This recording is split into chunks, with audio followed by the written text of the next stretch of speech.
So welcome guys back into my nice and beautiful music production course. So I'm making sure that I'm just continuing my nice and beautiful process over here on my nice and beautiful journey upon making my third EP, which is my Idonotopia, which is Idono in terms of Idonotopia.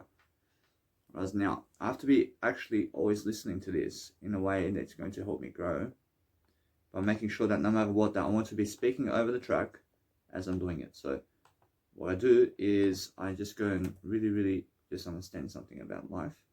And it's really, guys, it's so important for you to be able to go and unmute all the tracks in terms of your life. I mean, unmute everything in terms of your actual music track.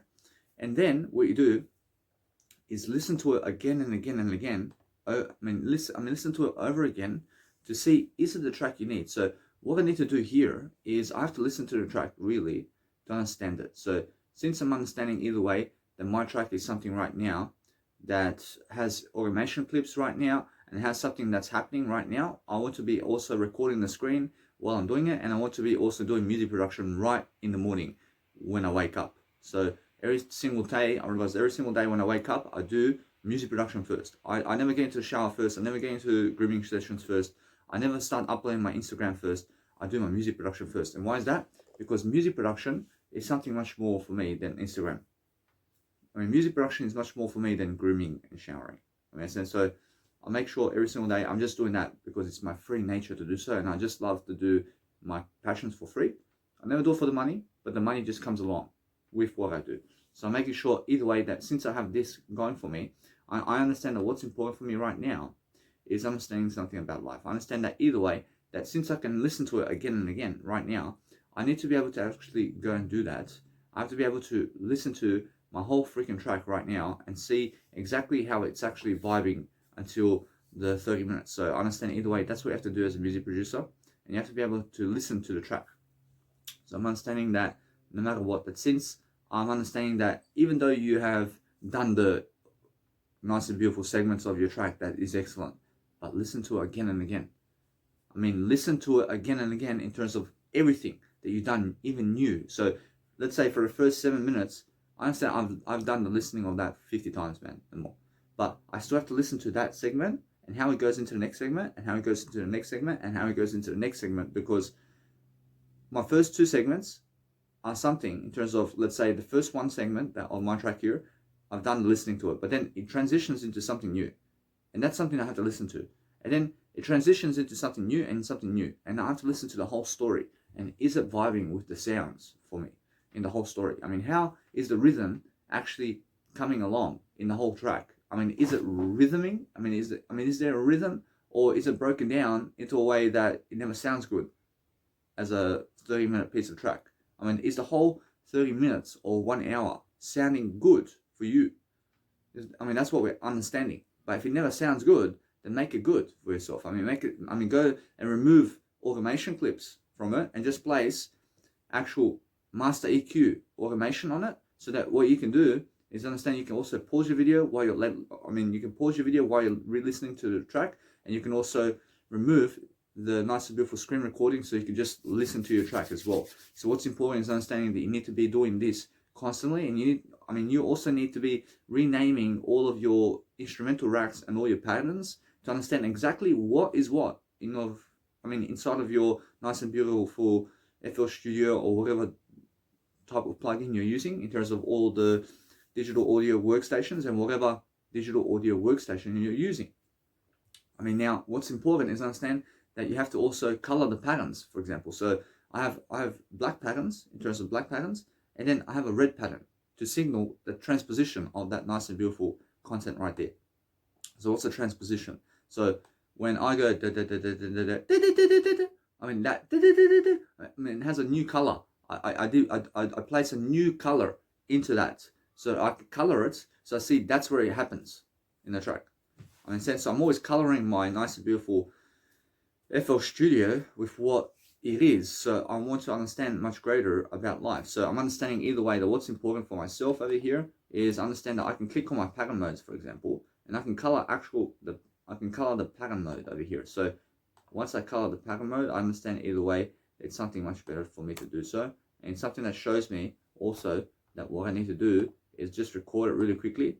And I want to be actually always just coloring my pattern modes as well. So the pattern that you actually place into your nice and beautiful software in terms of your FL Studio layout or your digital audio workstation layout, and you want to be coloring that in the color that you did set in the actual instrumental rack. Because in the instrumental rack over here with my Idynotopia track, I have melodies, in terms of certain melodies that are blue color.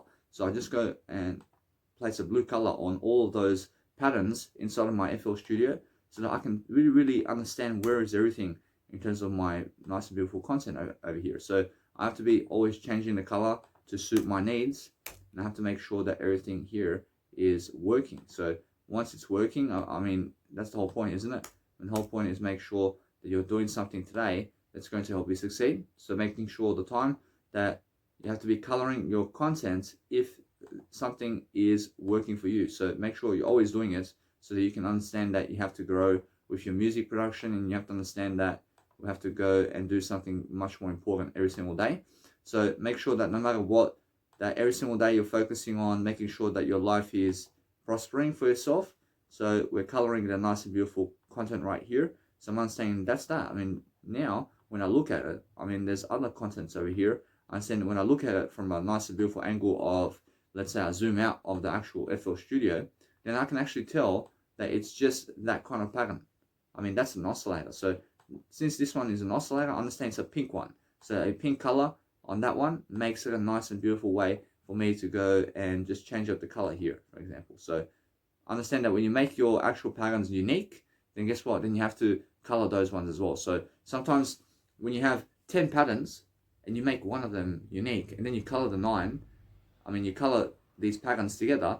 Now, what happens is none of them is going to color in to the color that you want, but the unique one is going to be a different color, or it can be the same color. So make sure you understand that when you're trying to color something, that you also color in anything that's unique in terms of the pattern in a different format color, or a same color that you want it to be. So make sure you understand that. Since you understand that, you just make sure that whenever you make a pattern that's unique, that when you color it, then that little pattern that you just made unique is going to be its own color. But then everything else, so let's say, I mean, that's one pattern. But if you place, I mean, that's a different pattern, isn't it? So it's a unique one. So if you color that in a different color, then it shows you where exactly did you place that one. But if you understand that if you want it the same color as the other ones, and you want that nice and beautiful sound to be coloring in with the oscillator of your nice and beautiful track, then go ahead. I mean, make sure that all of your patterns in terms of life is in a color that you also understand. And that's all I'm saying. Or as well though, just make sure you're never pressing make unique on a pattern that you never need it to be unique for. I mean, it never needs to be unique because it's already unique, for example. So make sure you understand that either way, that you want to be making sure that you're working fast and faster and faster in your communication with everything that you're doing. So we're making sure that we're always coloring in our nice and beautiful methods over here. So what I do with the oscillators, for example, with Massive, and Massive's so amazing in terms of the Massive synth. And why is it so amazing? Because I can make all these freaking sounds with it. And now I can make 50,000 sounds with Massive oscillator, and I can exchange sounds of the same patterns with different sounds. So I get one pattern from my 8th notes. I have 8 notes in my music tracks. And what's that? I mean, what does 8 notes mean? I mean, 8 notes means that there's 7 notes playing in rhythm, and the 8th note is the actual pad melody in terms of the pad transgate, which is the energetic form. And I make the nice and beautiful track that I do around the actual nice and beautiful energetic field of the actual pad. So I make sure that all my sounds are vibing around the energy of the track. I mean, understand? So then what I do is I make the energy track around the vocals, and I make the energy track around the sound effects, and I make my arrangements. So make sure every single day that you make your percussions and everything around the energy and the rhythm of your music, is what I'm saying. So once you do that, then you understand that you have a better chance to succeed, and that's now much better in terms of what I've done over here. So I'm focusing on understanding that it's much more than just go and do this as well, because this pattern over here is a pattern that I have to color in, and I just color in a different color over here, which is the same color, but it's much more that I understand that different color is what I mean or else what I mean is a different color in a way that it's going to help me to understand what I'm doing, in terms of I'm able to see the color of that nice and beautiful show that I done in a nice and beautiful track, because I want to make sure all my colors are similar in a different way that I can understand on the actual layout. So when I look at the color, I understand what it is inside of my layout track. So be able to explain yourself and what you're doing in a music track all the time, but make sure you understand the massive is so important for you, because I can make one melody from one sound and I can make different sounds from that melody. And what I do is I put LFOs on the I put LFOs on my actual melody of one sound, and then one sound's going da da da da da da da, and another one's going ew ew ew ew ew, and another one's going. I mean, they're making different sounds with oscillators from the same freaking melody, and I can make thousands of those melodies in terms of sounds just with one melody, and then that fills in my sound. I mean, it fills in the sound and it gives me a progression inside of the music track, which is so important, guys. So make sure you have yourself a massive program, and once you have a massive program, then you understand that you can fill in your actual music track with all these sounds, and that way you can also understand energy. And when you're picking a LFO with massive program, then make sure it's an actual LFO that rhymes and rhythms with your music track. So if your kick is going like this, then make sure that LFO is going in a way that's actually on rhythm all the time. So making sure that everything that you're creating in terms of energy, and also your nice and beautiful gross beat modulation, which is a twitch kind of thing, which is just making sure that you put sound effects and everything of your sounds in all the effects and generators inside of your digital audio workstation, and all the effects that you can make with volume modulation with gross beat, for example, inside FL Studio as well, which is a time and modulation, in terms of time and volume modulation type of energy field, and you place this effect on and it has an energy about the music. So make sure that you're making an energy track. I mean, make sure you're making energy music, because that's trance music. So make sure you understand that trance music is something different, and it's the best genre out there in about melodies and energy music. So there's nothing else that's energy music other than trance music today. So that's why I appreciate trance music so much, because hardcore music has energy in it, but it's really, really do do do do do do do do do. I mean, that's more fucking techno, isn't it? I mean, it's energy, but it's fucking techno energy. But what we're talking about here about energy is being able to oscillate in a way that you're placing effects on your music where the nice and beautiful melody is energy. I mean, that sound is the melody. That's I mean, that kind of sound is actually trance music. So that's why I appreciate trance music, because I love the energy. I love the energy of the trance music. So I understand that when I make trance music, sometimes I can make certain sounds and certain aspects of life that goes dun dun dun dun dun dun. I mean, and these sounds are freaking oscillating like this, and it shows you the frequencies of these sounds, and it's just amazing. But hardstyle is something different, and now hardstyle is a melody kind of track, so it's much more different, but it's much more techno and melodies without energy. I mean, hardstyle has no energy in it. I mean, it has no energy in the melodies. I mean, there's no chance that you will find hardstyle energy in life.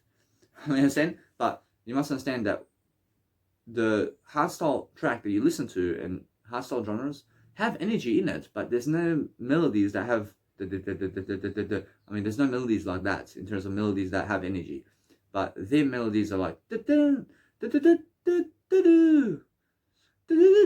mean, it's just like, I mean, yes, I mean, it's energy, but it's never really I mean, there's like different scenarios of trance music energy that you can make, and you have to understand that it's really the pad gate. I mean, there's no pad gate in that, and you must understand every single day that if you're really learning about nice and beautiful energy music, I mean, you can always create better melodies than what I just done. But make sure you understand either way that melodies are melodies, and it's all equal. So make sure you're never ever putting yourself down for anything. So make sure you understand that when I make nice and beautiful music, I want to be making sure that I'm teaching you along the way everything that I'm doing in my softwares as much as I can, because I find myself around the world, and I've been recently at hostels and going to motels and all this, and there was no chance for me to even be able to do my videos in front of them.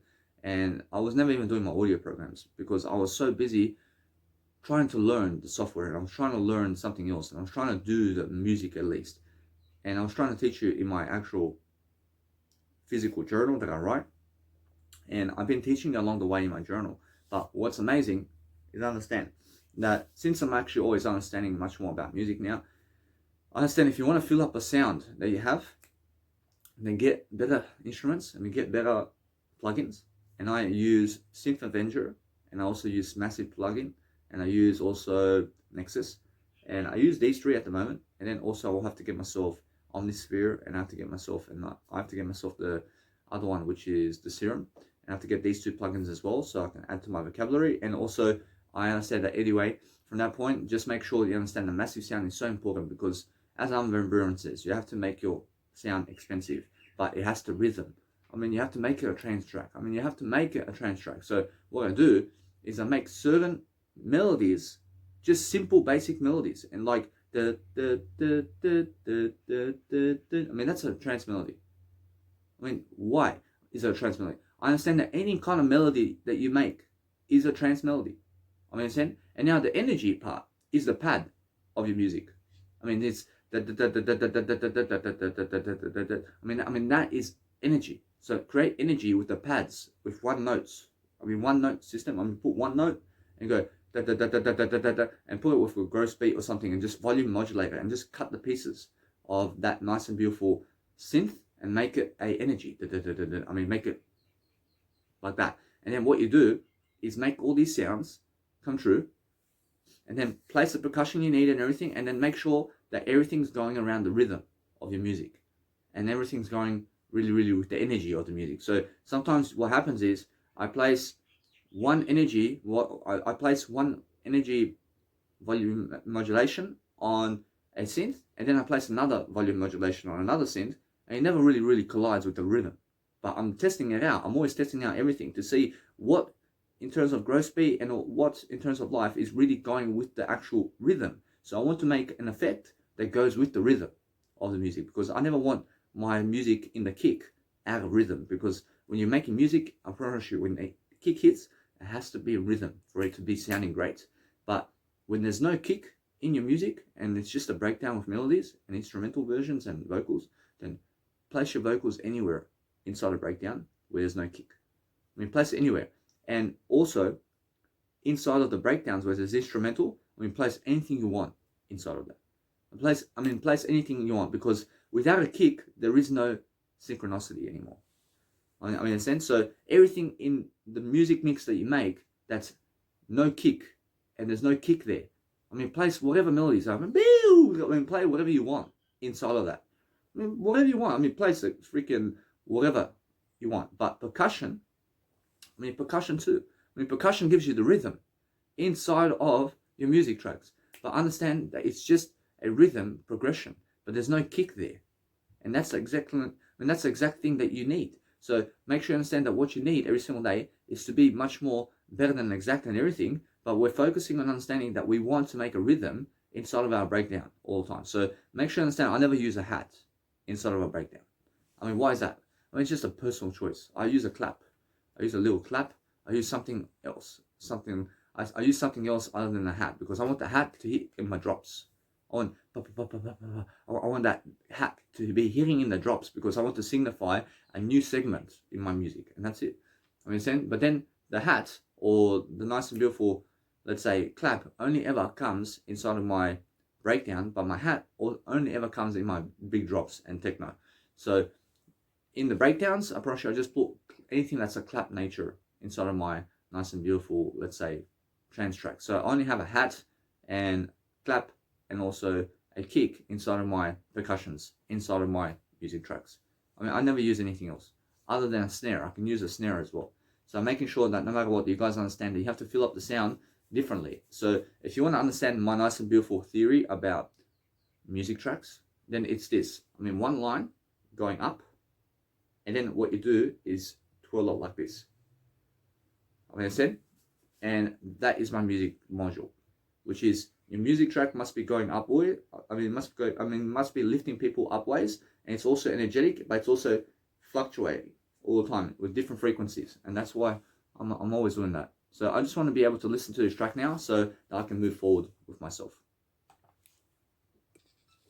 Alright, either way, guys, I just want to be making sure that I'm listening to this track right now, and I'm just learning to understand how to really dwell upon a better life for myself in a different way. So I'm making sure that no matter what, that you guys can hear me as I am really listening to this track.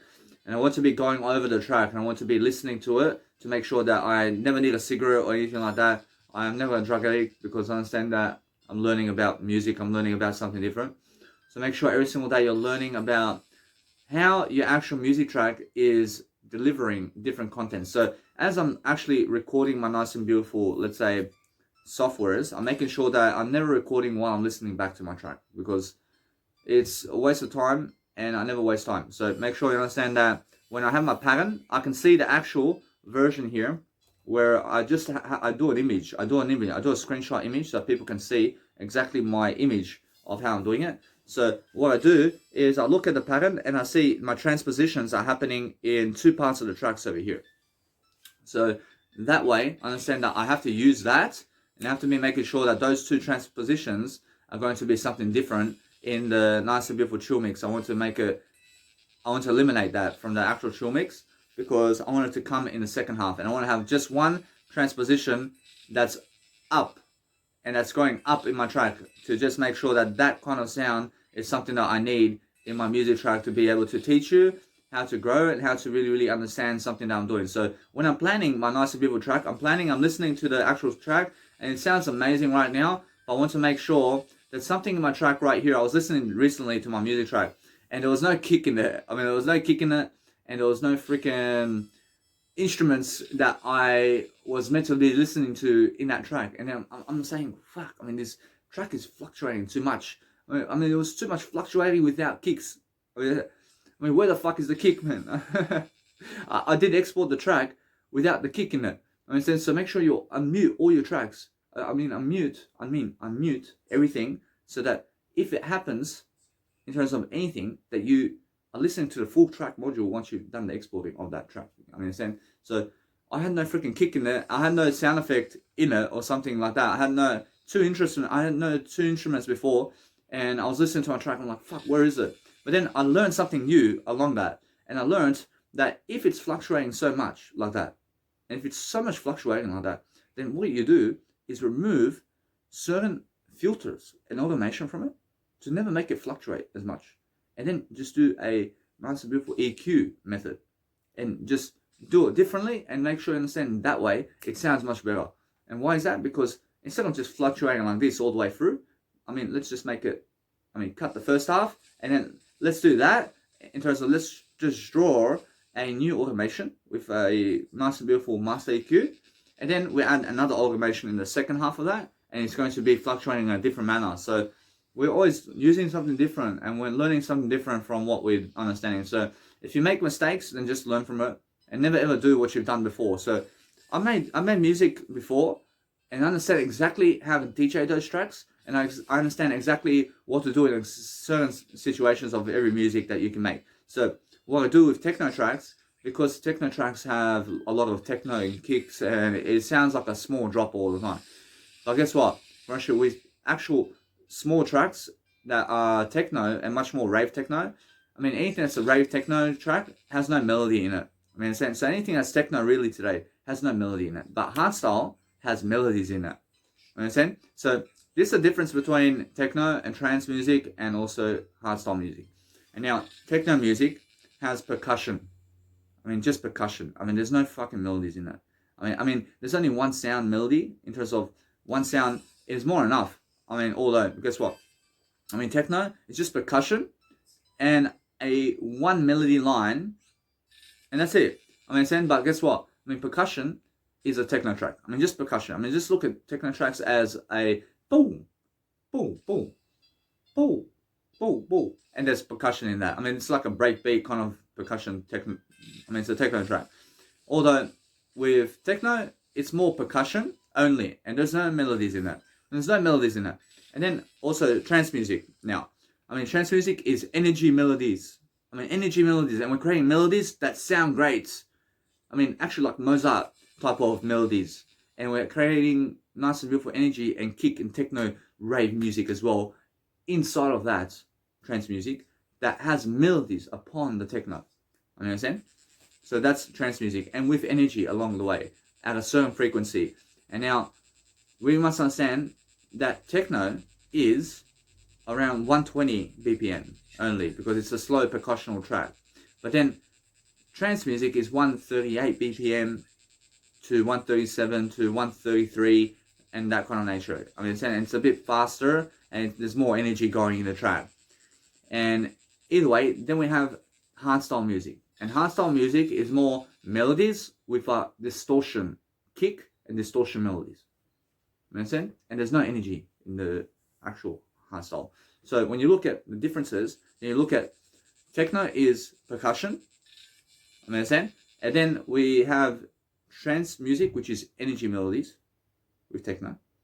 And then we have hardstyle, which is melodies with no energy with distortion. Understand? So that's the differences. So make sure you understand either way. If you're creating something about music, then make a storyline in your music. I mean, look at my Untitled track and see how I'm doing that track. And see how I made my first 7 minutes a storyline with dinosaurs, for example. I mean, in a sense, so we're actually understanding that we want to captivate the crowd in some kind of way. So what I done with my 7th minute, in terms of my first 7 minutes of my music in my Untitled track, is when you hear that, dun, dun, I mean, when you hear that, I mean, it's because I'm recording with Edison something. And now what I'm doing is I'm using the pattern mode inside of FL Studio, and I'm recording live with Edison, which is a nice and beautiful plugin inside of my actual FL Studio. And I press record, and then I go into pattern mode, and I'm tweaking the actual pattern mode. And what I'm doing is I'm moving from pattern 1 to pattern 8, and it goes doo doo, and then it goes I realize, and then I go into pattern 4, and it shows me the melody a bit in terms of the piano, and it goes dun dun dun, and then I change the pattern into something else, and that's how I'm recording like that. I'm recording my nice and beautiful software through the pattern mode, and I'm just tweaking the pattern mode up and down to make these sounds random. And then that's how I came up with the nice and beautiful sound that you hear in my Untitled track in terms of my first 10 minutes of it. And then everything else is different. I made the sounds, but the sound effects is what I'm talking about. I'm talking about the nice and beautiful way of life where you say it's like in a way that you're making a track where you're making sound effects and you use the pattern mode and you just tweak the pattern mode up and down while you're recording, and it makes different sounds. And that's how I made my first 10 minutes of my music track. And I said, whoa, I mean, what a sound. Dun, dun. How do I do that? Because I've done that through my pattern mode and I was recording with Edison. And that's it. And then I keep tweaking it and I keep coming back to that. And I make a little piano melody here and there. And I go, beep, beep. Wow, yeah. So beautiful. Whereas now what I've done in the ending of my music is so much better, and it's much more that you understand everything is much better. So make sure you understand that. Now I'm listening to my nice and beautiful track over here, and it's actually excellent. So right now I have a nice and beautiful theory over here. I understand that what's going on right now is I understand that my music is fluctuating around the dinosaurs over here, and I'm understanding that I can hear the dinosaurs. I realize it's excellent. I can say it's excellent. I can say yes. I can say that either way, I must be doing something over here to understand that I can hear it so far. I can see that it does work. I realize that what I have to do also is I have to make sure that my nice and beautiful way of life over here is something much more. So I can see that's working right now. Whereas now what's happening is my music track is fluctuating, and there's no master EQ, or there is. And now it's a low pass filter that's there. And now what's happening over here is I'm making nice and beautiful patterns with my low pass filter here. So it's actually working all the time over here. I can actually hear it. So what I need to be doing around the nice and beautiful sounds of non-human animals or anything about vocals is place a low pass filter with the filters of my automation inside of my music track, so I can bring out that sound from the dinosaurs. And that's what I need to do in all the parts where there is nice and beautiful, let's say, vocals on my music going. And I have to do it differently. And that's something that I have to do always differently, because even though my music is fluctuating like this, that my sounds, in terms of my nice and beautiful non-human sounds, in terms of my vocals, are coming out into the mix, and my dinosaurs are coming into the mix, and I can hear it. So I realize now that's nice and beautiful right here. I understand that's actually working for me. So I realize that what's happening right now is my nice and beautiful track is fluctuating. But guess what? I realize now that's actually excellent, because something's showing me right here that something's happening. So I want to be making sure either way that is a really, I mean, it's really that kind of sound, isn't it? I mean, it's really that kind of sound. So what I need to be doing is just let it be for this point. I realize that it's showing me different frequencies. Actually, that's excellent. So I mean, the first 15 minutes is excellent so far. So I'm just learning. I'm learning that my nice and beautiful track is going differently. But I want to make sure that it's fluctuating in a way that there's a sound coming in all the time, and that something's different. So I'm making sure now that I have to go and really understand something about what's happening over here. So I'm making sure every single time that something's happening over here, I realize now it's coming in. I realize now that's coming in. So what I want to do is understand I can DJ over this, but I understand that either way, I understand that no matter what, it does repeat for a little bit of time. But since it's fluctuating so much, I realize what happens when your music fluctuates so much is you can cut certain frequencies from that track. I mean, you can cut certain frequencies from that track to never make it fluctuate as much. And now I understand that, but what's important for myself is understanding that I have to make sure that I can do that, and it's actually much better for me to do so. So what I do is I remove some fluctuations from my music over here. I remove some fluctuations from my music because it's just fluctuating too much. So make sure you're never ever fluctuating your music tracks too much, because otherwise it gets boring, I promise you. So what you need to realize is fluctuate a bit and just show a bit of fluctuation here and there. And we're showing different fluctuations of different automational skills, where we're learning that we can just place a nice and beautiful filter with a cover frequency and also an EQ frequency, in terms of an EQ automation frequency on some parts, and other parts can be just EQ automation. So we're learning to use different aspects of automation within that to make it sound much more in a way that it's never fluctuating as much, while also giving us that sound that we need. So I'm understanding that I can do that now. So what I want to understand is I have to change it up. And right now it's just fluctuating too much for me. I mean, it's too much fluctuation. I can hear it. So that's what I do. And what I do now is I make sure I place fluctuation all the way in my track, and then I remove the fluctuation from my track. And I remove it to a certain degree that's going to help me move forward. So I understand that my first actual minutes sounds over here is going excellent, but then I want to make sure I'm fluctuating that nice and beautiful small drop for a bit, and then I remove certain frequencies. But I want to be able to remove the actual, let's say, incline of the filters, and I want to make sure I'm removing the high pass and band pass and resonance from my music, and then I want to add the cover frequency automation and also the EQ automation in terms of what I've done in the nice and beautiful track on mine. So here we go. I want to make sure either way that I show this a bit. I want to make sure that people can understand this right here. Actually, that's excellent. I see it's vibing and it's vibing and it's vibing. I want to keep it going. I want to keep it going with the fluctuation for a bit. I want to make sure that people are listening and listening, and it's still exciting, and it's getting exciting, and it's getting exciting. And now, either way, I realize that sometimes it does get boring in terms of the fluctuation over here. So I'm making sure that no matter what, that I'm learning how to really grow it, and still really something I want to be listening to, and it's something I want to be listening to. So either way, now, or else I just keep it going now, I keep it going, or else that's amazing. I mean, that's amazing right here. So what I do is now, I realize what I want to do right here, I want to make sure right here, I want to change something to fluctuate something differently over here. So I want the music to change in fluctuation, and I want people to just understand something. So I just keep going one at a time. So I just make sure I remove one aspect of it just to see what happens. For example, so I'm learning over here that it just, it just goes totally abrupt, and understand either way that I want to go and get myself a magnifying glass, and I want to just make sure I open up the automation right here for a nice and beautiful magnifying glass in my music, and then I want to make those nice and beautiful pieces of automation here different, and I want to make sure that it's a different automation clip over here. So what I want to do is I want to make sure that it's just different in a way that it's working for I.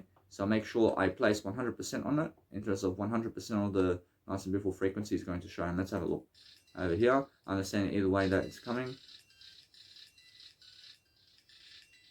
Whereas now that's excellent. So what's happening here is it's showing me different modulations. So either way, I understand I want to listen to that sound a bit. So I want to listen to that sound for a little bit. So I'll just go and do this, for example. And let's have a look over here. So I just make sure you understand that I'm placing a nice and beautiful reverse of something that I'm doing around my nice and beautiful melody around here. So I'm making sure that no matter what, that the sound is actually going for me. And I understand that either way that it's much more exciting for myself to do so. And I'm actually learning about this, and it's actually nice and beautiful over here. I'm making sure either way that it's different. I'm making sure that no matter what, that I realize that it's going back into the fluctuation over here, and it's excellent for me right here. And I'm making sure that no matter what, I can really do that for now. I can really do that for now. Whereas now, I want to make sure that I'm listening to the track again, because that way I want to make sure that the nice and beautiful fluctuations of what I'm doing is excellent. So making sure that you're listening and over again, listening to what kind of sound do you want from that nice and beautiful track. And so far, I mean, this is excellent. I want to make sure that people can understand that it's fluctuating and it's a small mix and it's just chill and chill and chill. So the nice and beautiful fluctuation of my track over here is actually fluctuating to the point that I need it to fluctuate. I need it to be fluctuating. I need to be fluctuating. I need to show some different frequencies. I want to listen to something different in that nice and beautiful track going, and then I change it up for a bit, and I keep going, and I keep going, and I keep going, and I keep going, and I just keep going. And now I understand either way, I want to make sure that something's changing around here. So making sure that no matter what, that right now, I mean, there's too much going on over here in terms of fluctuation. So I just go and remove this kind of part right here, for example. So what I want to understand is I want to come over here, and I want to remove these equations right here, while I want to unselect over this. And I'm using Control Shift and Pad click to unselect and to select at the same time. So then I add this nice beautiful automation clip right here, so that I can go and do my job, which is making sure that I'm learning how to really understand what I'm doing. So since I'm understanding that I need to go and really be something much more in what I'm doing, making sure that I can hear my music. So let's have a look at it here. I mean, now this is something that I want to just show you something. I want to be making sure that no matter what, that I'm learning in the process of what I'm doing. I'm making sure that my frequencies and my sounds are actually going and vibing with the music. So I want to be making sure I'm speaking over the music as much as I can with words, so I can really be interesting about what I'm doing, about life. So I'm focusing on understanding that it's that kind of sound, but the timing is what I'm understanding with the sound that's actually playing. And how long is the time about that nice and beautiful fluctuation, and how long is it really going in terms of sound. And now I just want to understand either way that something's happening over here and it's excellent, and now I mean it's excellent, and then boom, I mean something changes over here and it's sounding excellent over here, and we're going different and we're going different and we're going different over here. I mean now I'm really feeling this over here. I'm really feeling that the sound is much better over here. So I want to make sure that my percussion, or else now what I have in the actual chill mix over here is my actual hats. So what I want to do is I want to remove the hats altogether. I want to remove my hats inside of my actual percussion mix. I never ever want energy inside of my chill mix. So now I've learned something about actual chill mix. I never ever want energy inside of my chill mix. I mean, in a sense, so what I do is I make sure I do whatever I can to remove all the energy from my music tracks in terms of hats. I never want chill mix to have my hats going in my chill mix. So I make sure I say having hats inside my chill mix. So I do greater about my chill mix trance music soundtracks and all my soundtracks for I to do greater early for I say making my chill music soundtracks energy music for I to do greater only for I. Whereas now, either way, approaching now, that's something I just learned just recently, and it's much more to understand that no matter what that I'm learning how to really do this. So what I want to do now is understand I have a pad gate here. And since I have a pad gate, now pad gate is energy here, but I just want to let it be. I just want to see something right here. I want to see how it's actually fluctuating now in different frequencies without the hat. Because there's something happening now.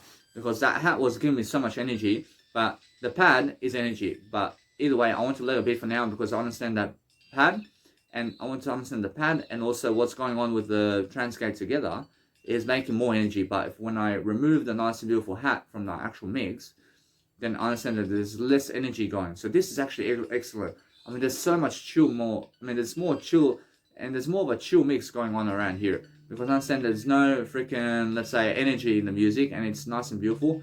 But what I'm realizing right now is that it's much more of what I need. I mean, it's much more what I need, and I remove the energy from the nice and beautiful chill mix now. And what I want to do now is I just want to let it be for a bit. I want to make sure either way, I want to make sure that either way that my nice and beautiful fluctuations are going in right here. And it's much more important to fluctuate your music all the time in some aspects of your music. So make sure that it's always changing and that you're showing melodies along the way. And now I understand either way that what I understand now about my chill mix is that it's very different to my second half. So making sure all the time that you're showing different frequencies. And now what's happening is I'm understanding that I want to really understand something about life over here. So making sure now that is fluctuating again, and that is excellent. I want to keep it like that, but I want to have a same tempo here. And what I want to do, or now I understand that, I want to make sure that I want to have the kind of fluctuation going for the same amount of intervals in my music. And I want to make it, since I have an interval here of my nice and beautiful energy track, I want to make sure that what's happening in my mix over here is that it's fluctuating at the same tempo rates. So I want to make sure that what I do is I go and place my nice and beautiful, let's say, percussional, in terms of my nice and beautiful automations, just underneath where those automations are, just to be able to size it up together. So what I do is make sure, understand that you may have this much automation over here, but then there's automation here already. But then go and place this automation just underneath all that automation, and then remove the top half and just connect that together and put it up there. Because that way we're going to have the same distance of automation in our music tracks, and we're going to make sure that we delete everything else from our music tracks so that we have the same spacing lines in our music tracks, that we focus upon understanding that you only have one automation per segment in terms of what you're doing. I mean, make sure that no frequencies are cutting off. So that way, I understand that since I have that, I'm making sure that I want to be making sure that I'm always fluctuating my music and then keeping a regular tempo going with no energy in the mix, but it's just kick and kick and kick with melodies, but there's no energy going.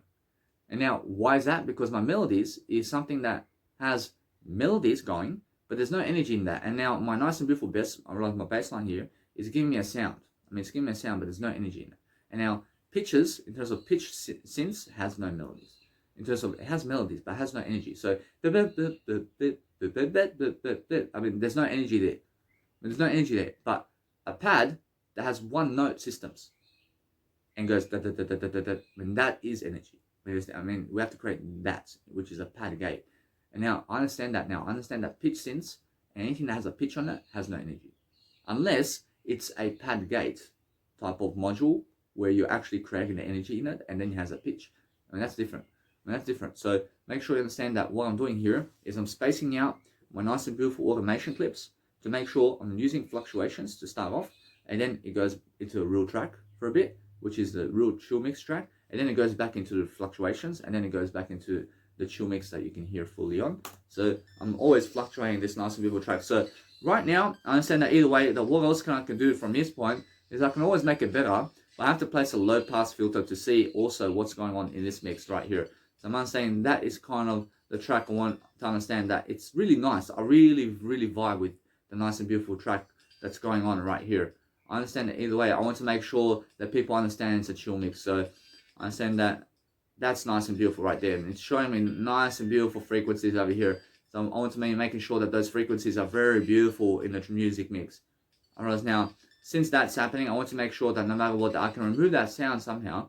So what I want to do is I can remove certain sounds. So I realize if you hear little flaws in your music, then what you can do is you can understand to let it be. I mean, let flaws be. But I want to understand why is that sound creating that kind of sound. So what I understand that there's one little piece of sound I want to understand it's making a different sound than other kicks. So I want to see what's happening over here. To understand every song. I see that's nice and beautiful. I see that's so smooth right here. And it's actually the automational clip that goes up and down. I see now right here, I understand what I can do right here. And now it's more how my automation clip is going right here. Then I can just raise it a little bit just to see what's going on.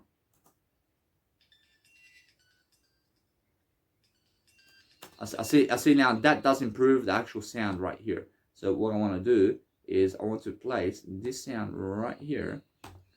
And I want to just make this go down. And let's have a look over here.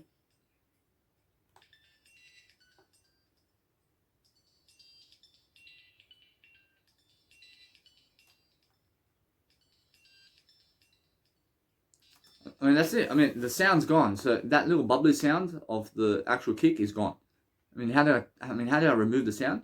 I'm using the actual EQ automation, and I'm raising the sound. I'm raising the nice and beautiful EQ automation to never hear that sound in my track, and that's it. I mean, now I understand how to clean my nice and beautiful mix. So I'm using always a EQ automation to clean to clean all my mix. Because with my EQ automation, which is my master EQ automation, I'm using to remove certain frequencies from my music track, while I'm also learning to EQ my track in a way that sounds the best frequency that's fluctuating.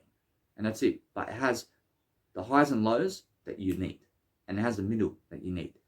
But it has no freaking loud high sounds and has no freaking low bubbly sounds either. So I'm cleaning the mix like this. And now that's amazing because now I'm understanding that I can clean my mix with my frequencies and automation, with the master EQ automation, with all the filters. That's happening in the same time.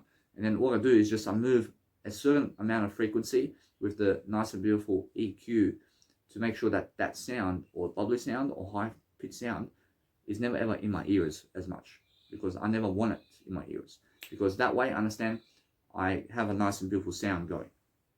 I say never using EQ. So never using EQ master EQ automation to remove bubbly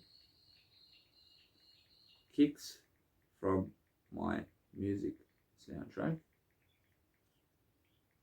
and high frequencies that hurts the ears.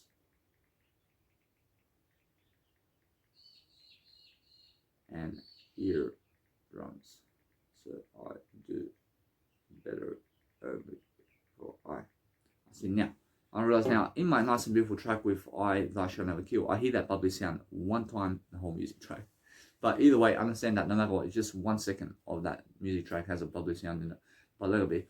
Or actually it's more like a sound effect type of thing. But it'll be, I mean, you can pass it. I mean, you can pass it totally. But if you want to remove it from your track altogether, you can. But a little bit this time. But I understand that if I shall go into my nice and beautiful set, but a little bit, I want to have that little bubbly sound there, to just be a little flaw in my track, because that's how it is. I mean, let's have a look over here. I realize that that's all working for me right now. I want to make sure that either way, I want to focus upon understanding that I'm just looking to clean the sound over here with my EQ automation, and I'm understanding that either way, what I can do over here is understand that it's working, but I want to create a little sound effect over here, and I want to just see this over here.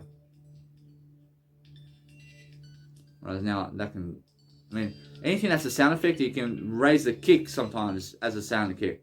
I mean, a sound effect can be your kick. So when you put the automation down, it goes dun, dun, dun, dun, dun, boom, boom, boom. I mean, that's a sound effect, isn't it? So make sure you understand either way that I'm learning how to do some better music around here. So I'm understanding that no matter what, that I want to learn much more. So I'm understanding that right now, I see that here I have some automation clips going. So I have to just go and understand that it's actually cutting off my frequencies over here. So I want to be making sure that you never have other automation clips inside of your mix other than the automation that you need inside of that mix for that certain aspect of life. So I'm making sure that I'm talking over my life like this in videos and whatever I'm doing, because time really goes quickly. I mean, 49 minutes already, And understand either way, I'm making fun over here. I just woke up 1 hour ago. So I'm making sure that no matter what I'm learning over here, I'm learning that my nice and beautiful mix over here is actually going really great. Understand either way that I can also understand that there is a depth into my frequencies over here, but I'm letting it be. I'm letting it be because that's exactly what I need.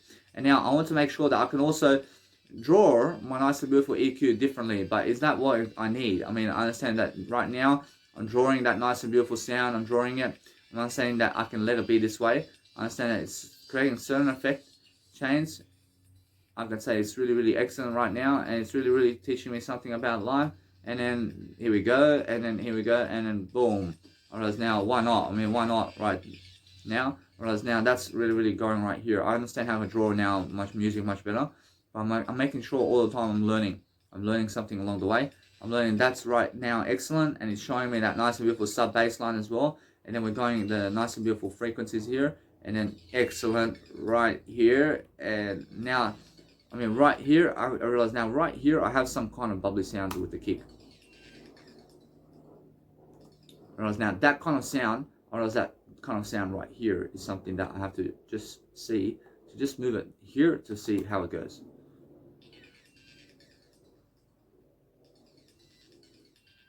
I mean, there's something different going on over here, so let's have a look over here.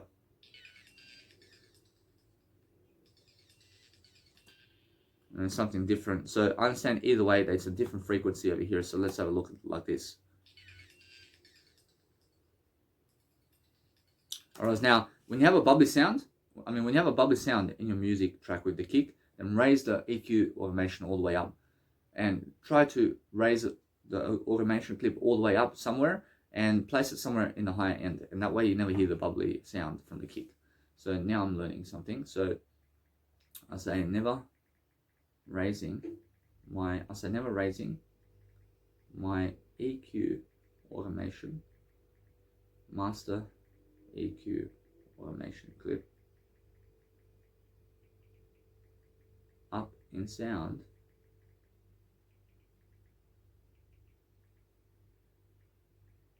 with my drawing of master EQ automation clips to remove kick, bubbly kick sounds or bubbly drum bass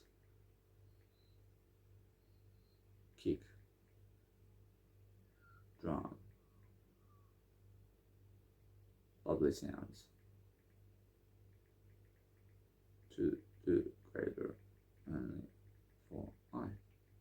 Whereas now, either way, I'm learning something about this nice and beautiful sound. I want to make sure I say never fluctuating my music soundtracks differently by showing certain aspects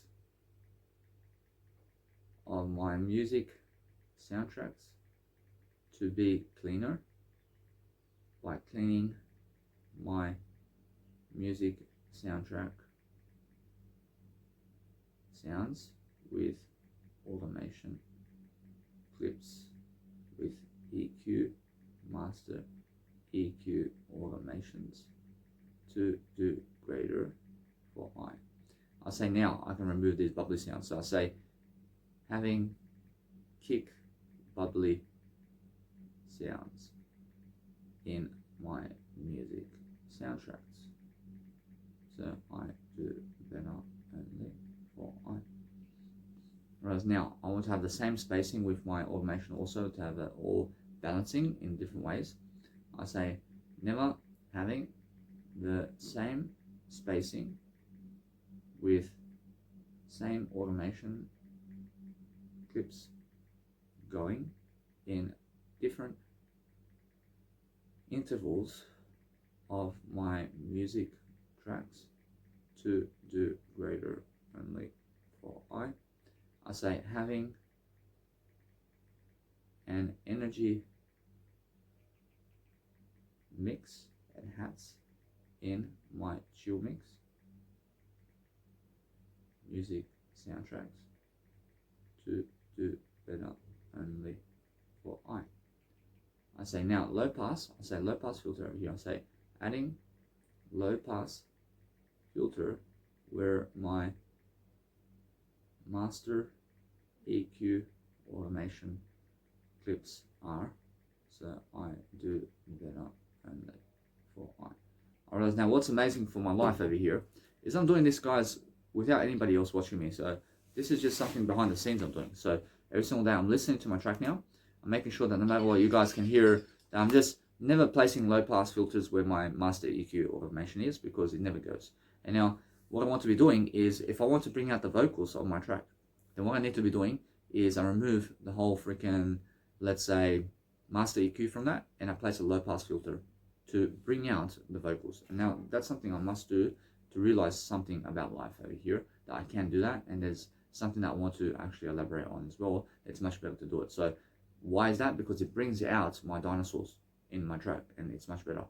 I say never using a low pass filter automation clip to bring out my vocals and dinosaur vocals and any type of vocals out into the mix. I do better for I. I say yep, and also I want to be drawing. I say never drawing all my automation clips manually as it's best, by also flipping vertically my automations also as it works out for I. I say either way that what's important is I'm flipping my automations as well, and I'm making sure that no matter what, that there's always something much more. I realize there's always much more something that I want to do. So anything that's vertical is going up and down. Anything that's really, let's say, horizontal is going up the landscape mode. So we're understanding that no matter what, that if you want to go and really create something every single day in different ways, then we're focusing on understanding that what we need to do is flip it vertically in terms of your nice and beautiful automations clips, so you can have a new sound. And sometimes when you flip your automation clips differently, then listen back to it to see where are the bubbly sounds in your music, so you can remove the mud, because that's mud. And anything that's mud in your track is low frequency sounds. Blah, blah, blah, blah, blah. I mean, that's all mud. So just remove it from your music to make a cleaner sound. And also the high frequencies, because anything that's so fucking loud in your high frequency nature is fucking just cut down with the actual automation clip, and fucking make sure you draw it personally and manually with yourself to make sure that those high frequencies are never showing in your music track, because it wrecks your ears, drums. I mean, the eardrums are like, too much high frequency.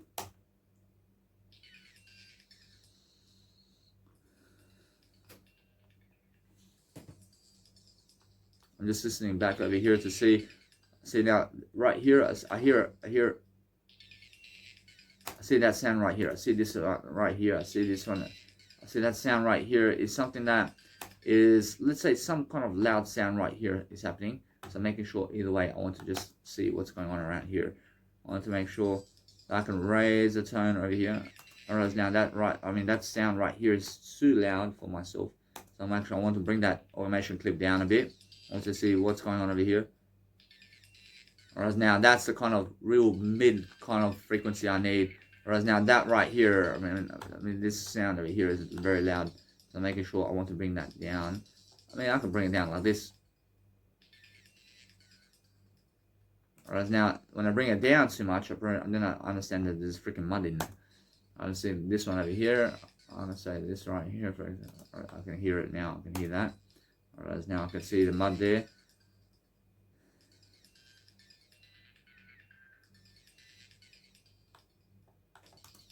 Here, just a bit of this frequency over here. I want to understand.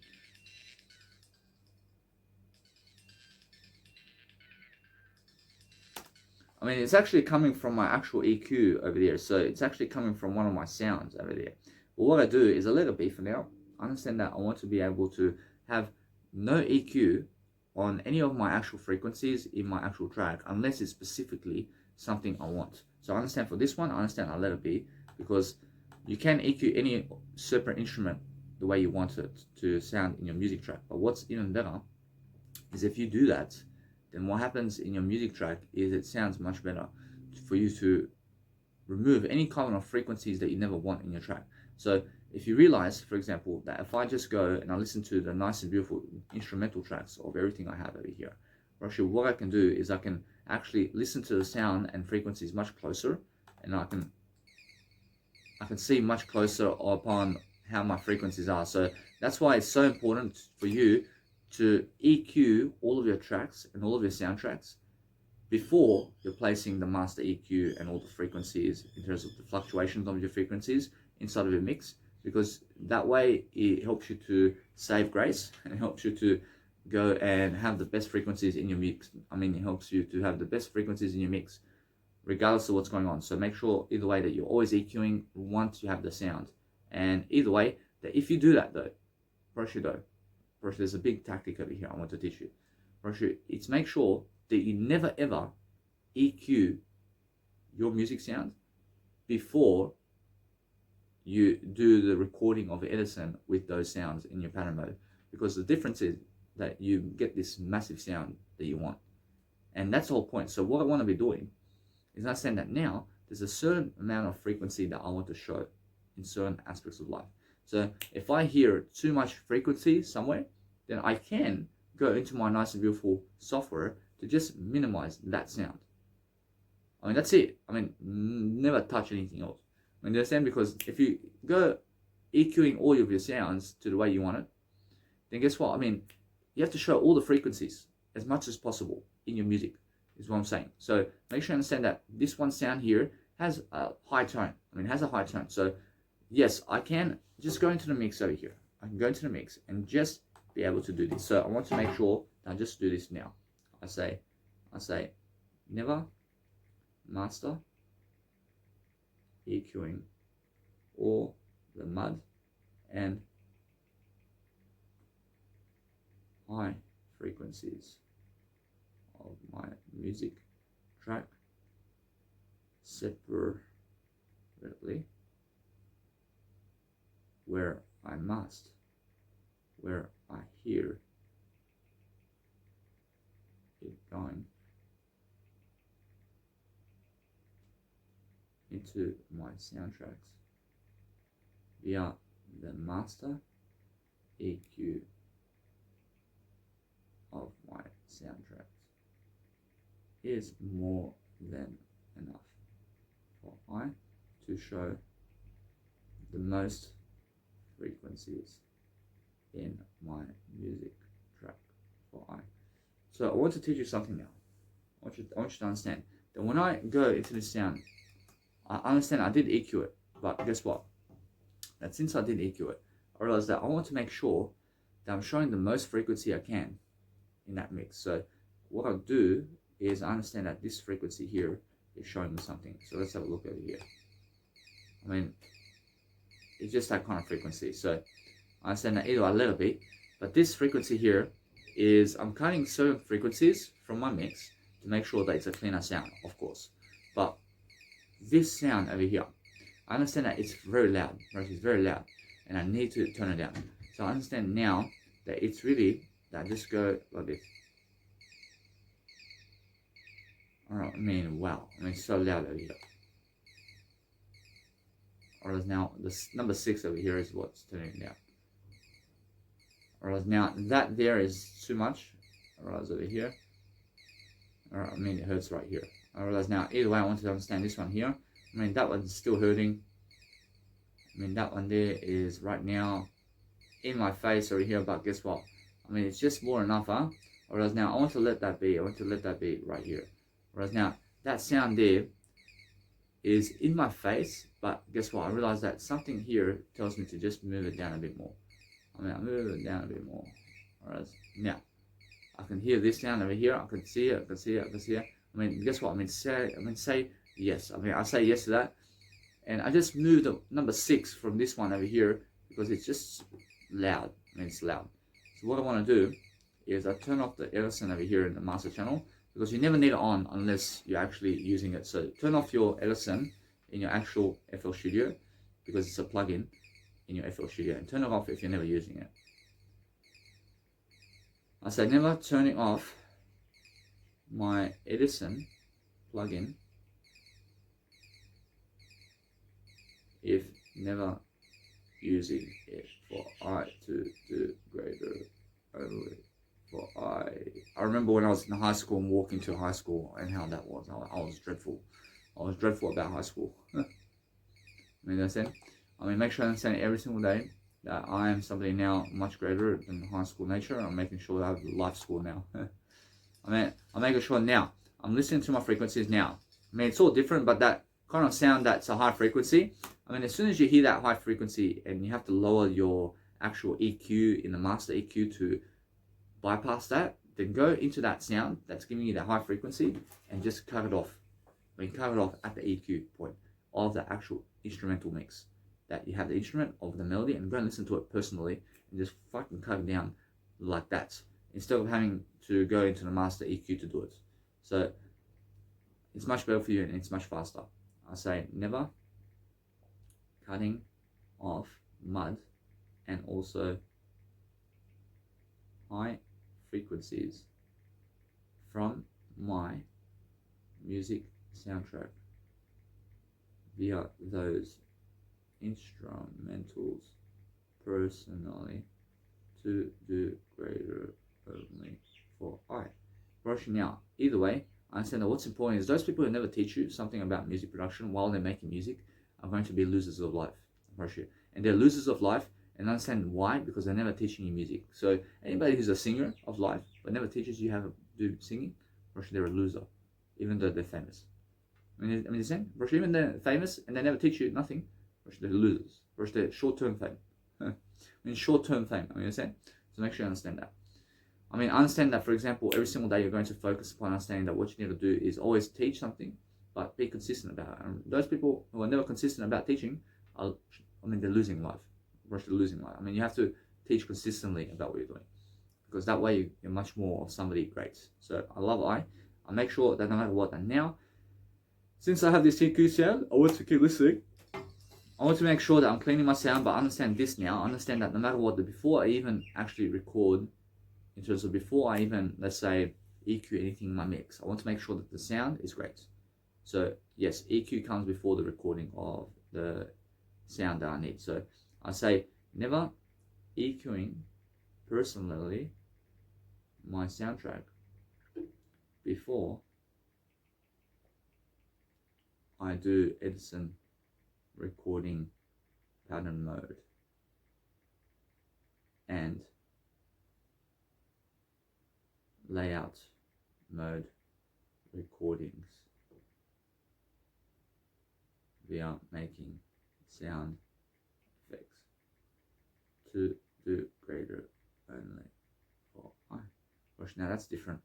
Now I understand either way. I'm learning something about life over here.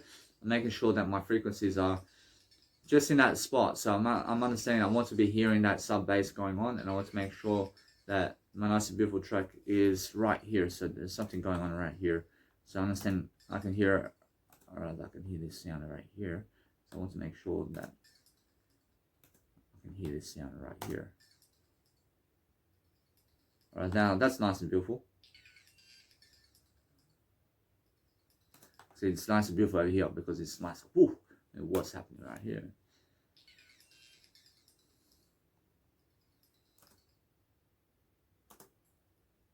I'm gonna be that way.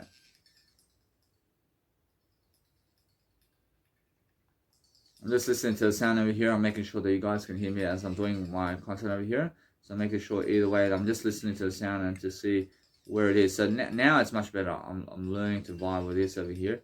I'm learning to vibe, and we're going all the way up over here, and we're understanding that no matter what, we're speaking over the track, and that's excellent. And now that's really taking me somewhere in life. I mean, that's really helping me right here, and I'll let it be that way. And then I'm just cleaning the mix over here. I'm just making sure that no matter what, that there's no mud going on in that mix right here. I make sure every single day then what I do is I listen back to my music track to remove all the mud and high frequencies from my track with the master EQ as well. So it's very important. So I understand, I say never cleaning out the mud and high frequencies of my music soundtrack with my master EQ as much as I can before repeating that music.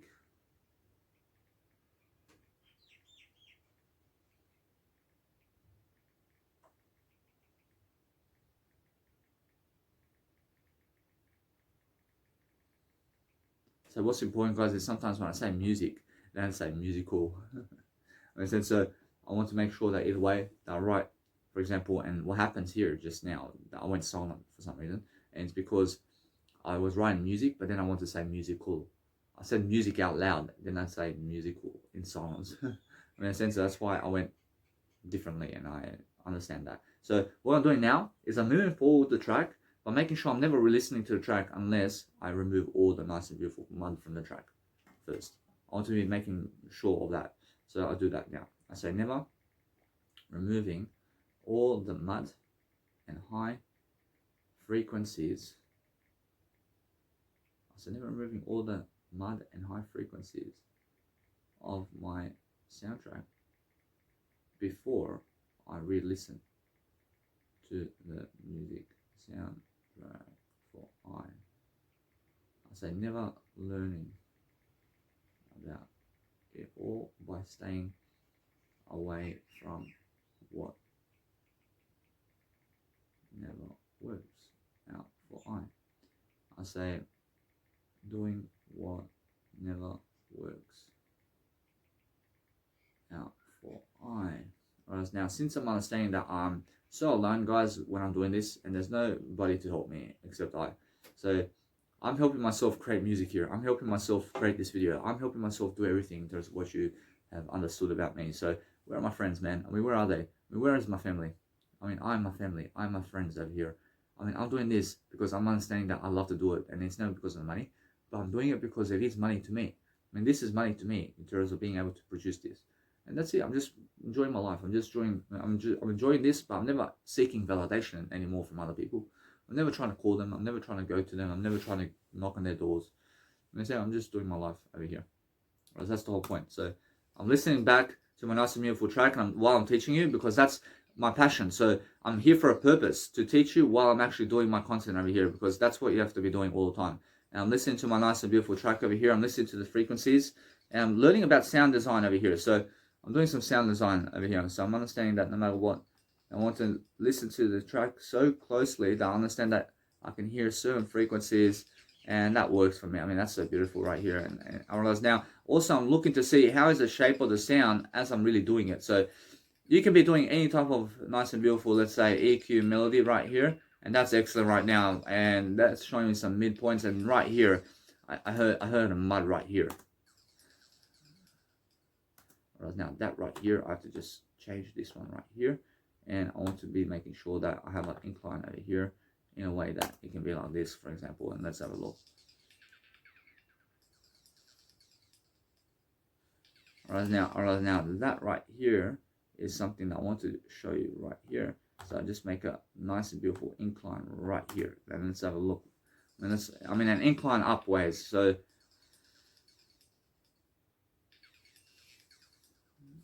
alright, now again, alright, I see another one right here. So I just go and do another incline like this, and I want to remove that frequency.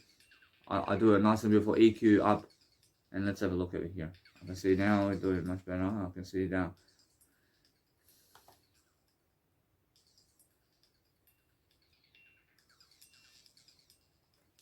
I mean, there's another one over here. I mean, there's another one. So I'm making sure that I'm understanding now how to really do this. So I want to go right here, and let's have a look now.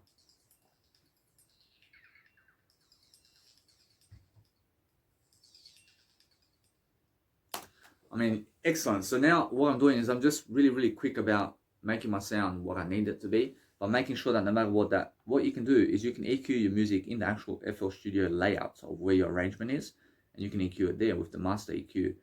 And that's why I have a master EQ now, and that's why it's such a great reason to have a nice and beautiful, successful method for you to just for yourself to have a greater life. So I'm not saying that no matter what, that since you have a greater life, it's because you're improving yourself and it's because you're learning about music production and whatever you're doing. So make sure you're teaching it. So that way I understand now to just keep listening and keep going, because now I can see how to actually EQ my music tracks much better. So that's the whole point. But what you can do on the side over here is you can color your nice and beautiful music tracks, and you can also place nice and beautiful ways of thinking in a way of life. So you understand that you have to be much more preparing yourself for a nice and beautiful presentation for yourself, so you can always watch yourself doing something great. So make sure that you're always ahead of content, and you're making sure you're uploading content along the way while you're actually doing music production or whatever you're doing.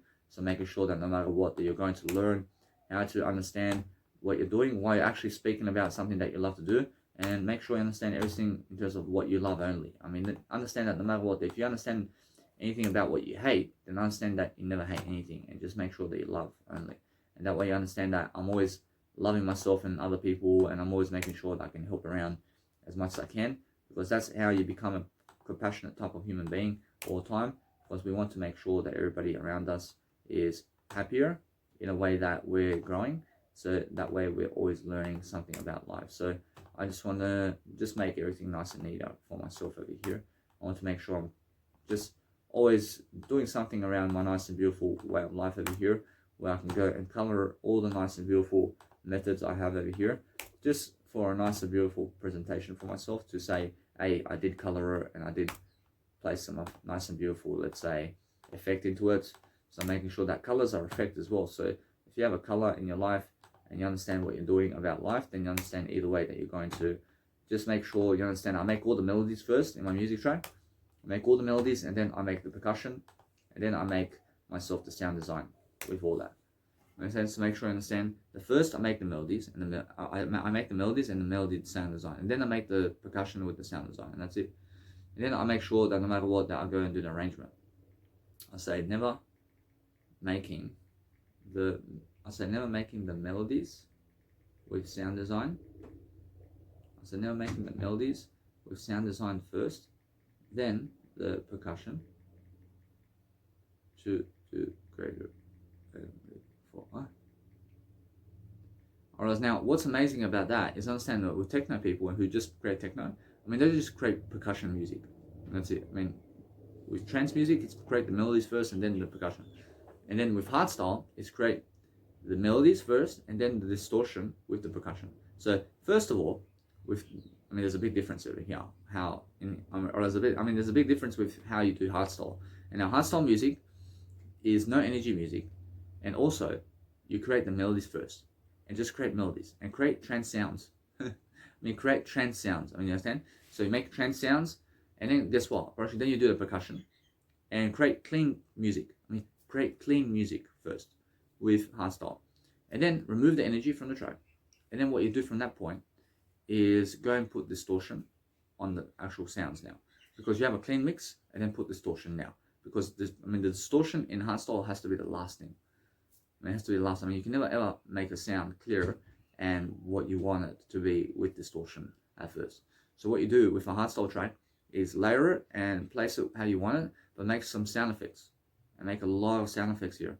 And then we're actually making techno and also loud, melodic, nice and beautiful hardstyle ranges. So with hardstyle, guess what? The fluctuation process, you can fluctuate your melodies in hardstyle music as well. And then what you do is just make sure you're using some rhythms and make sure everything is going in rhythm for you. And then that's your hardstyle track. It's so simple to create hardstyle today. But make sure you have minimal distortion. That's really going to work for you. So when you're doing distortion, be able to automate the distortion for yourself. Automate it. That's how you do distortion on anything. So when you're actually automating your hardstyle music with distortion, that's the key.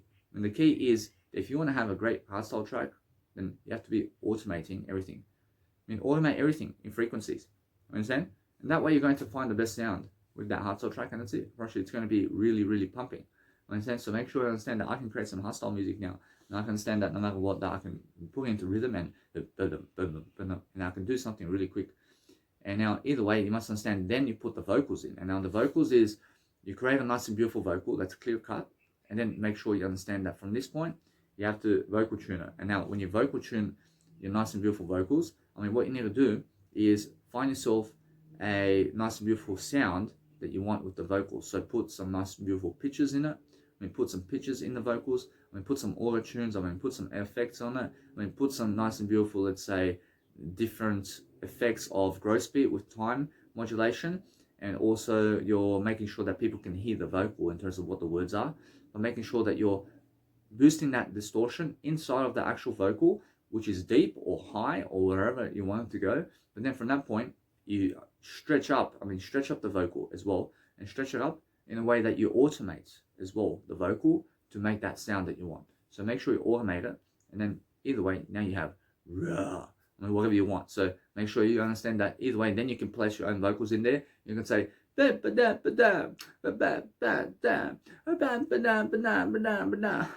that's it. I mean that's the kind of hardstyle range, and there's a rhythm to it.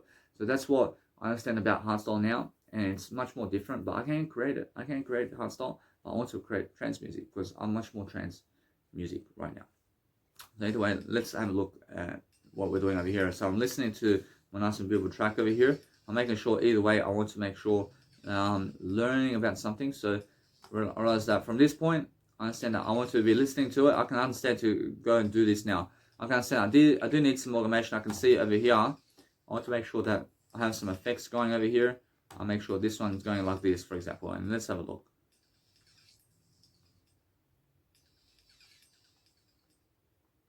Alright, now what I'm learning about the actual frequency or the cutoff frequency, if it's so low in actual cutoff frequency, then there's no mud ever in your music.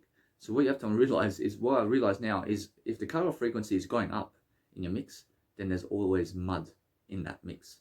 I mean, in a sense, so make sure you understand that the cutoff frequency can give you mud in certain aspects of your life in terms of the soundtracks you're making. So what you need to do is EQ it, but never ever touch the frequency of the cutoff frequency, and never touch it once it's in your music track. And just learn that really quickly. So I say over here, I say never, I say never, or better, I say touching my cut off frequency and cut off frequencies in my music tracks ever. So I do better only with it or for I. I understand, although every single day, just understand that those people who are doing music production today are growing in their music, and that's that. I mean, just make sure every single day you're going to go and do something that you love to do. So let's have a look over here. I understand that no matter what, I'm learning about sound now. I'm learning about sound design. I mean, this is real sound design. I'm understanding that no matter what, I'm doing much better than my 2016 album now. I understand that if you guys listen to my 2016 album, I promise you, it comes nothing close to this, man. Brushing out, here we go. Brushing out, here we go. Brushing, I can hear the sound over here. I can hear. I'm listening to the kick. I'm listening to the kick. When the mud's involving in your music mix, it's because of the kick. I mean, the kick is the mud in your actual music mix. So what you need to realize is, if you go into the mix over here and you go listen to your kicks, for example, and just go and remove the mud from the actual kick, and let's have a look at that. So now, if you understand the kicks and the high frequency, so make sure you EQ it. I mean, EQ the actual nice and beautiful, let's say, anything that is sub bass. So let's have a look at the sub bass, but never EQ the sub bass to the direction of anything that's never working. So make sure you understand that if you go separately to do it for yourself, and you go to the bass drum, for example, I mean, make sure you understand that we're going to have to find the bass drum over here. So I'm understanding either way, and I want to make sure that my bass drum is somewhere around here. Making sure that, making sure either way, it's number 6, for example. So I want to make sure that I'm playing it. I want to go into the pattern mode to play the actual drum on its own. So make sure you understand that no matter what, I just write that down also. So it's much more important for I to realize something. So I'm learning something along the way. I say never going to pattern mode to play pattern mode to EQ personally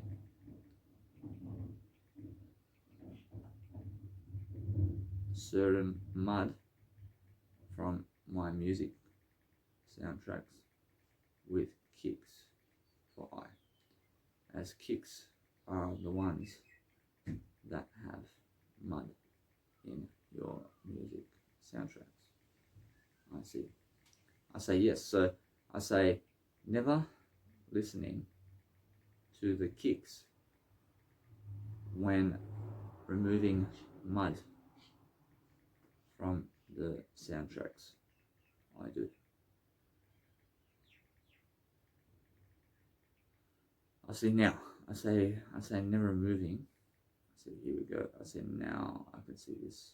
I can see that. I say now I just edit my nice and beautiful tones over here. So I'm making sure I say never editing with writing, yeah, or better only, so everybody can read my work always. Fine. Whereas now what's amazing about writing is make sure you're pronunciating it all better and that everybody can understand you.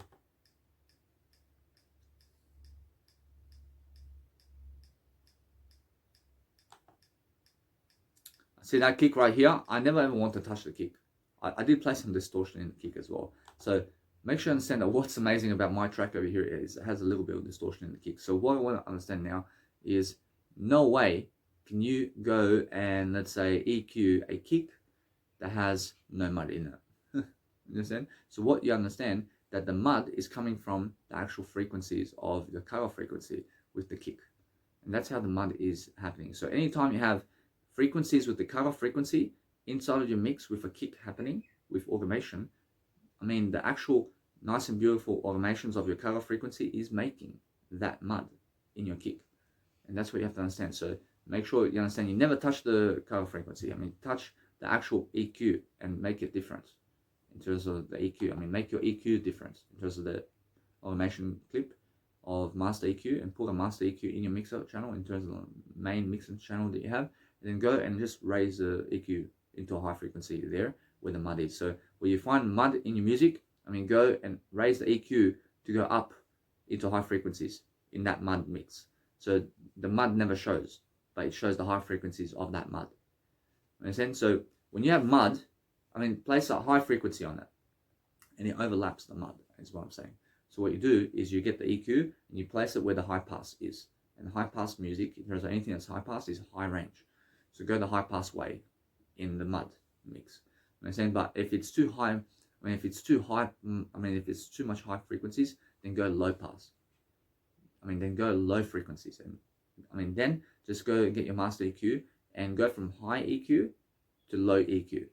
In terms of from high end to go to low end or go to middle end.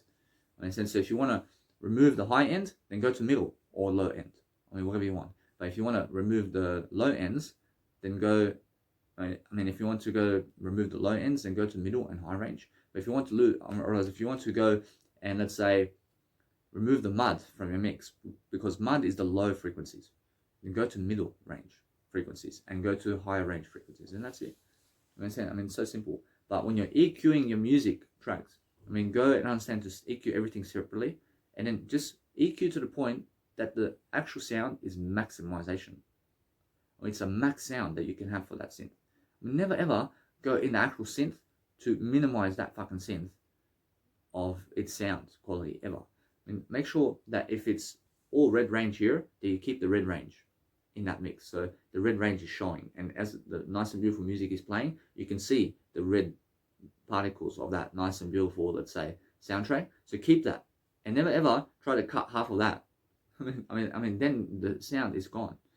So make sure you understand that what you need is a full maximization of all your sounds to sound as much as you can, all of it, in terms of everything. So when I place sound gradizer on my nice and beautiful music, then I place sound gradizer only in my music when I'm specifically trying to boost up and beef up the sound. And that's it, in terms of I'm trying to, let's say, veganism the sound in a way that I am making a bigger sound with that nice and beautiful thick sound I need. I'm juicing up the sound with a sound gradizer because I'm vegan always, but I'm making sure that you understand that no matter what, that if you go and do that, then you thicken up the sound, is what the sound glider does. So whenever you want that to happen, you just place sound glider on just that sound.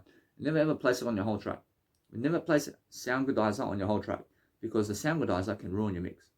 And it can make everything thick and big and nice and big for you. But guess what? What happens then is your mix sounds like crap. So make sure that if you want to specifically use sound glider, then say I love I, and then just make sure you go into your nice and beautiful soundtrack and just raise the sound glider to the point that you want to thicken it up. Never ever go full. Never go all the way up. Never go 100% thicken. Just go and thicken up to 20% or 30% or 40% or maybe even 5%. You must understand to just go by ear and thicken it up to the point that you need it, and that's it. And that's how you do sound glider. But with Maximus, is something different. I place Clear Master on it, and it boosts my sound, and it's an amazing sound already. It's already a sound. The sound. I realize now what I was doing with Maximus inside of FL Studio before in 2016 is I was using Clear Master, which is excellent. But what I was trying to do is I was stupid to the point that I was believing that only one click can do your sound design. One click in terms of a Maximus sound, can never ever go and make your mix sound great. All the Maximus can do is boost the sound quality of your actual mix and make certain frequencies that sound clearer in terms of that make your sounding nice and beautiful track clearer in the mix. So what I do is I place a Maximus right into the mix before I even start the track, because I want my mix to be louder overall, and I want that clear mix going on right away. And then I make the soundtrack and the sound design while I'm doing the track.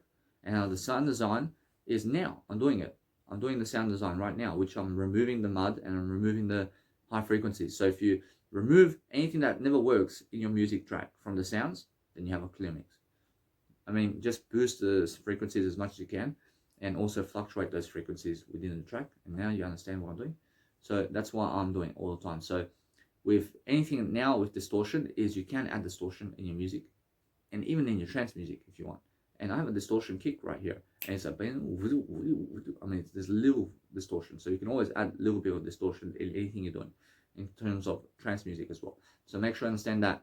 If you understand that hardstyle really goes into distortion, they really try to show you the distortion in it, but make sure you understand it's different. But now, since we understand the different types of music tracks that we're doing, just understand that with techno tracks you can DJ all of it, but with trance tracks you can also DJ everything. You can always DJ everything in terms of what you're DJing in terms of music. But make sure you understand that with myself personally, I only ever DJ 1 hour music. I never ever DJ 3-minute music. Do you understand? And there's a big difference. And why is that? Because 1 hour music is what we're going for. We're never DJing 3-minute music, man.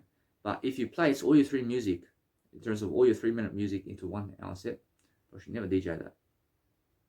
But most people are DJing their 3-minute music, and they're making 20 tracks of 3 minutes each, and they're trying to DJ that. You should never do that. You should never ever do that. And why? Why? Because what you need to really do first is create 1 hour musicals, and 1 hour musical of all the 20 tracks that you made.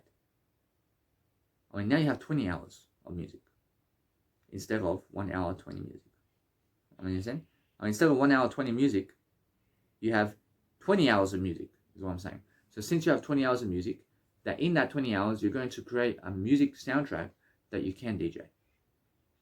But if you're making a quick track that's 3 minutes to 12 minutes long, then you can never DJ that.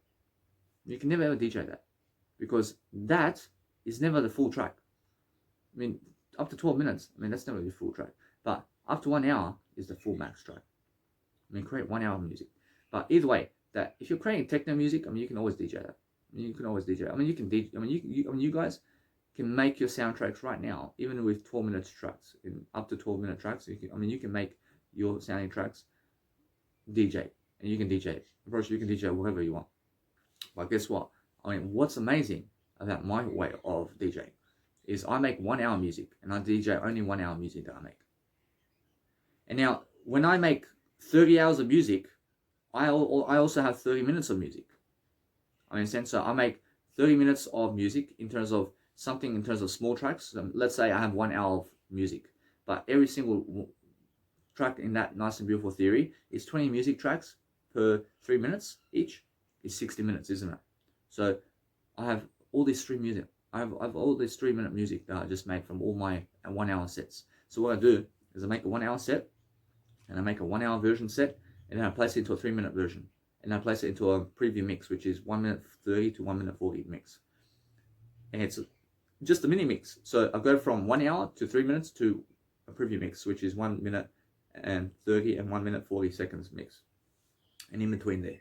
And now either way, that since I do that, I understand straight away that I go and place the best parts of my 1 hour mix into my 3-minute mix. And what is the best part in energy trance? I promise you it's the most quickest part of the music track is inside of my 3-minute tracks. I mean, the quickest parts with the best composition.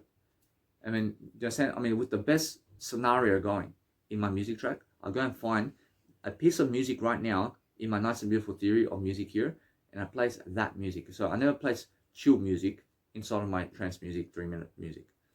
I never place, I'm doing a chill mix now, but I'm never placing the chill mix inside the 3-minute mix. Understand? And why is that? Because if I can create chill mixes as well. So that's something new I can do. I can create different versions of 3-minute tracks. So that's something that's new for me today. And I understand that either way I can do that. And it's something new for me. But I understand that what I need to do daily is focus upon understanding to do some chill mixes as well. And do something that's different. And something that's a Juno Beats kind of nice and beautiful vibe of my beautiful soundtracks with a slower version kind of way. So what I want to understand is it's much more of a chill mix going. So I understand either way, I have to go and do that also. I have to make chill mixes from all the soundtracks that I'm doing as well.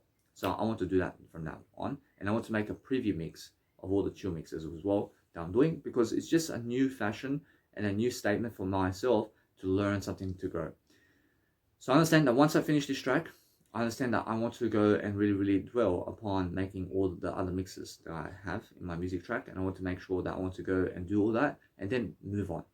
And I want to make sure either way that it's a really quick process anyway, by making sure that no matter what, that I'm learning something along the way, and I'm learning how to really make all this happen. But in my actual energy tracks, in terms of 3 minutes, I have only ever the nice and beautiful energy in it, and it's the best composition. So now I'm learning different particles, so make different aspects of life, and then you understand what works and what never works. And that's the whole point, isn't it? I mean, let's have a look over here about what's going on over here.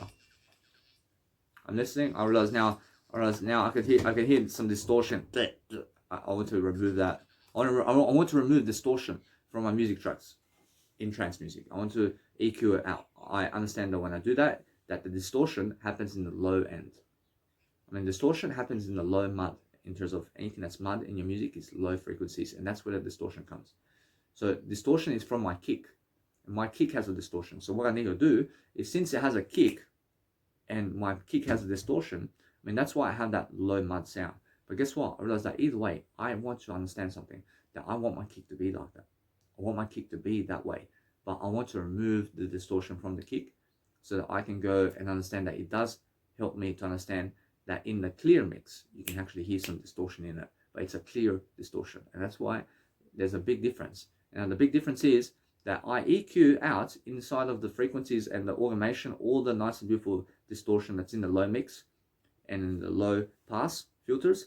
And then I'm making sure that no matter what, I'm removing low frequencies with distortion and mud to make sure that my frequencies are middle range, and also higher frequencies and also lower range in some places where there's no mud going on.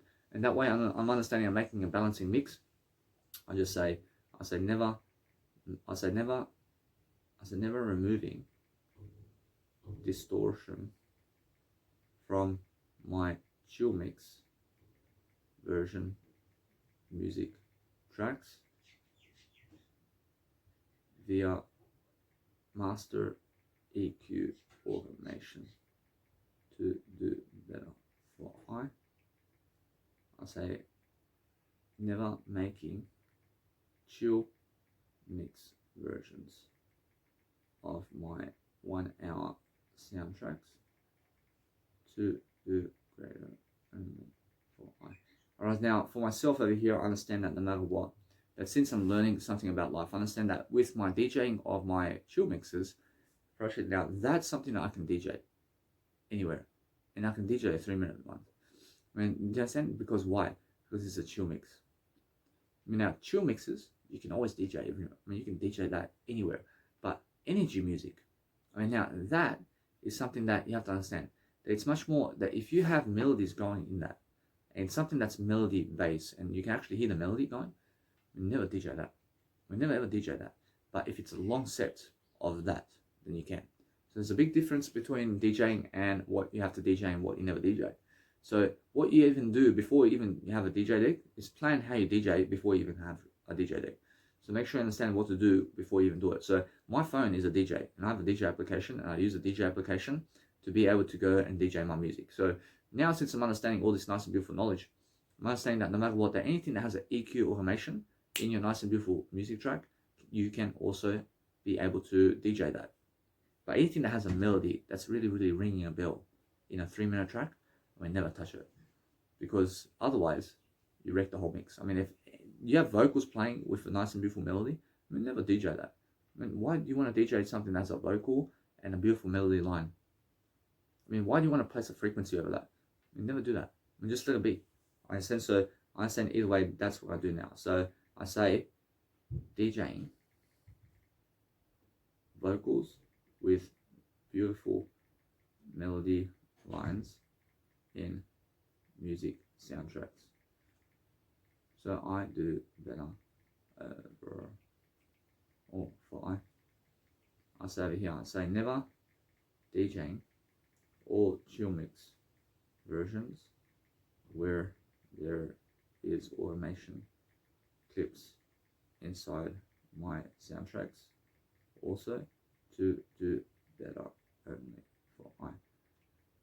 Approaching now, that's that approach now. Either way, I'm learning really quickly about DJing, and I'm learning about all the nice and beautiful theory out there about soundtracks and what you have.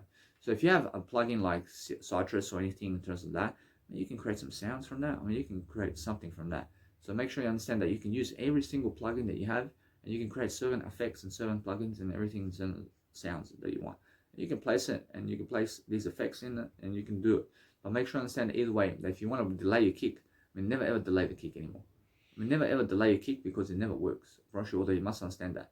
You must understand that with delaying kicks, it does work. It does work.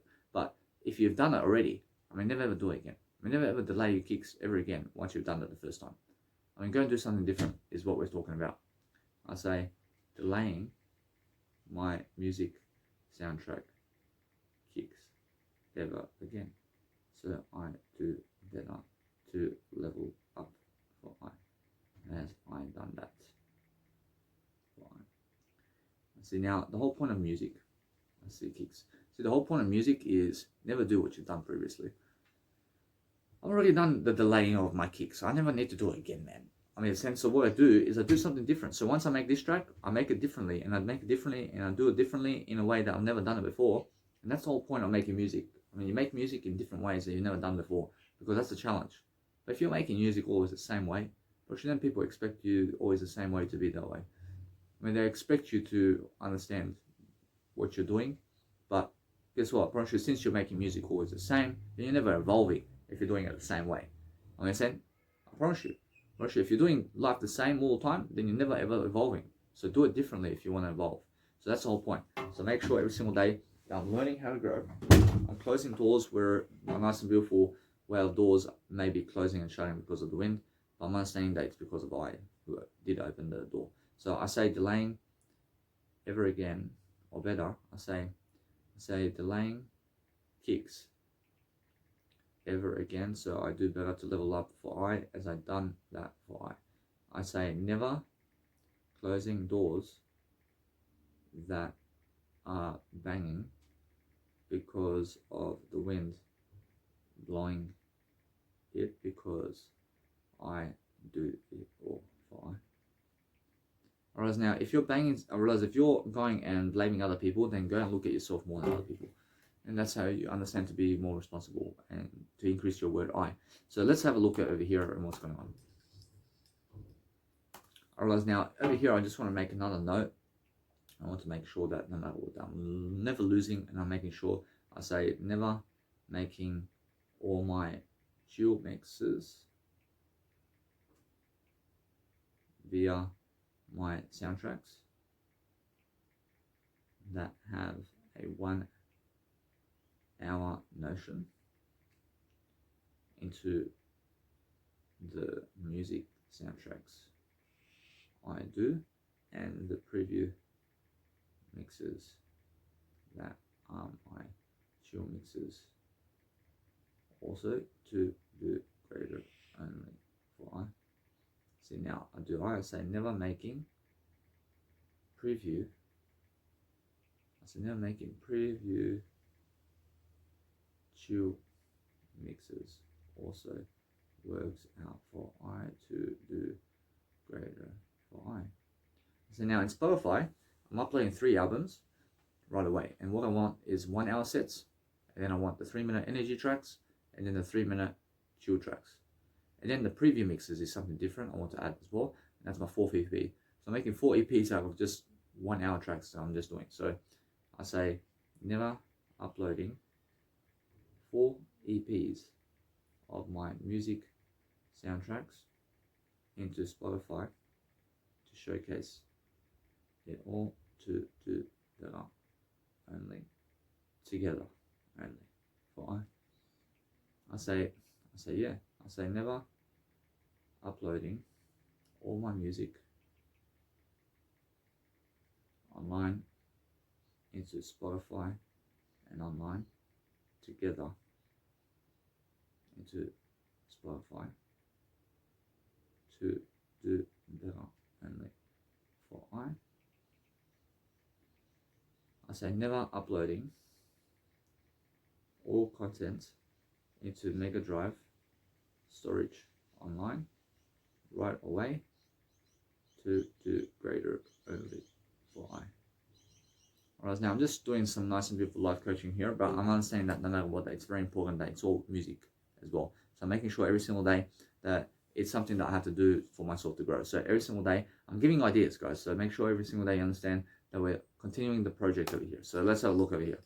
I'm making sure that no matter what, I'm learning as I'm going along. So I want to listen to that nice and beautiful distortion in terms of where it is in terms of life. So it's around here somewhere. So that's the distortion.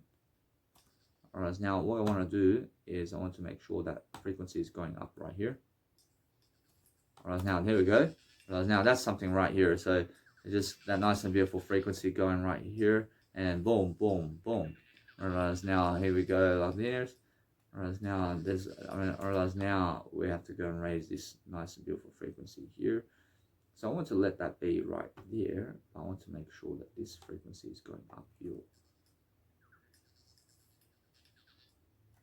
Alright, now here, that's something excellent right here. I'm learning to just see what's going on around here. I'm understanding that I see some frequent distortion over here, so I'm understanding either way. And I want to make sure that this frequency is going up here. So I'm making sure that no matter what, I'm just removing the distortion from my music over here. So now that's excellent over here. I want to make sure that you can also breathe if you want in your nice and beautiful tonality of what you're doing.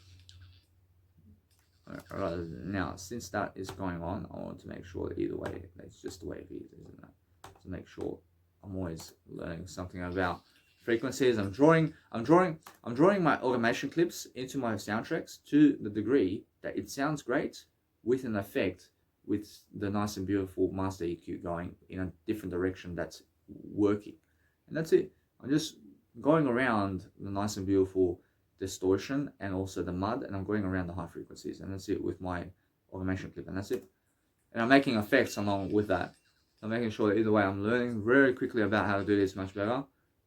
Whereas now this one here, I understand that you guys have to really EQ your mix in a way that's going to work for you. So whereas either way, whereas now that's much better. Alright, now that mix right here, I can see this. I can say it's a clear kick. I can see it's a clear kick. Alright, now I can say excellent. I can hear it over here. I can see that's amazing. I can see no matter what, that it's really vibing, and it's a really that low frequency sound. So that low frequency sound is showing me something about life over here, but then I'm changing up the frequencies and fluctuating it differently. I'm making sure that you guys understand that you have to be changing your cutoff frequency and you have to be making new patterns. So it's all different in a sense. So that's the whole point of fluctuating your music tracks in different ways. And then we're understanding that either way that the nice and beautiful EQ in terms of automation clip is going uphill and it's going all the way up while your cutoff frequency is, let's say, working, and your cutoff frequency is going up and so is your EQ automation at the same time always. Because that way you never have any kind of, let's say, you have never any chance other than to make sure that you're growing, but make sure you understand that no matter what, that as your high frequency in terms of your cutoff frequency is going uphill in terms of your automation, then make sure your actual EQ, master EQ, is also going up in that version, because that way you cut off the mud from that mix, and that's the whole point. And now I see what to do over here. So I'm understanding, I say never raising the automation, master EQ automation, while the cut-off frequency automation is going up in value.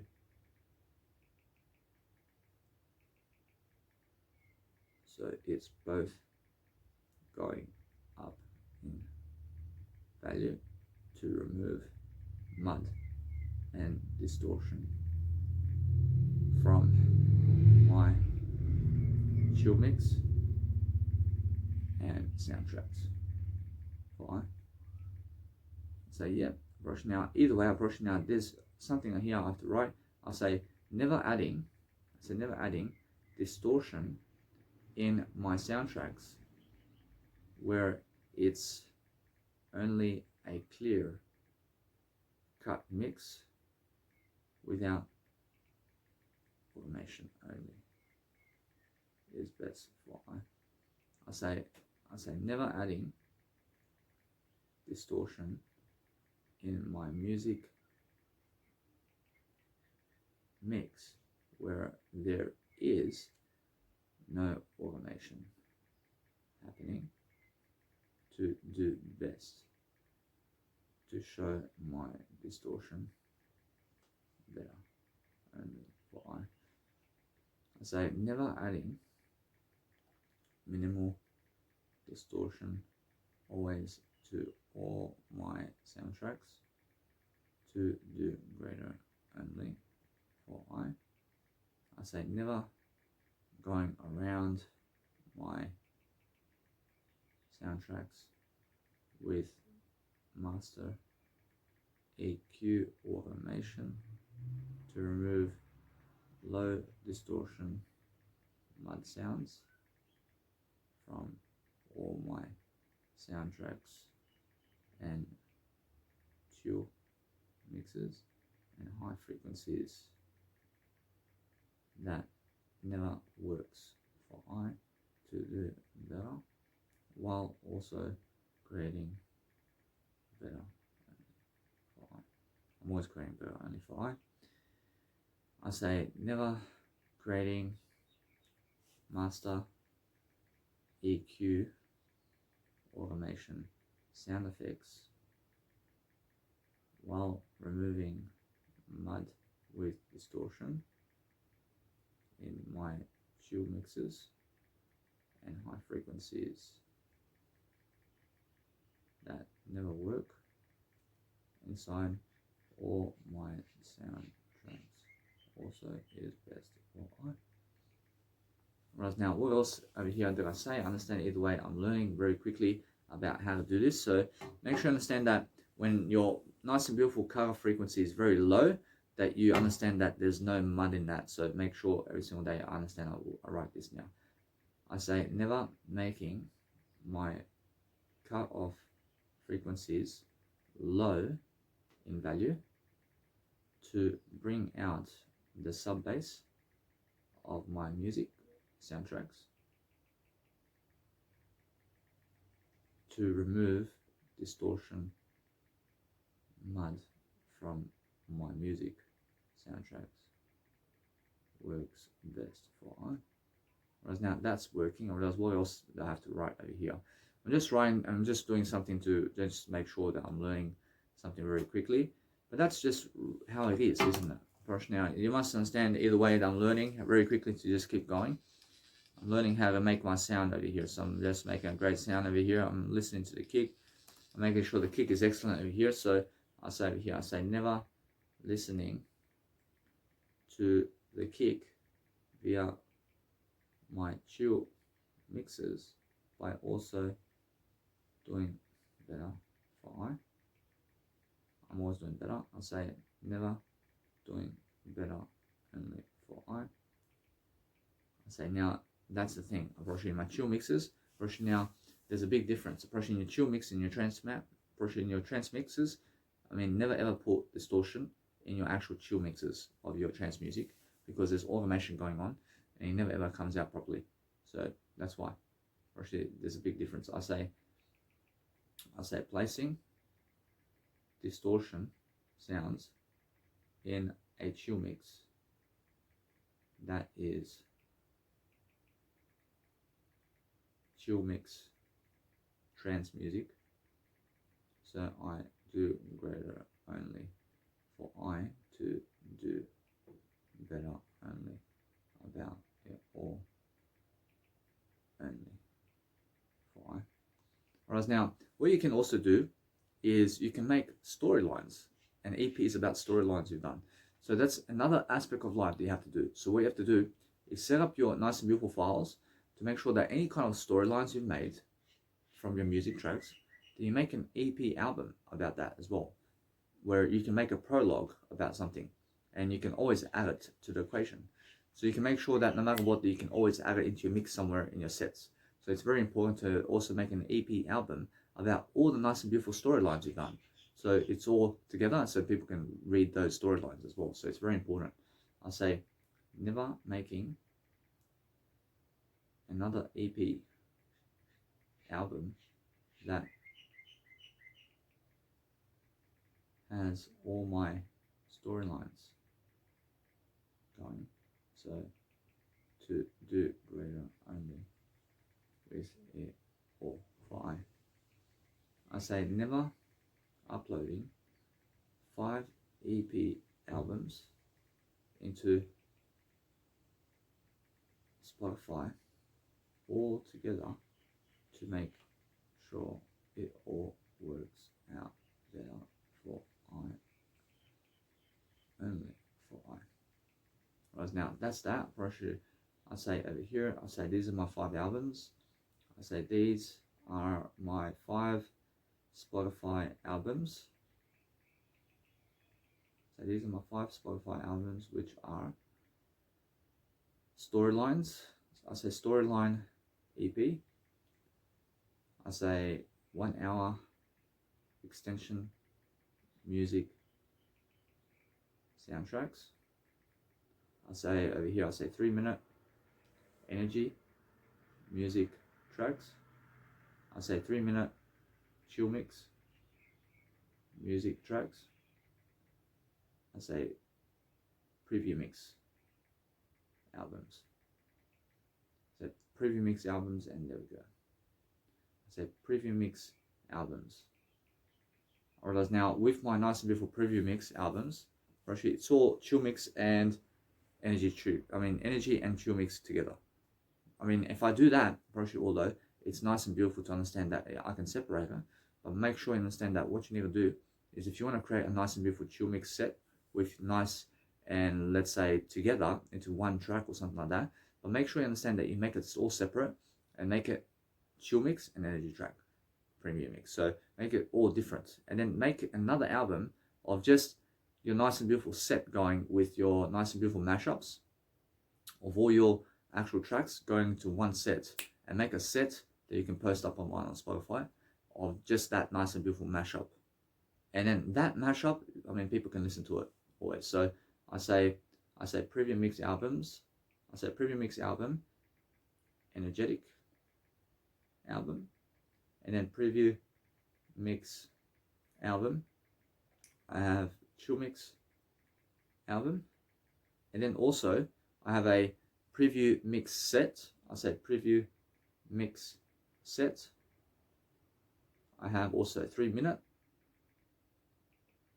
I have a 3 minute mix set, and I have a 3 minute mix set energetic version, and I have also 3 minutes. I have a 3 minute mix set with the chill version. I mean, in a sense, so these are my nice and beautiful EPs. So I'm working on a lot over here. I mean, there's a lot going on, but I'm learning the most by doing the 1 hour extension music tracks. So that's very important for myself. So once I do all that, I mean, I'm putting it into one folder online, and just going to be all that together. And then that is all going to one folder, and then that way I understand that no matter what, that when I upload everything into online, it has to be that. It has to be all done to upload it. I do everything first, and then I upload it online into Spotify. I never go making this 1 hour track and then upload. And then I make another 1 hour track and then upload. And then I make 1 minute, 3 minute track and I upload. I never do it that way. I make sure I make the whole fucking set, and I make all the albums and everything first, and then I fucking just upload everything together.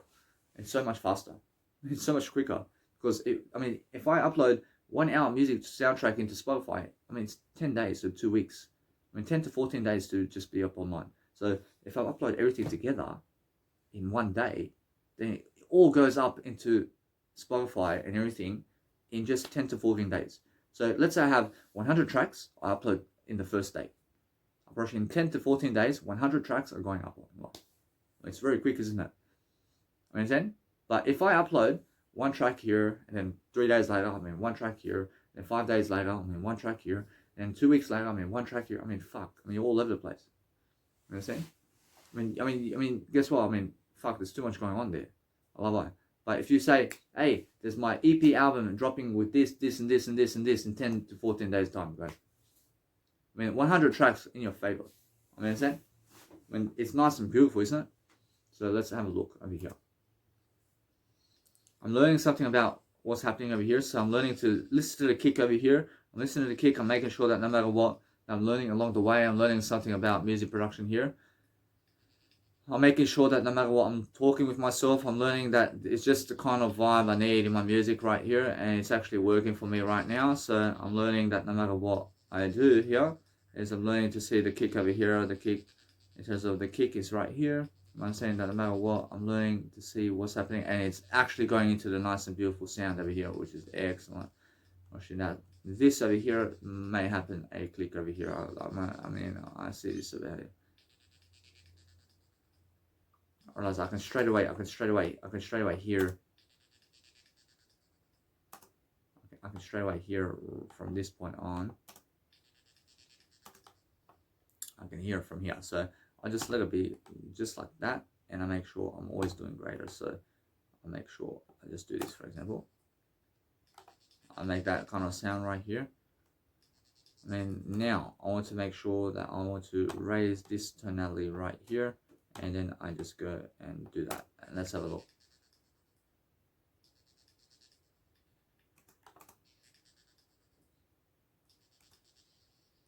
Make sure I do this over here, and then bend it a bit. I'm bending a bit, and I say yes, baby.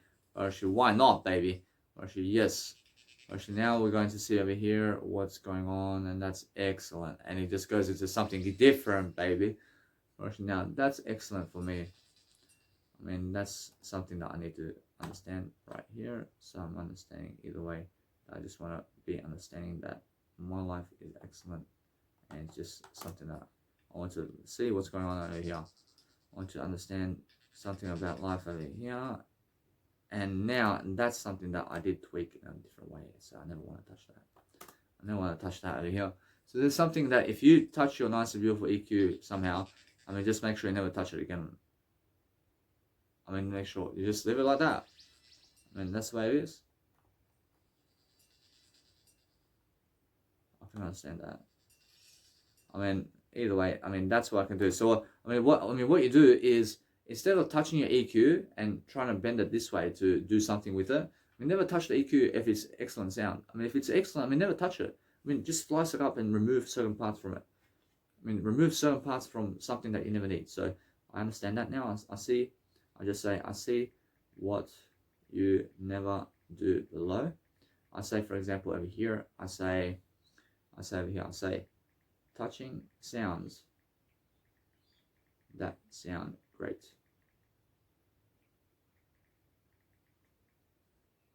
I say never making slices to my automation clips to remove other aspects of automation that may cut frequencies off in other aspects of my music soundtracks to do greater only for I.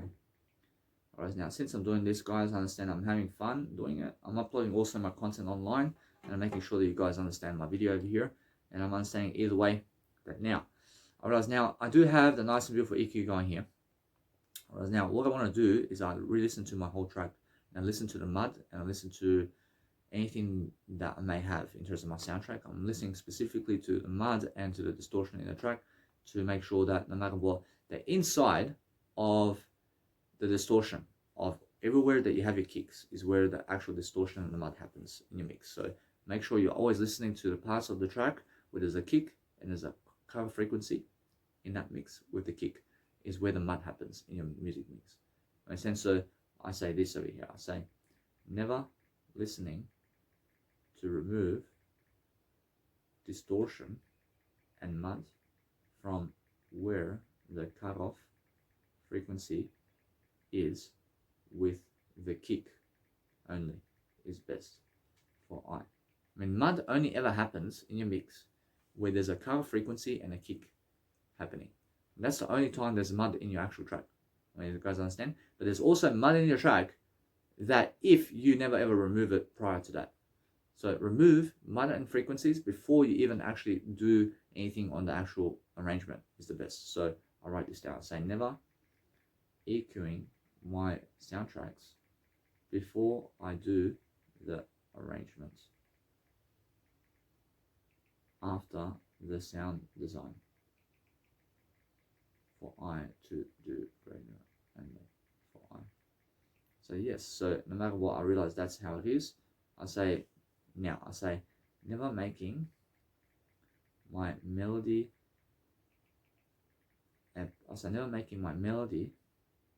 and percussion sound design, then the EQ with the sound design, then the arrangement is best for I. Fortunately, that's what we have to understand. And now I'm drawing everything to my degree. I'm understanding that if you flip anything vertically, then make sure you're going again and drawing it again and again. So make sure you understand that just because you flip something vertically in terms of your music track, I mean, guess what you have to do?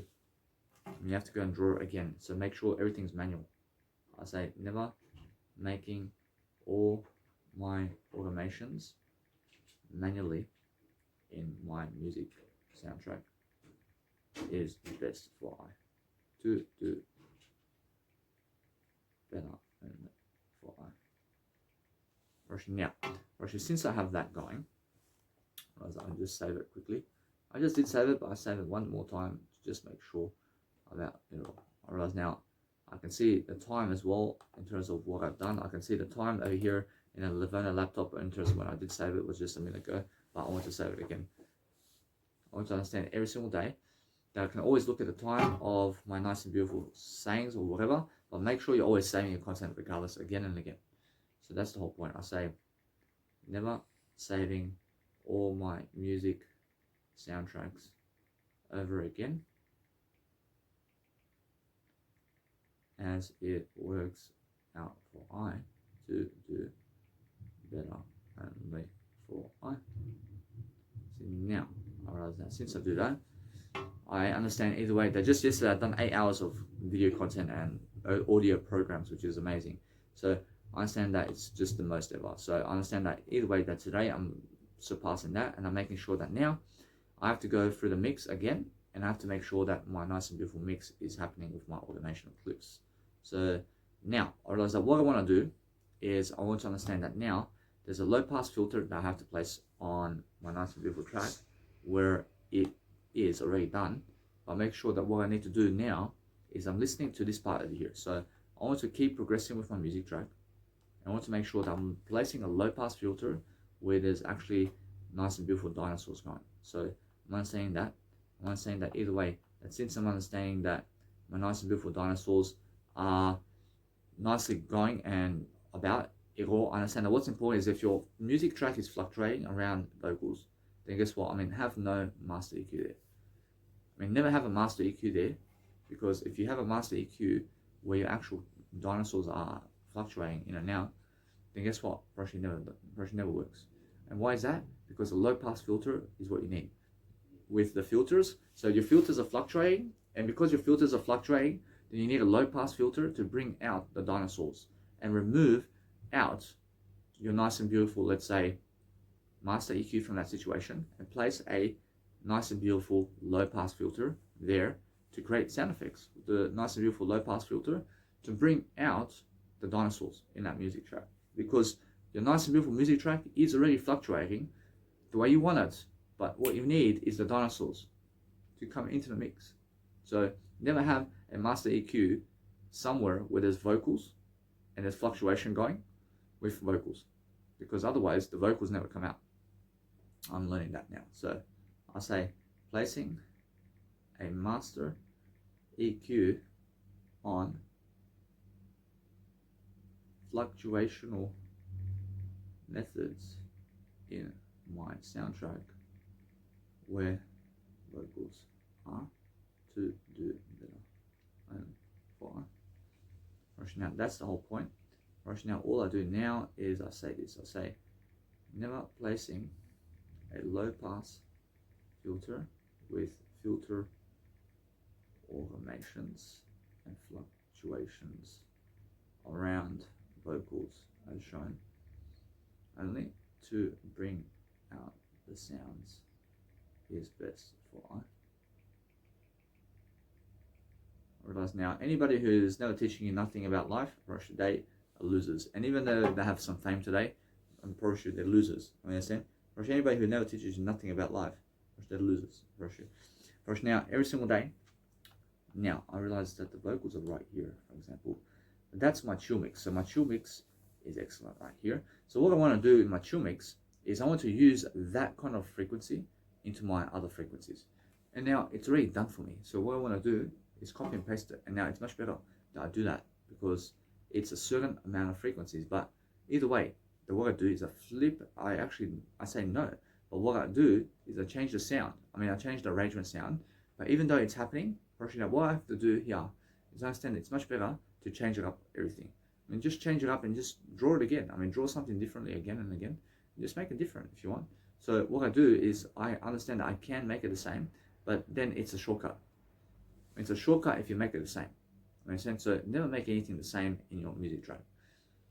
Now, if you understand that, then you learn something much more. I say making anything the same in my music sound tracks, so I do better only for I. Realize now, I understand it either way, that if I draw it completely, it's a new sound. So if I just flip it vertically as well, it's a new sound. But then I have to manually draw it again. And now, either way, I flip it vertically, and I make sure either way that what I do from that point is I make sure it's already done for me here. So I just have to go over it again. And now it's all totally new again. I mean, it's a different drawing altogether. So that's what you need to do. So make sure you understand that you never ever do the same thing over again. Never ever copy and paste some automations you've done in previous versions into the next version ever. Understand? I mean, that's how you do it. I mean, just copy and paste it into the next version, but keep it different, is what I'm saying. I say never making all my automational clips different, and my soundtrack and soundtracks different in my music mix to show all different sounds and natures in my soundtracks to do greater only for I. Alright, now all that I have in my mindset is my word I. understand that either way I'm learning how to grow myself, and then understand that either way I'll say never flipping my master EQ over and over again to change up the EQ drawing line with the most recent drawing only to make it all newer is how I see how to do it better only. Why? Whereas now what happens, guys, in your actual music is when you're drawing the first piece of EQ into your music track with the actual fluctuations. Thank you very much. I mean, guess what? I just drew something down. I mean, I drew something, but I copy and paste that into the next version. I flip the nice and beautiful master EQ from that version. I flip it and I draw something new. Is what I'm doing. And now, since I'm drawing something new, I copy and paste that again into the next version, but I flip it again. I flip my EQ again into a different version and I draw it again differently. And that's the whole point. But I keep my nice and beautiful fluctuations the same. I keep it the same all the way through. But what I do is I change up the EQ about it. And I change up the different pencil lines and different ways of drawing my track in different ways. So then it's always sounding different. And that's the whole point. But I want to keep the fluctuations going. And that's it. Whereas now, every single day, I just want to make my track differently. I mean, I want to make it differently all the time. I say never making all my music soundtracks differently with fluctuations, with automation, with the low pass filters and the master EQ automations is best for I. Whereas now I see what's that in terms of as shown. I understand that no matter what, I'm learning how to really dwell upon this. So I'm understanding that either way I understand something about life. I understand either way that what I do now is I keep going. I realize now that's all I realize, but I realize there's something more I can do. I realize now since I'm doing that, I realize my nice and beautiful low pass is right here. So I understand that's done. I realize now what I have to do is make all the vocals and sounds differently. So just because I have, let's say, one segment that's the same in my music track, I never want to make it the same anywhere else. I want to make it something different. So that's the whole point. I say making certain segments inside my soundtracks that I done prior with vocals and automation, clips and segments, the exact same in other versions of my soundtracks ever. So I do better only for I. Whereas now what's amazing about understanding that when you do a 1 hour track of your soundtracks is you exactly see the best parts of that music in a chill mix and the best parts of that music in an energy mix. And you can actually tell what the fucking best part is. And that's it. I mean, and that's the whole game. I mean, that's the wisdom of that. Because if you just make a 3-minute track, but you don't really understand what you're really doing, are you? I mean, if I make a 1 hour track and you make a 3-minute track, I mean, who's much better? I'm doing much better than you. So make sure you understand. I mean, make sure you understand I can see the whole picture, but you are just seeing 3 minutes of it. I mean, you're only seeing 3 minutes of the 1 hour. I'm seeing 1 hour of it. Understand? So that's the whole point. I mean, make sure every single day that what you realize now is I'm learning very quickly upon how to do much greater. So I'm much more a star now. I'm understanding that no matter what, I'm learning how to grow. But now what I need to do is I'm really slowly just giving attention. I'm never paying attention. I'm giving attention. So that's the whole point. Whereas now I understand either way that I can really abbreviate what's really going for myself over here. But I want to make sure either way I can see over here is a nice and beautiful remedy over here. So I understand that I want to go and make this come true. And then once I make this come true, and then I do the next segments and the next segments, and then I make sure either way that I listen back to it. And I listen back to the distortion of the mud and also the high frequencies and also how the actual dinosaur effects and all the vocals are coming into the mix. And I want to make sure that I'm watching it as it comes along. I want to watch the screen as it happens. And only that. I never ever want to listen otherwise. But otherwise, I understand that once I do that, then I can listen to it in other ways. But once I finish the process of watching the screen as it's happening, and to see exactly what's happening in the music track and how it's coming out, is also something I have to do. So it's something much more. So understand you have to be watching the screen as you are also listening to the track, and zoom in fully to see.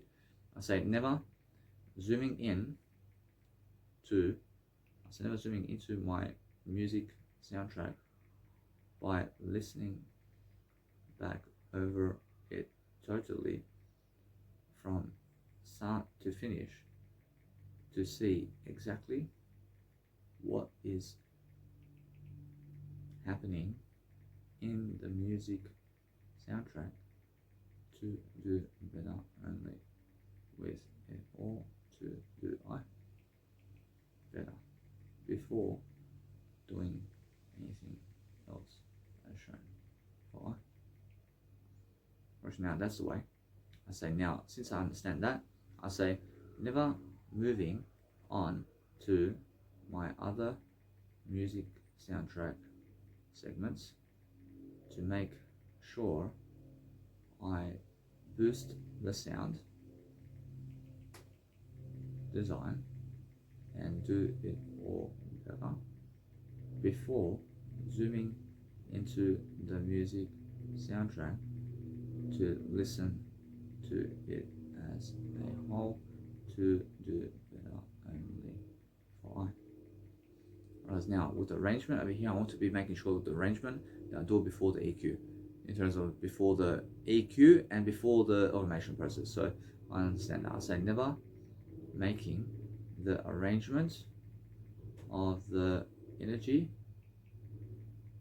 and chill mix music soundtracks inside of my music soundtracks that is 1 hour long and more as shown before I do the automation process to do greater only for I.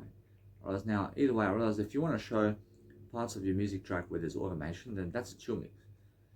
I mean, a chill mix is all the automation clips. I mean, that's a chill mix. So make sure you understand that.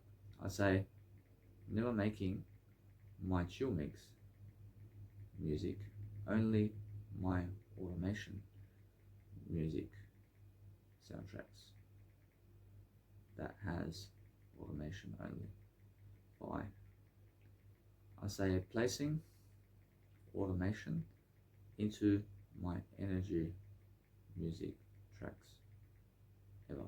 So I do better to DJ and do it all better for I, as it is the peak of the music track for I say never placing automations only in the chill mix of what I do. So I do better only to DJ it all and create a chill mix vibe for I. Say now that's that. Now all I have to do now is do this. Now I say placing, I see now what I'm doing over here. I say placing automations into the peak. I say placing automations into the peaks of my music soundtracks ever. So I do better only for I say never placing automations only where it's my chill mix going on is best for I. Now, even in the breakdowns, if it's an energy mix, then never ever place automations in the energy mix, even if it's a breakdown. Makes sense? So make sure you understand that in the energy mix, you have breakdowns and big drops and techno drops. I mean, since it's since it's a energy mix, then never place automations there, but place automations in the parts of that where it's chill mix, and then take away some stuff from the actual energy mix to make a chill mix to automate it. And that's it. That's how you do it. Say never placing my chill mix to have automations going only is best for I say placing automations into my energy breakdowns, so I do better only for This is, guys, a dream come true, I promise you. And wow, I mean, I'm actually learning very quickly about how to make music. I'm making really quick music now. I mean, now it's really fast, but they're making 3-minute tracks today. And they're trying to make a 3-minute track. I'm making 1 hour music. I mean, either way, we're different. So I'm making sure either way that what's happening here, I understand, is a low pass filter. So I can remove that low pass filter, and then let's have a look. Whereas now, either way, we are doing this much better. So now, in your actual chill mix, I mean, never ever place a low pass filter where there's no vocals in your mix. Right now, that's even better, because the low pass,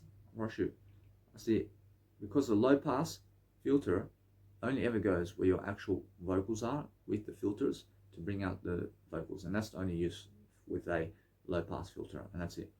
I say never using a low pass filter automation clip only where my vocals are in my music sequence.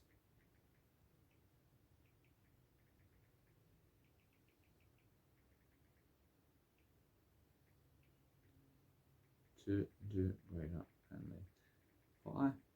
Whereas now in the energy mix, where there's actually, let's say, a breakdown with vocals, or should just let it be. And let your vocals be where energy mix is, where there's actually always, let's say, a vocal on top of it is excellent. So I see that now. I say never letting I place vocals into an energy breakdown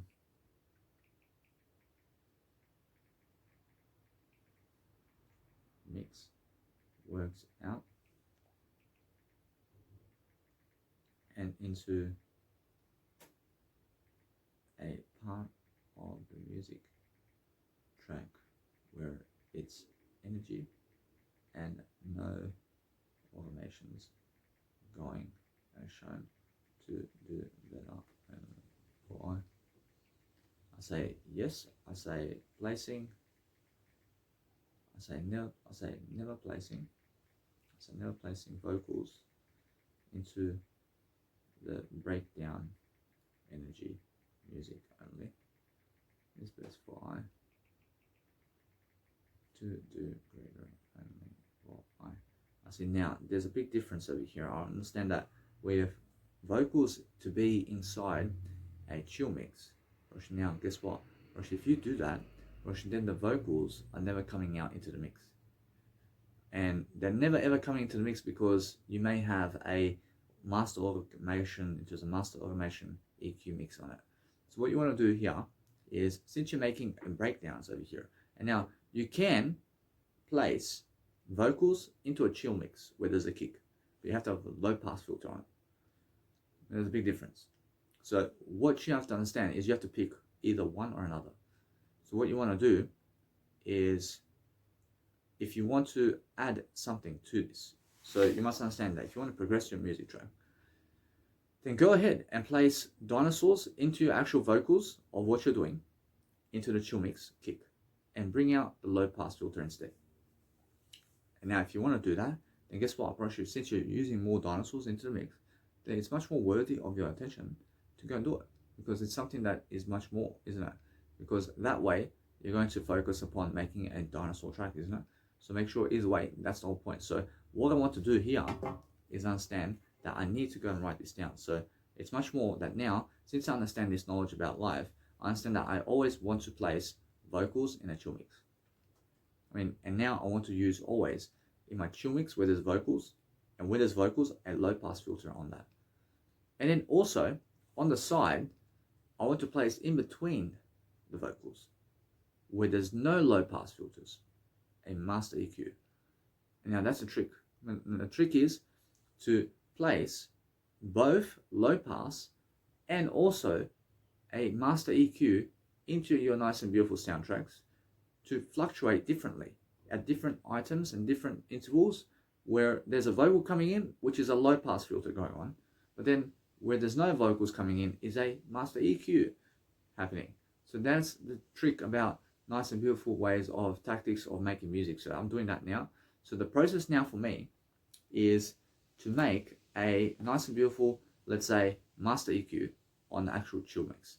And then I go and cut out wherever I want from that nice and beautiful segment of music that I didn't just make with the master EQ and my automations, to place a low pass filter in that with wherever I want my nice and beautiful, let's say, vocals to happen in that nice and beautiful chill mix is where the low pass is going to be. But then I cut sequences and I cut certain thresholds. And what I do is I understand this now, and I'm making progress because I understand that either way, that if you go and understand that wherever your vocals are, I mean, you can also remove from that the actual fluctuation process that's going on inside of the music track as well.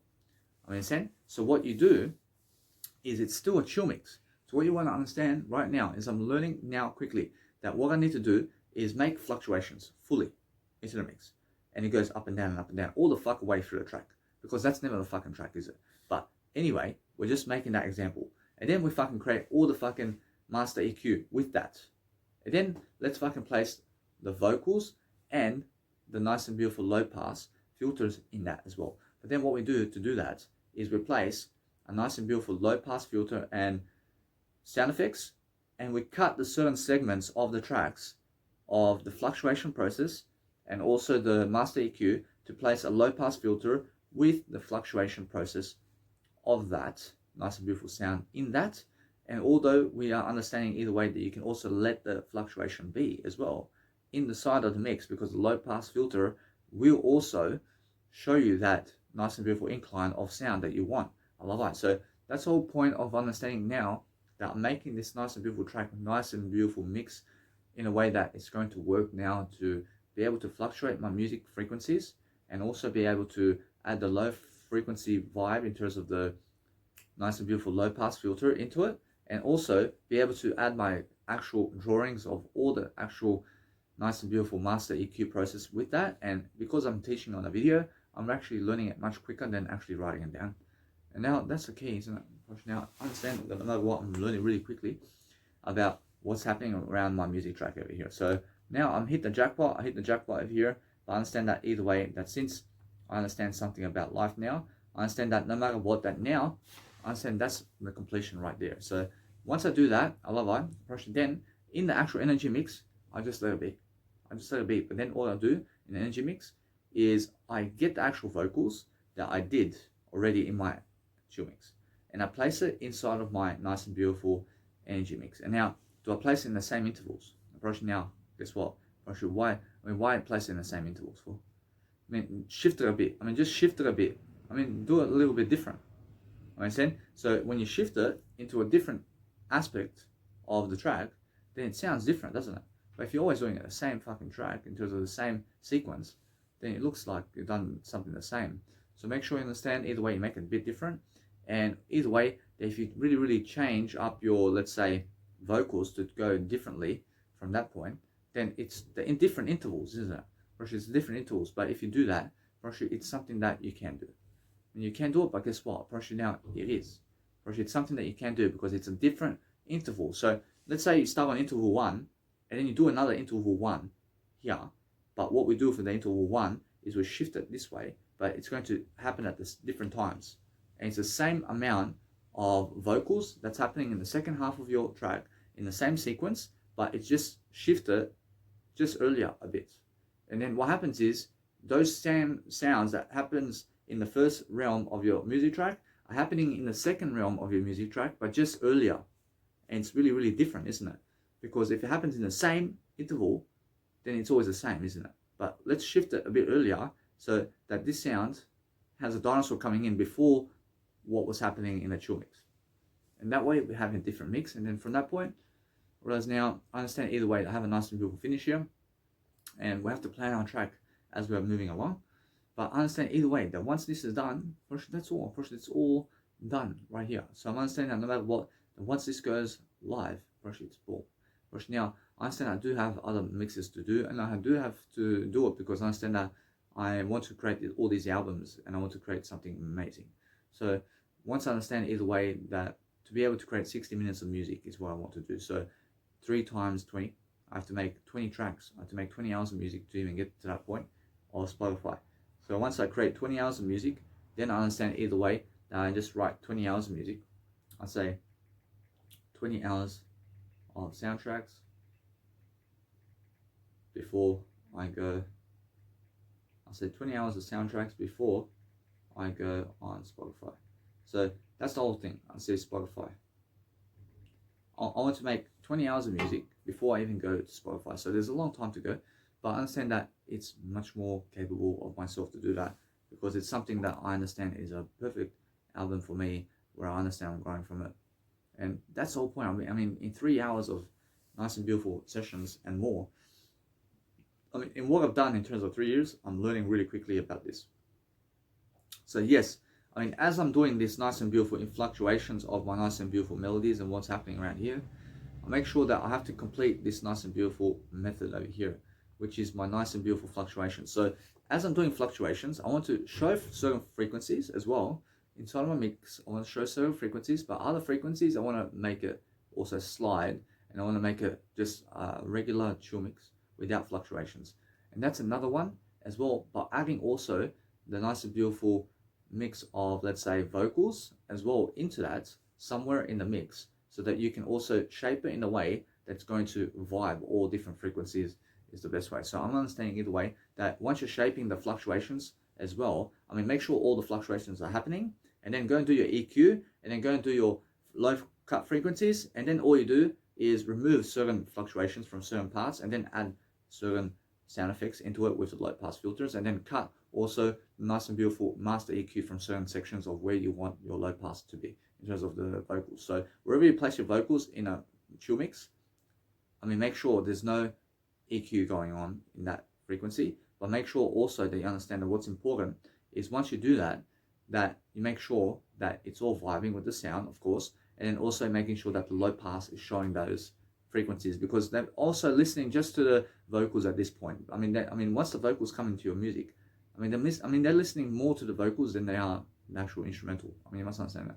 So you must understand either way that the vocal of your music does cover up your whole track. So make sure it goes loud in your mix in terms of the vocals, because I want to make my Dinotopia track a way that it's understanding that no matter what, it's a dinosaur track, and that's it. I mean, you can send with trance music, and that's the whole point of Danny Miller Voyage, isn't it? Whereas now, I understand that now what I need to do is listen back to this part over here, and then I want to make sure that I'm just progressing in my music track. So I'm very close to the finish of this music track, but I'm still learning.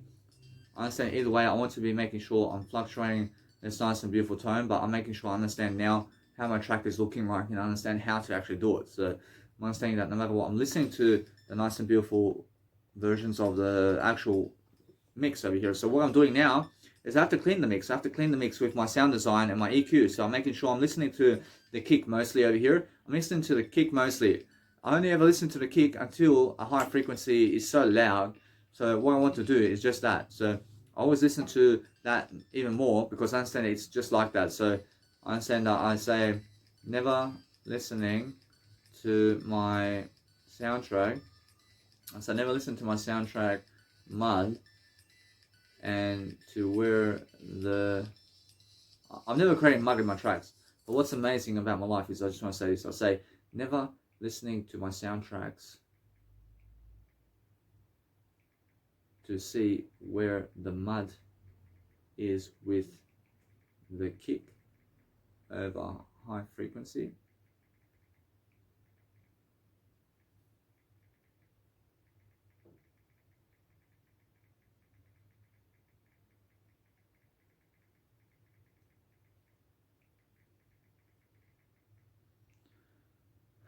I see now. I understand either way that what's important is I just want to really dwell upon making certain notes so that I can understand exactly how far along I am into everything. So there's a long way to go in terms of everything, but I understand that in the first 6 hours of my music tracks, I want to be going into nightclubs eventually. So into nightclubs, I realized once I have first 6 hours of music, I can go make a night for Danny Milivojevic for 6 hours. And I can DJ my music right away. I mean, so even though my albums and my Spotify and all these albums is never out yet, but I understand it's coming out, but I can go into the nightclubs really quickly. I just make 6 hours of music. So I have, this one here is my 3rd hour, then make another 3 hours, and I can go into nightclubs and play 6-hour nights anywhere around Australia and the world, and play with one set. I can play with one set, I can make this one set, and I can go to Japan with it, I can go to Hong Kong with it, I can go everywhere and fucking play this. I can always fucking play it everywhere. And I mean, that's the whole point, isn't it? I mean, just make just make 6 hours of music, and that's why I'm making 1 hour tracks. I'm making 1 hour tracks because I want to make these fucking sets amazing. And I want to fucking make a vibe so much that I understand that by the time you make 3-minute tracks, 6 hours, I mean, fuck. That's a long time. I mean, it can take you 10 years. But it can take me, or as it never takes me anything, but I can invest, let's say, 6 months of my life. I can invest 4 months of my life. I can do per hour, I can do 1 hour of music per 2 weeks. So, I mean, 6 times 6 is what? I mean, that's 6 fortnights. 6 fortnights.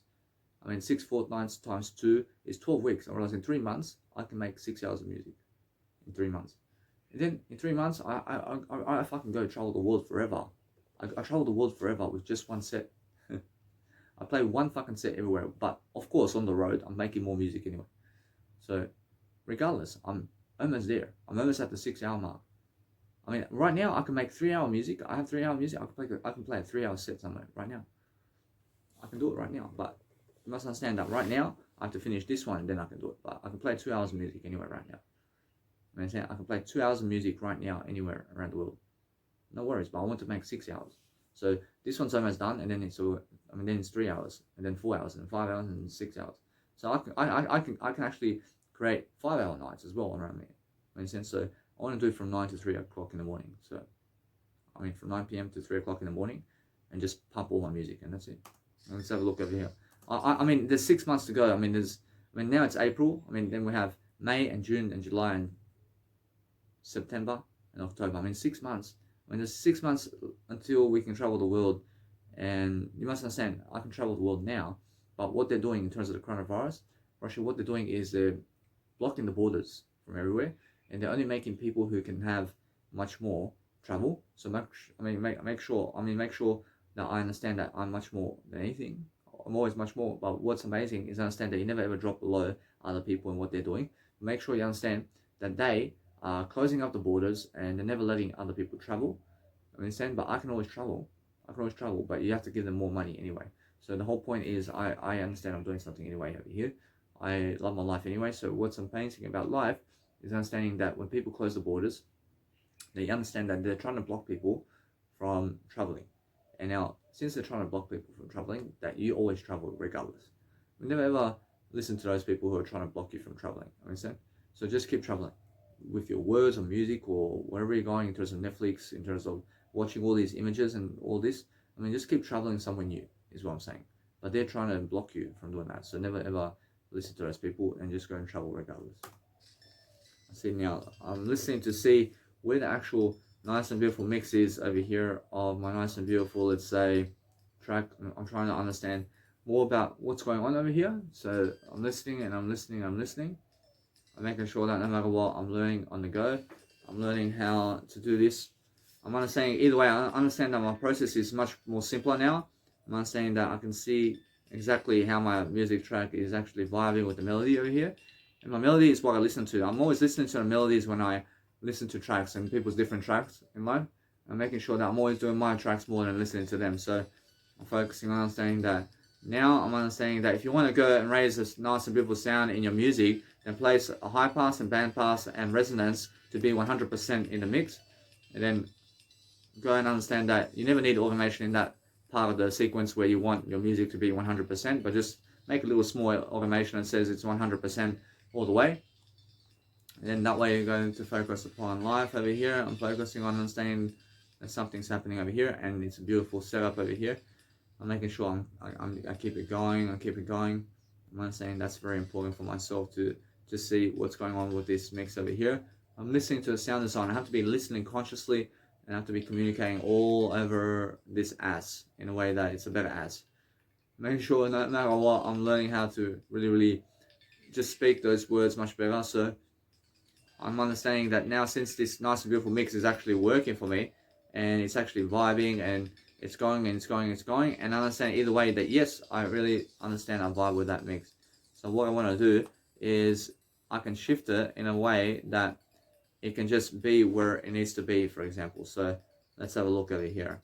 I'm understanding either way that I want to make sure that this mix is right here. I mean, that's excellent. I like that. I like that. I like that. I like that. I like that. Whereas I can add something over here. Whereas now I'll let it be and let it fluctuate from this point. I'll let it fluctuate. I mean, make sure you understand that what's amazing about fluctuation is understand this. That since it's fluctuating in all this, make a different fluctuation in a different interval is the best way. Because if you're trying to always do everything in the same intervals, it's a no-no. Go and do it differently. Make sure you understand a different way is the best way to make something new straight away. I say never making my music soundtracks fluctuate differently with different spacing and automation in different sequences works out for I to deliver it all better and for I. Whereas now, since I'm never with the crowd, guys, I'm always doing my music. In a sense, I never want to be around them because I'd be on the stage while they're watching me.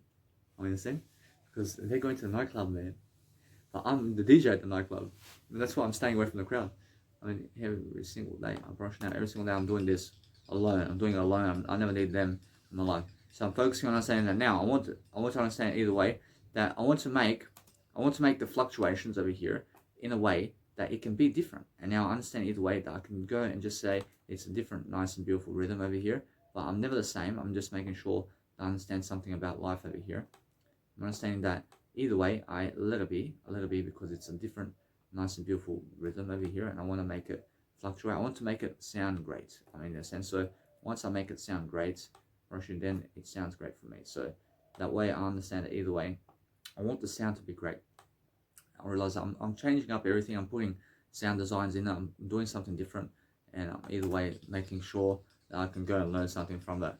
So I'm focusing on understanding that there's always much more to do. But I understand either way that I can use the pattern of arrangement over here. I'm understanding that it's working for me right now. So right now, that's working for me right now. Whereas that's beautiful and beautiful and beautiful. But I place a nice and beautiful way of method that I can go and understand that I have to put a low pass filter there. But I'm understanding that no matter what, I'm learning how to understand the different sounds over here. I'm learning to just listen to the sound over here. I'm understanding it right here, for example. What's this over here?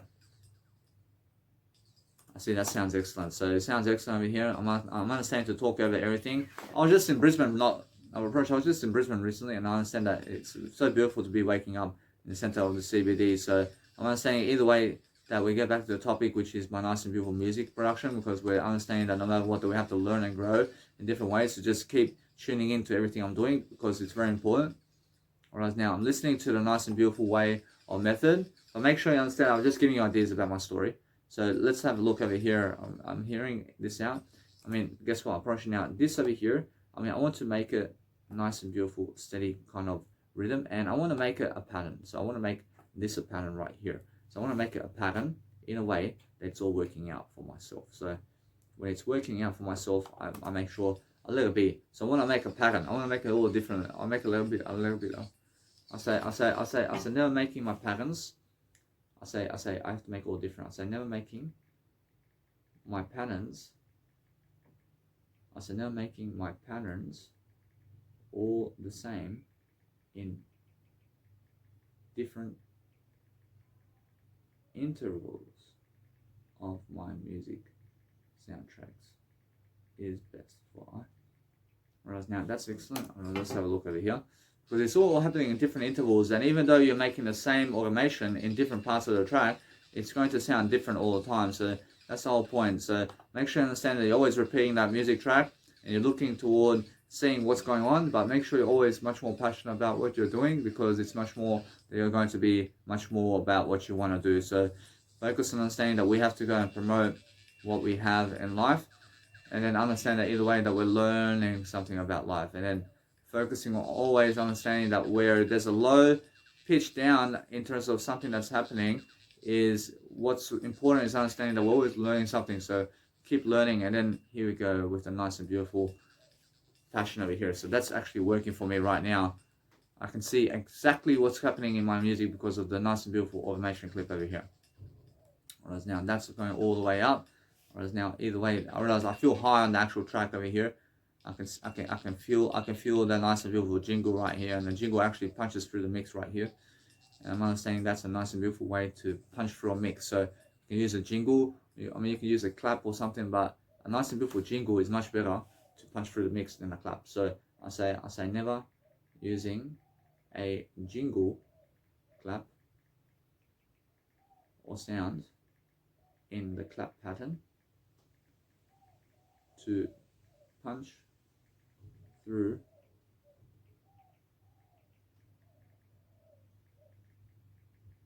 my music sound tracks to do greater only for I. Or I understand that what's amazing is I never wait, because I understand that I do everything now, making sure that no matter what, that this is going to play really, really excellent. And what I want to do is make trance nights. So I want to make sure that I'm really, really promoting trance everywhere now. I'm making sure that either way, now I'm just a trance DJ. I'm making sure I'm promoting that music of mine every single day, and I'm learning what's happening over here. I'm listening. I'm serious about everything I'm saying in my words over here. I see this, and sometimes I have to just go silently, just listen to the nice and beautiful music of my passion over here. And I want to make sure either way that what's happening is I want to go and make another interval over here, and I want to go just do this now. I'm not saying I have to go really go back to the soundtrack to see what is actually going on in my music track over here. So I'm understanding either way from that point, and then from this point, and then from this point over here. I understand I want to make something happening over here. So I'm listening back to my nice and beautiful track because I want to learn about all of it again and again and again. So I never know anything other than the word I. Actually, that's why I'm understanding why I'm doing what I'm doing, because it keeps me really still in a way that I'm learning. So I'm teaching you exactly what you have to understand about life in different ways. So I'm understanding that I want to make sure that my sound is excellent over here. So I'm always going into that sound, baby. Now, that's what I need right there. I can really hear that sound right there.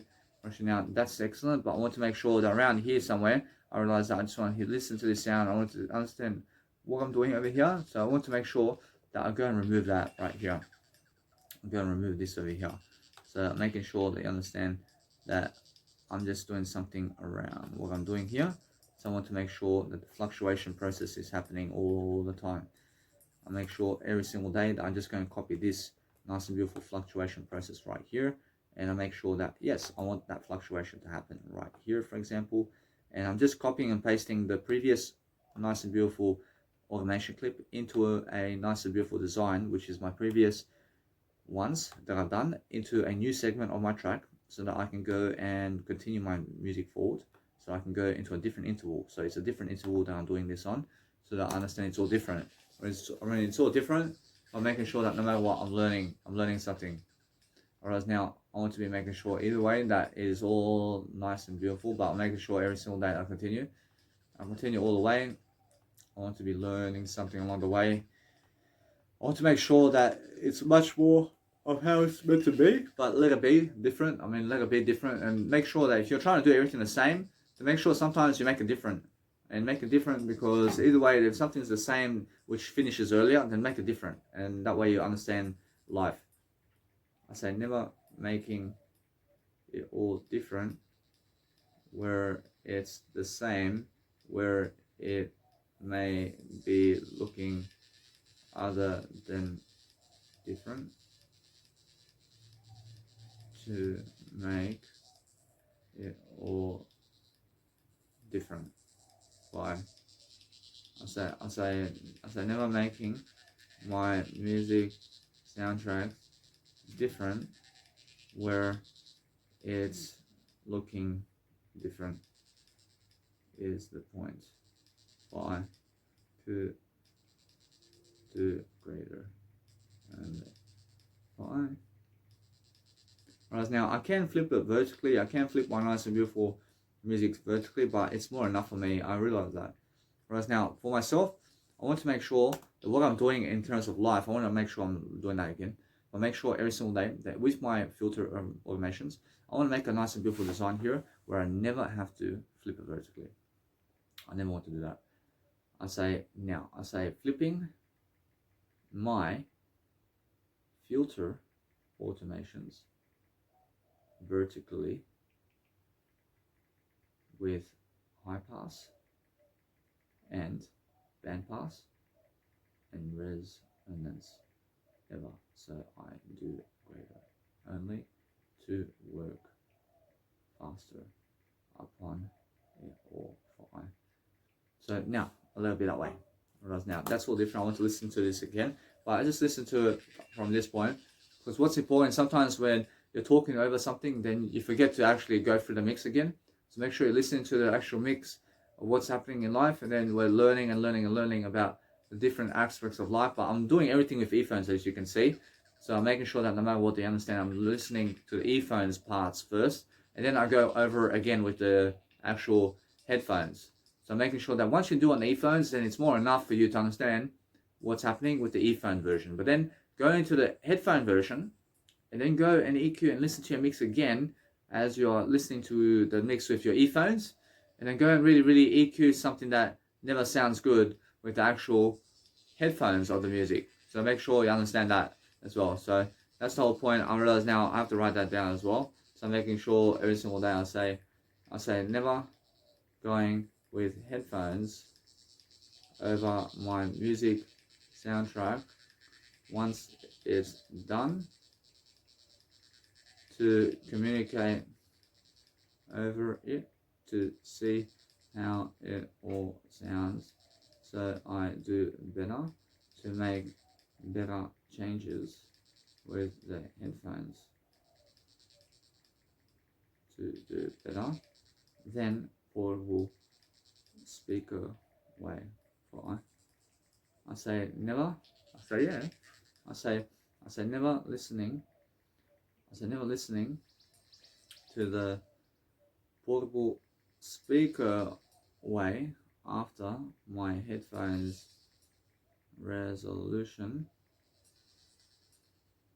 playback revision to make sure it all sounds better only for I to do greater only for I. Now, I want to listen to this all over again. I want to understand either way. I'm learning new information about the process of what's happening. I'm making sure that you guys understand. That's my biological dad right here.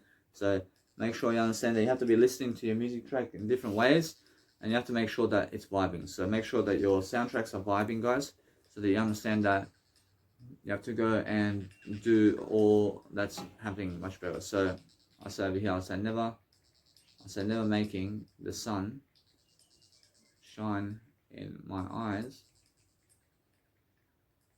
as I sleep to wake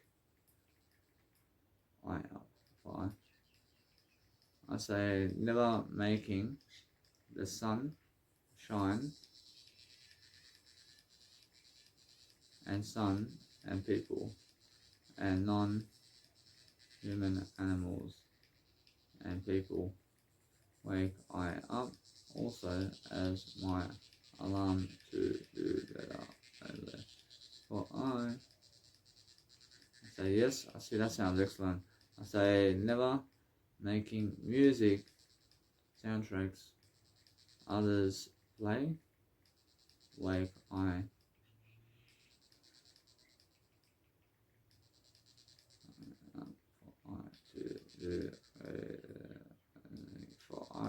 I do great only for I remember my neighbor over here was playing a lot of music back then, and I was sleeping and it was aggravating me. I realized I was so much more annoying. I was annoying myself because of it. I was so angry because it was pumping music in the morning while I was sleeping. You understand? I was so arrogant. You understand? I mean, make sure you're never angry, guys. I mean, if you've done that today, I realize it's my alarm. I never let it get to me. I realize every single day you must focus on understanding that you have to life coach sometimes, and you must understand to really, really dwell upon giving people ideas. So we're learning. I'm always repeating the track. I'm still repeating the same track because I find myself writing something different along the way. So this is an amazing part of my track right here. Alright, so it's just a really, really chill kind of version right here. So I'm making sure that no matter what, that people can hear what's going on and then understand that it's really, really that people can feel that nice and beautiful track right here. I feel it. So I'm understanding that when I listen to it like this, then I listen to it again and I just communicate all over it again and again and again. And I listen to it in silence as well. So it's very important. So I want to write that down as well. I want to say, I say never listening to my music soundtracks. So never listening to my music soundtrack and doing it all in silence also works out fine. I mean, just make sure, guys, that you're just doing a good job. So I repeat that last little segment again and again and again. I mean, you have to be repeating your soundtrack all the time. But just understand it's a long process to be able to do whatever you want to do. But make sure you're making a soundtrack that's working for you and that you're learning very quickly upon what you're doing. So I'm understanding either way that now I'm making better music, guys. I'm making better beats. I'm making better everything now. I'm understanding that no matter what, that I want to bring trance music to all of you guys. So make sure that no matter what, you come check me out live when I come and play. So eventually I'm getting up in front of a crowd to play this eventually. So I'm making sure that no matter what, I'm learning. Making sure that it just sounds excellent from this point. Unfortunately, now this is the whole point. I'm just always making understanding. Now I want to understand that I can always fluctuate my different melodies in different ways of orchestration. Or let it be that way, and I understand that no matter what, I'm learning in different formats of multiples in multiplication about how to make those numbers work in my life. So I'm understanding that if you go and really say anything that's really helping in your life, just make sure you're better than all that. So make sure that no matter what, you're never limiting yourself on numbers about what you're doing. I mean, make sure you understand that. And make sure you understand every single day that if you're going to go and do something, then have those numbers as a report that you're going to grow and you're going to do something in your life that's going to help you succeed. So make sure every single day. Alright, now, right here, I mean, what's happening right here? I mean, now that's something that's really happening right now. I'm understanding either way that I can really let it be. I can let it be right here. Let it be right here. I understand that sounds really excellent right here. But this is something over here that I want to see. I mean, what is this over here? I can see now I'm bringing the attention to where I need to go in my words over here, and then I understand right here. I understand right here. I mean, what is this, man? I mean, what is this right here, man? I mean, let's have a look over here. I mean, let's have a look over here.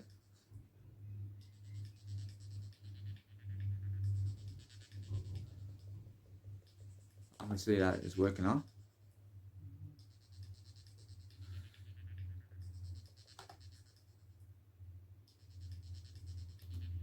See now that sound right here, for example, I'll place a midline over here.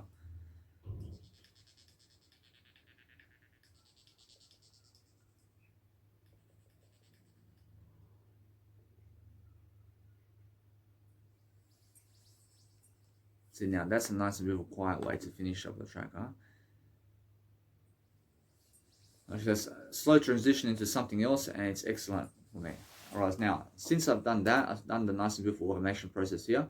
And it's giving me more automation, it's giving me different sounds, and it's excellent right here. So I'll just go and really dwell upon understanding that I never want to rush my life. I never want to rush anything other than my word I. I'm understanding that, so I just write that down. So I'm understanding that, I just go and see this. I say, never rushing my word I and I. That's the only way I understand either way. That since I'm doing this, I'm understanding that no matter what, that I let it be for now. I want to understand that I listen to it one final time eventually, and then I understand that I just keep listening to it one final time and just making sure that no matter what, I'm learning like that. I say, now I just do that. I say never listening to it all one final time to do greater only for I.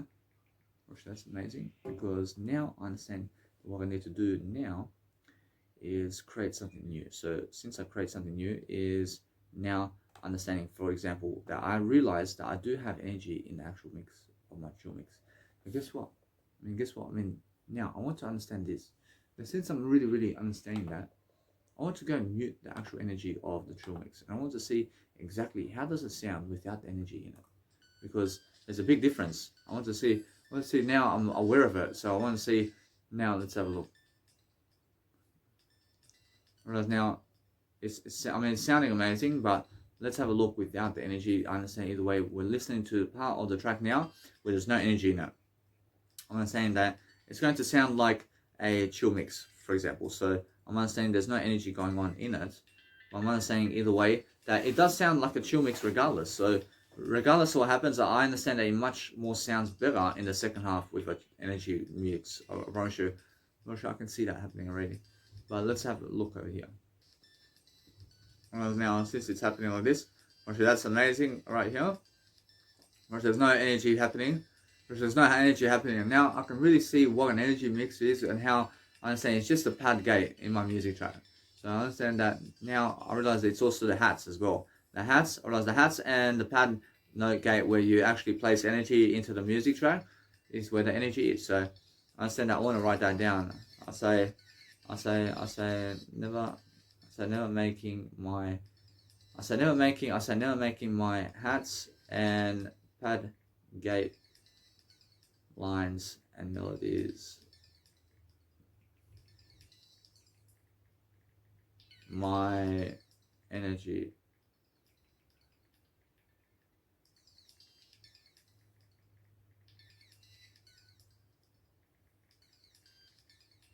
I understand now. I understand either way that this over here sounds no energy right here. So I'm understanding that no matter what, I can go and understand that it's much better that I go and really understand something over here. I have to go and listen to it all over again. I have to listen to it over again because there's something happening in this nice and beautiful theory over here. I understand that since I'm doing something great over here, I'm understanding that I see where I've done the placing of my energy music track. So I'm understanding that if I shall place an effect here with some energy music, I understand I can't do it. But I want to understand how it feels without the nice and beautiful energy. So I can see what kind of rhythm it is now with simple basic melodies where you have no actual energy mix going on, but it's just nice and chill vibe. I mean, there's something going on around here, man. I mean, it's like, yeah, man, I feel that, man. I feel you, man. I feel that vibe, but that is nice and beautiful because there's no energy going in that, and there's no hat either. So now let's have a listen to where it's actually happening.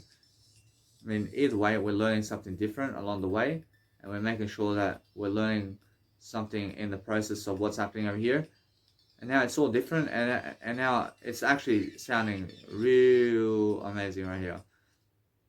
Approaching now, if I introduce just this nice and beautiful melody of the energy tracks in the second half, it sounds so much better. It sounds so much better because this is now something that I have to understand either way. I want to be able to understand that something happening in terms of life over here. I'm understanding either way for now, I just let it be. I want to understand either way that it's much better that I just add the energy into the second mix. But I understand either way that my EQ here is actually doing a job over here for me. So what I'm doing here is I'm adding vocals. I'm adding vocals to it. So I'm understanding that I want to add never ever energy pads and hats into my chill mixes in my trance music ever. I say adding hats and energy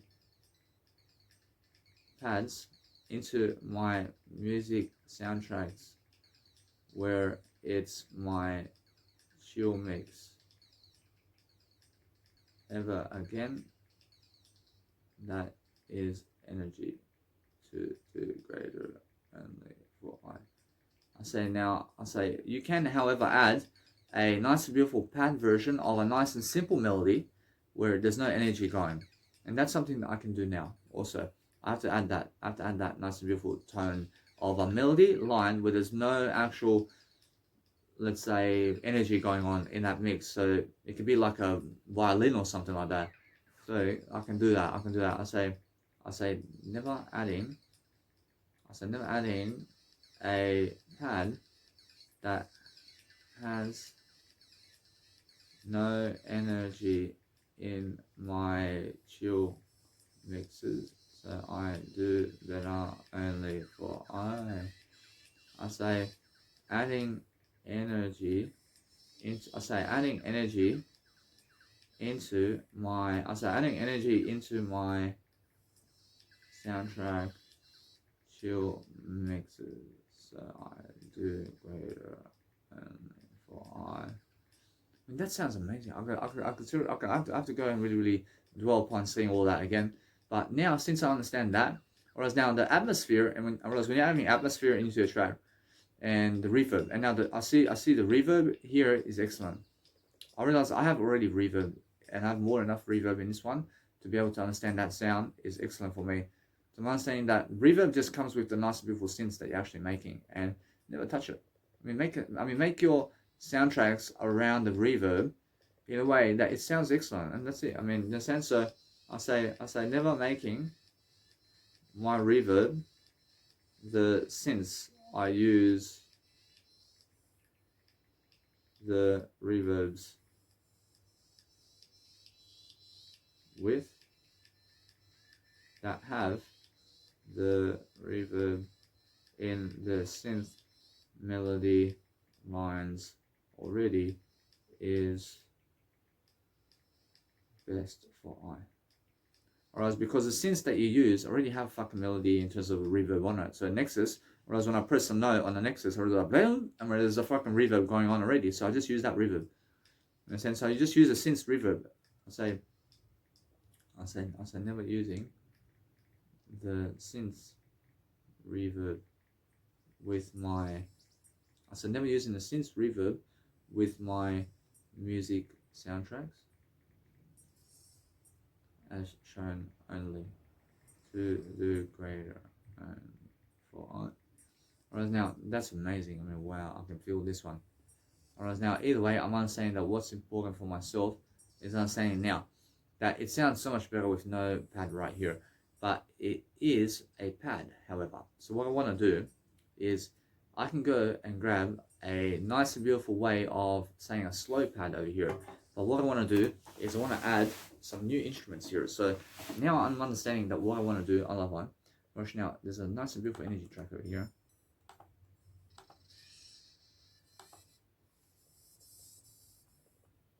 And saying this over here.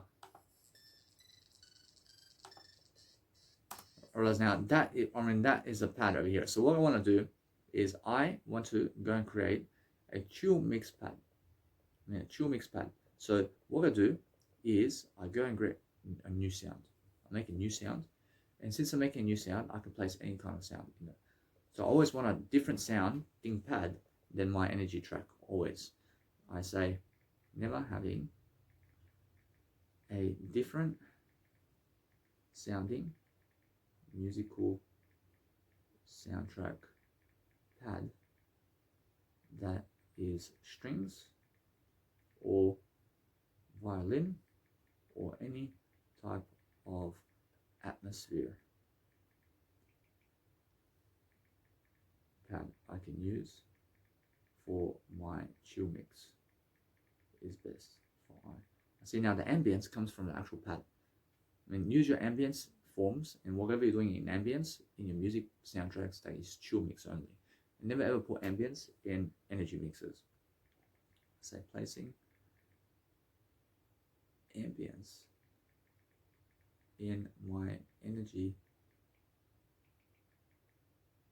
trance music mixes, so I do greater only for I, as it never goes for I. I say now, I'll let it be that way. I say now, ambience in an energy track never goes, guys, and it's too big. I mean, it's too big in an energy music track. I realize you must understand that. I mean, now I say never placing ambience inside my chill mixes where automation is only with a pad note or notes with pad notes melodies is something that works out for I. Now, you understand now that since you have those nice and beautiful way of, let's say, a pad melody in terms of 16-beat melody that you make with a pad, I realize you can also use that in your mix if you want, but make sure you understand that you can use it. But what's even better is you use it because it's something different. So make sure you understand that it's more. So what I do with my pads is I make a 16-beat melody with a pad, and it's just go da, da, da, da, and then that's that. But then I use ambience with that in my chill mix, and then with that I use energy with that in my other mix in terms of my energy mix. So one has energy with that, and then in terms of the 16-beat melody with my pad has an energy mix with that, and also a ambient field with my nice and beautiful chill mix in the other version. So I'm not saying now I'm just using that. I'll say never using my pad melodies to have one chill mix ambient version with those melody notes and one energy system with different sounds all together with that inside my chill mix and energy mix inside my soundtracks works out for I have to write everything down, guys, because I'm teaching, guys. I'm teaching something. So the more I teach you, the more I teach you, the better. And the more I teach you, the more I can teach myself how to grow. So I say never teaching, more so only to get ahead of it all. Why? Whereas now I'm teaching myself how to grow over here, and that's it. I mean, that's why I'm writing everything down. You understand? I'm writing everything down because I want to teach something to everybody. And once I teach you, then I understand I teach myself that. So I go into my pad version, and what I do is I want to clone it. I understand now you can pick a certain sound that you want with the track. And now with this, I want to have an ambient vibe with which kind of synth. So pick a synth. So I understand that Nexus is something that has a synth vibe with a trance music vibe, but it also has strings. And now I understand I have strings. I have other synths like Harmless. I have other synths where I can go and grab some kind of sparkling imagination, kind of nice and beautiful way of vibe. So what I want is jingles. I want to create some jingles because jingles in my pads is what my sound is, and I just make that my sound always. I want to create jingles as in my atmosphere always. I mean, why? Because it's crystal clear. Our approach is so beautiful. I say never having jingles in all my chill mixes. I say never having jingles in all my chill mixes via my pad ambience versions only is best for I to sparkle my music soundtracks to do greater only for I say now when I say to do greater only, see when I understand jingles, I understand I want to place high frequencies. I want to play high frequencies in my ambient version. So anything that's high frequencies in my jingles. So that, I mean, that's what I mean. So now I'm understanding that my pad versions has to be high frequencies. I say, and now how I get the high frequencies is I use Maximus completely here to boost the high frequency nature here, and that's it. Actually, that's all I want to do. I say never using Maximus always to boost high frequencies in my pad versions of my chill mixes with my soundtrack pad notes and pad melodies in my chill mix to do it all better. And for I remember how I was listening to all this music and what's going on around life. I realize DJ Scoob and how he makes his music. I mean, so much percussion and techno, man. I understand that. I can see it. I realize now, since I'm using jingles, I can use any melodies over here. I'm understanding all that. I want to make sure I can go and copy this and I place it right here. And what I want to do is I want to mix a channel and I want to make a different channel. And now every single one of my nice and beautiful patterns has a different channel in it, and all my nice and beautiful patterns that realize all of my nice and beautiful patterns that is inside my nice and beautiful FL Studio, and that's in my FL Studio, is in different mixer channels on my beautiful mixer. And I'm understanding that because I want to play certain effects on it. I want to play certain effects on every single instrument that you see inside of my nice and beautiful effects. So my bass drum is all together. Make that as one sound. I realize my bass drum is all together. Whereas all my percussions are different in terms of my bell. I have bells, I have also hats, I have bass drums, whereas that's all different mixer channels.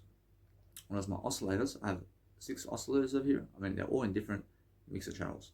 I have melodies over here. I mean, they're all in different mixer channels. Whereas my piano as well is in different mixer channels. So I understand that pianos is something that I want to create also, and I can't put in my actual mixer channel. I can put it in my nice and beautiful chill mix. I say, never placing live instruments and piano sounds and high frequency pad ambience versions and sounds into my soundtrack chill mixes only is best for that's that. Now, either way, I understand that when you're creating a set with a mashup with chill mixes and energy music inside, then what you want to do is you can combine it together and play it at a festival, and what you do is just relax. And now you can DJ too, because you have a chill mix and an energy mix going on within that soundtrack. But if it's just energy music, then you can never DJ that. I mean, you can never DJ just energy music. I mean, you can never, I mean, now with chill mix, you can always DJ chill mixes. But energy music, nah. Russian, no. Russian energy mixes where it's really, really pumping, and you can never DJ that.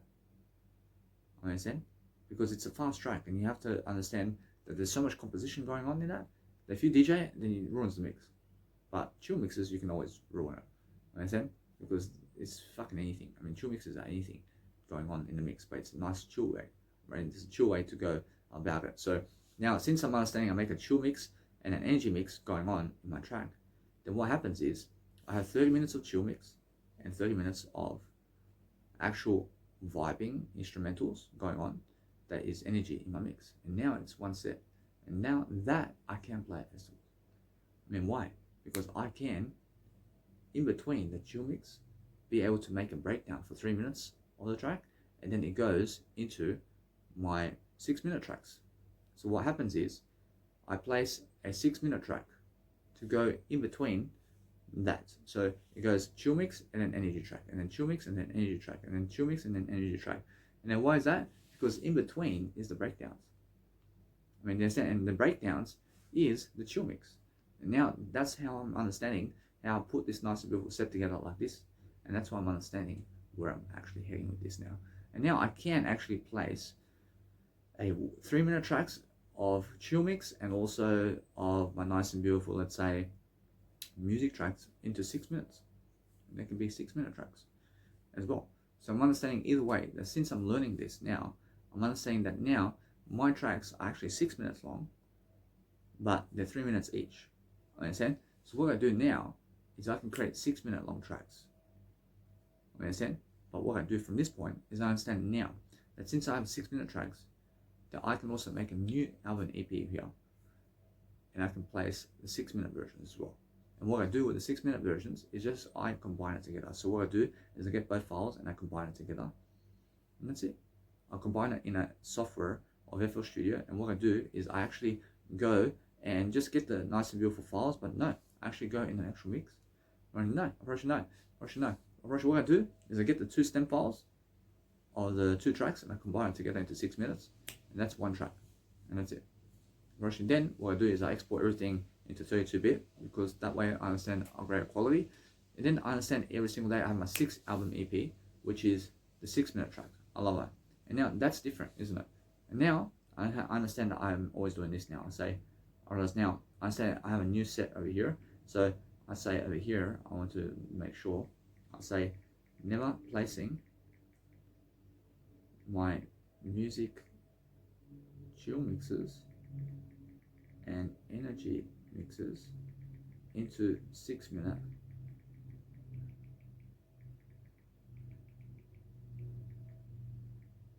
EP versions into my 6th EP version album, so all can hear the best parts of my 1 hour music sounding track to do greater only for I. Now that's that. Now all I do now is I place and I do this. I say never making my 1 hour music sets 6 minutes per track. That is breakdown, energy, and breakdown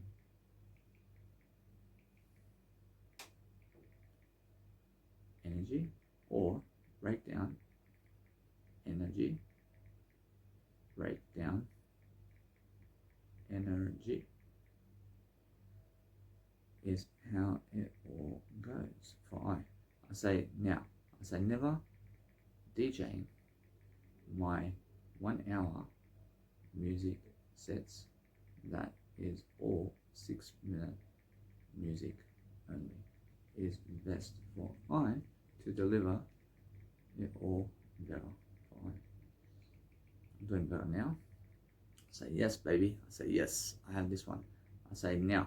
I say never DJing, only instrumental music for now to do only for I. Whereas now I have my other EP here, which is, I'm understanding that no matter what, I just go and see where did I write this one. And so I've been writing it down. So I have my, also I have a 6 minute, I say my 6 minute album. I have 10 tracks now. I mean, I just do 10 hours of music now. And I have my first EP every single 10 hours. So a little bit, I say 6 minute album with, I say 6 minute album with chill version,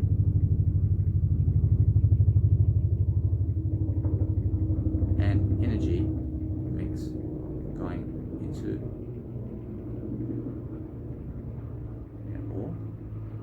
Alright, now what I need to do is I just do this. I say I have 1 hour music set. I understand that, although I just have to say this. I just have to go 1 hour music set. So 1 hour music set of my, I say 1 hour music set of my 6 minute tracks. That is first chill mix going into energy music tracks is best for I.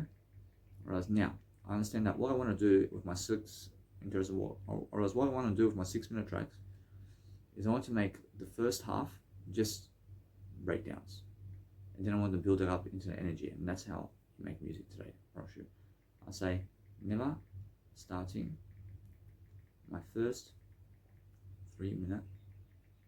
I say never starting my first 3 minute music soundtracks of 6 minute music chill mix into energy mix is best. Alright. Whereas now, since I've done already this nice and beautiful mix, I just want to say this. I say never making my 6 minute tracks start with chill mix into energy mix to do greater only for I. Whereas now, since I'm doing that, I want to understand something about life now. I must say, every single day, just go and really satisfy yourself more than other people having to satisfy you. It's the best kind of thing. So I never rely on other people to satisfy me. I say relying on other people to give I pleasure and satisfaction only for I. I'm more than everything I am. I'm just the word I only. I say here. I say never being the word identify. I remember all that. I remember Hobart when I went to Hobart. I'm having a good time. I realize now, I understand that no matter what, whereas now I have a storyline over here. So now I see what's happening here is a storyline finish. That if you place a storyline into your mix, that you can extend it to at least be 12 minutes, for example, with everything that's going on. Whereas now that's difference. But what I want to do here is that's something much more that I have to do. So by placing a storyline into the mix to make it something of a 9-minute nature or 10-minute nature, or even 9 to 12 minutes, is an extension of that track with a storyline. Now I understand that's something I have to do. So I say 9 to 12 minute. I say 9 to 12 minute EP album with storylines is best for I. Whereas now I'm making more albums now. I'm making more of different aspects of life over here. But this is my compilation, and this is something that I have to work on for as long as possible. Whereas now every single day I say never making 9 to 12. I say never making 9 to 12 minute music tracks that starts with storyline into chill mix into energy mixes to make a 9 to 12 minute music session and sounding track as it works out for I. Whereas now I understand that what I need to do now is understand that since I'm uploading all this content online, whereas it all is separate. I mean, it's all separate. I mean, it's all different. So people can listen to different aspects of the tracks really quickly. So I have a chill mix, I have an energy mix of 3 minutes each, then I have a 6-minute one, I have a 9-minute one to 12-minute one, and then just a little bit like that. Right now, that's already 7 EPs, but 10 hours of music now. I understand 10 hours of music. I mean, for every 10 hours of music, I make one album. So either way, that's beautiful. I mean, that's more enough for me. I mean, that's 60 minutes of music per 10 hours that I make. I say now, I say 10 hours of music for every album I make. I mean, that's really quick. I mean, it's so quick. I mean, it's really quick approach. I love it. As I can see this now, I can say now I'm actually much more broad about what's happening about my music here. Alright, now since I'm understanding that, I have to go and make my music track now, making sure that no matter what, that I'm learning along the way what's going on. So 60 minutes of music track over here. I say 60 minutes of music sets per 10 hours. I realize now, either way, that what's important for my set over here is when I go and really dwell upon something, that I understand I want to make the 3-minute ones into a 1-hour version. Now that's that. That's all that is. Now, where's the storylines here? I mean, now the prologues and storylines, whereas now that's an extension of the music. So that's something that if I place 6 minutes of storylines per gig or per something that I do, I realize that what I need to do from that point is create storylines for my other music sessions. So what I want to do is I have to go back into the mix. I have to make storylines here. Now, because I'm understanding that, I want to make sure that it's a different sounding track. I'm understanding that I can create different storylines for different aspects of what I'm doing. And I can go and make up something that goes into this kind of vibe. So that's something different on the side that I can do. So that's understanding that no matter what, that with the vocals of what I'm using and in terms of what I'm using, in terms of the storylines, with my actual whales and all that, in terms of my isonified track, I can make something underwater happen with my nice and beautiful way of life and put some oceans and all that and make a nice and beautiful storyline here, and it can become a 9 to 12 minute track here. Whereas now I must do it. I must do that because it's something that is going to help me grow. And then with my Thy Shall Never Kill track, I realize now this one has no vocals at all. But then guess what? I mean, I can add my vocals here. And I can say something about my story and something like that. And then guess what? I can place some kind of melodies around what I'm doing around my I Die Shall Never Kill track. And I can place something around that. So when I understand it's just my vocals with the nice and beautiful track. And then I play some sound effects over here. So what I want to do is I have to go back into the track, and I have to go back into that program, and I have to make Edison recordings here. And I put Edison recordings in all my nice and beautiful soundtracks with the whales and all that, and all of my sounds, and then I make a storyline, and I just make it 6 to 7 minutes. And that's it.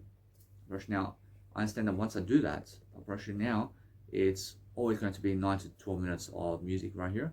And either way, that is more enough for me to understand that I have 3 prologues, and then I have an album over here.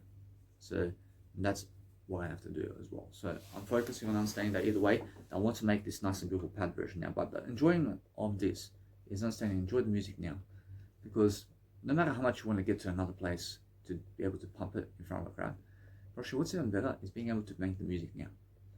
It's being able to be in the moment with yourself now to make the music before you even get to that place. I mean, I understand how much I want to make this album. I want to make this album so much, but I want to just make this music now. I just want to make music. I never care about the album. I care about the music I'm making. You understand?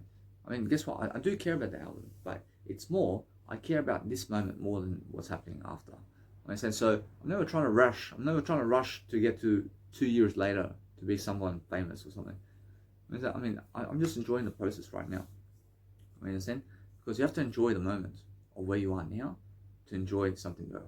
You understand? So that's the whole point. I mean, make sure every single day that you're learning and growing yourself. So I'm understanding either way that I'm learning very quickly about how to make storylines and how to do this nice and beautiful stuff. And then I understand the hardstyle version is coming up. I have to do a hardstyle version. And now that's either way, I mean, that's a special mix where I'm going to be pumping a hardstyle version somewhere. I have to be pumping a hardstyle version somewhere. I want to make a hardstyle version. Because that's something that I always dreamt of, and I want to understand that.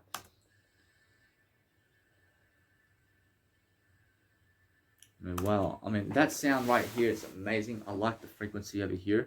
I mean, just really grabs me right here. I'm understanding that. I'll just put some high frequencies here. Now, that's a nice and beautiful way of life over here. I'm understanding that no matter what, that since I just go and lower the tone over here, I'll play this over here, I'll lower that tone. I want to see over here. I want to understand anyway.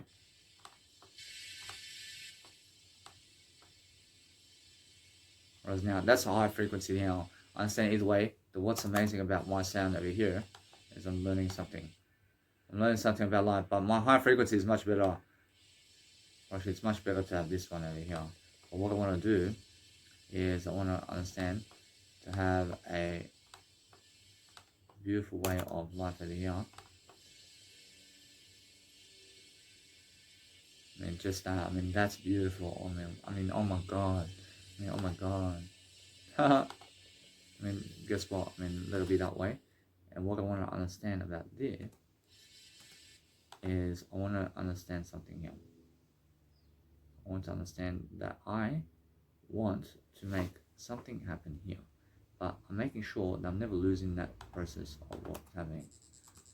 So I'm making sure that since I'm using this one here, I have to copy this and I have to go and place it right here. So I want to make sure that since I'm doing this, for example, I'm making sure that I can go and place any type of energy inside of my storylines. So in the storylines, I want to have a nice and beautiful way to say that I can place anything I ever want in a freaking storyline, and it can be chill. I mean, it can be chill mix and energy mix. I say never placing chill mixes and also energy mixes with vocals and my voice and sound effects and Edison recordings inside my storylines. Works out that is 6 to 7 minutes max. And 5. Say never say never making a range of music with numbers. That range as shown always to do better only for I. Whereas now that's all working right here. I say always right here. Whereas now, since I'm doing that, I say now. Whereas I want to say, I say never placing my chill mix pads to have high frequencies going in my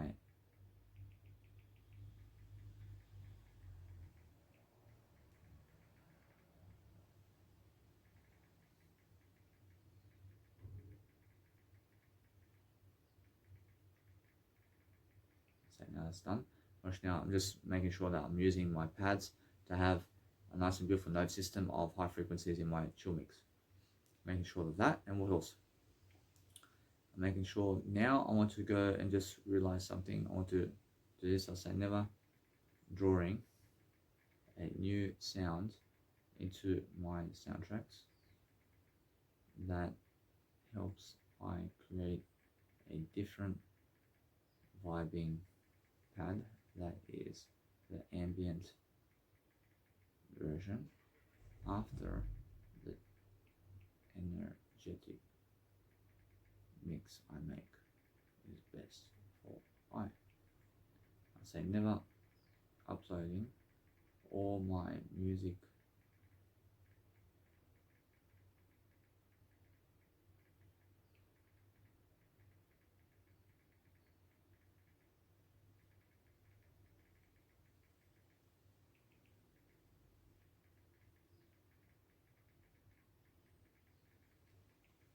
do better now. I understand I never die. But what's amazing is I learned something about everything I'm doing. I learned to let everything be online always.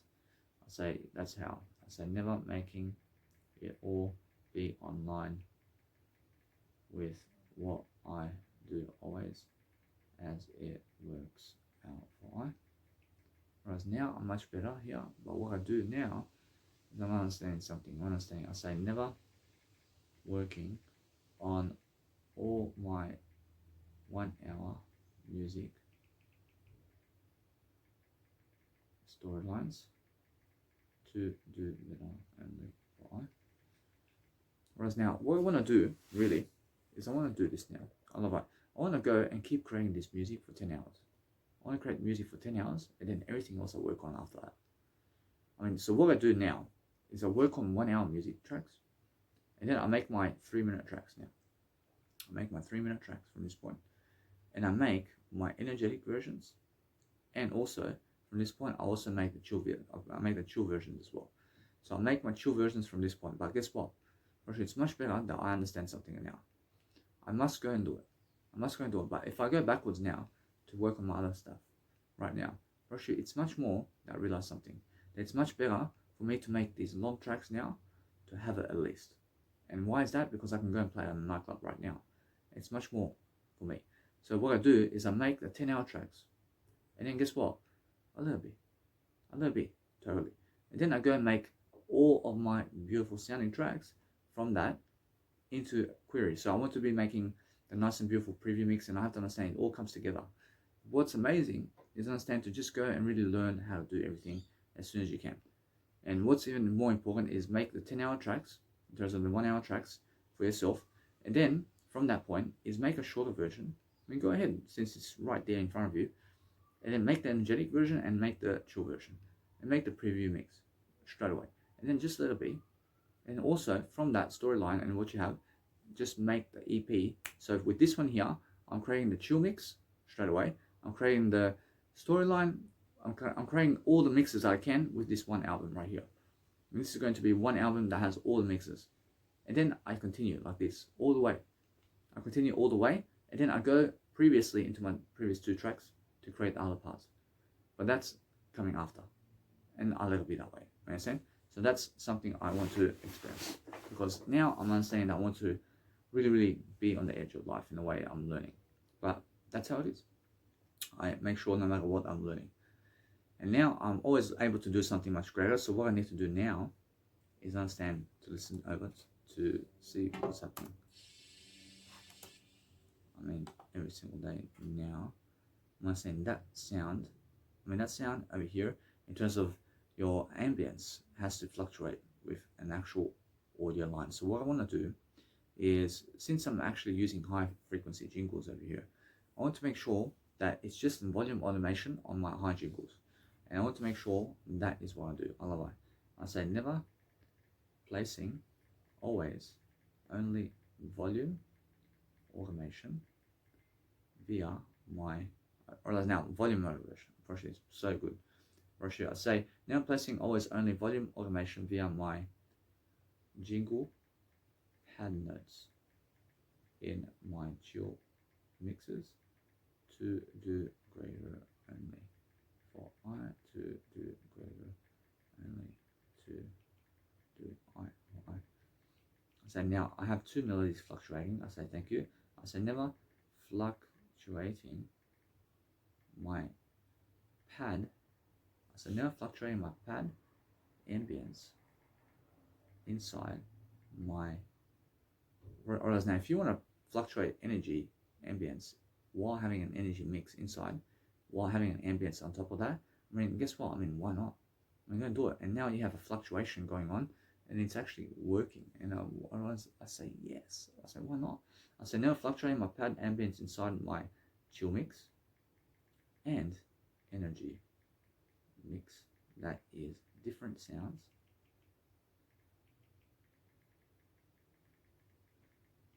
always to do greater only for I. I say now the pads, I want to introduce them into the whole track. I want to make sure every single day that I say never having two fluctuations going on. They are one each inside my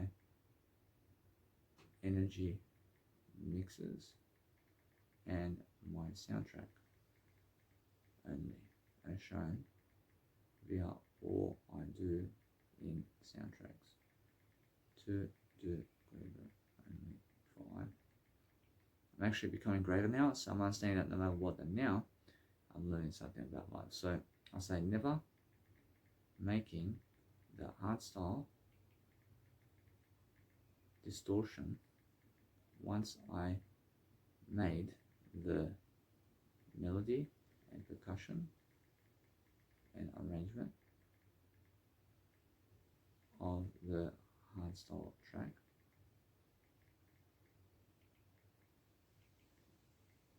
That is a clean version, alternate via distortion, therefore to do without only from this point to do I for I. I say now, since I'm learning all that really quickly, I'm just really planning everything, guys. I'm just planning what to do. I say arrangement. I mean, you have to plan everything. So what I want to do is just make sure that you guys can read my nice and beautiful words over here.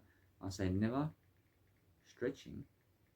I say never stretching my vocals by automating them with all automation, by showing all frequencies in those vocals, by maximizing all vocal frequencies via all music tracks I do for the best vocal effects is best for I. Now that's the way. I say never showing all frequencies via vocals in energy and electronic music sounding tracks to do best with vocals in energy energetic and electronic music works out for I. Say yes. I say never auto tuning my vocals to automate my vocals and pitch my vocals to do better, to stretch my vocals by placing distortion on my vocals to make a vocal synth sound, to make this beautiful vocal sound that works for I. So it works out right. So now I'm just learning something about something else, but I'm understanding either way. What I want to do with this now, I'm understanding that either way, I'm looking at the track right now. I understand that if I automate my nice and beautiful pad melody with my nice and beautiful ambience with the volume reduction, actually it's the best. I realize it shows me a clear sound. So I want my nice and beautiful pads to be a clear sound all the time. And that's it. I say yes. I say never making my pad sounds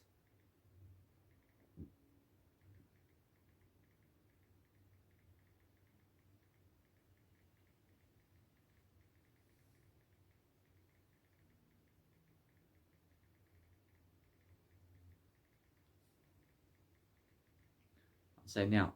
I say if you place color frequency and filter automation, if you place color frequency on your actual, let's say, nice and beautiful vibe of whatever you're doing in terms of ambience, then guess what happens? Your high frequencies start to also dissipate and come back into the mix. But that's excellent, isn't it? So make sure you understand that all you really need to do, once you do all the automation for everything, do automations for everything, and just accept the nice and beautiful vibe of the pad melody. So what you're doing is in your chill mix, you're using the pad ambience to show high frequencies and low frequencies. And what's happening is the volume automation is going up and down throughout the mix really quickly, while the cutoff frequency is showing different aspects of that melody, with different sounds of different frequencies of sounds with that actual high frequency sound, because there's a cutoff frequency on it, because it's showing the low end of the high frequencies is what we're talking about. So make sure either way that some of the nice and beautiful cutoff frequencies is showing high ends as well. So we're just fluctuating that, and that's how you actually do life. So I understand that. I say never automating it all via my chill mix to show the real sounds via my energy mixes in trance music and electronic music sounding tracks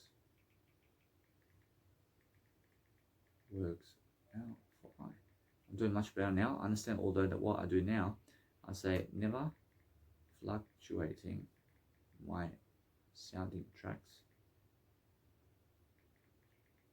with volume automation and is best for I never fluctuate sounds with volume automation because it's much better to have a clear sound. I say never having a clear sound with the sounds that fluctuate inside my music tracks to make it or more real,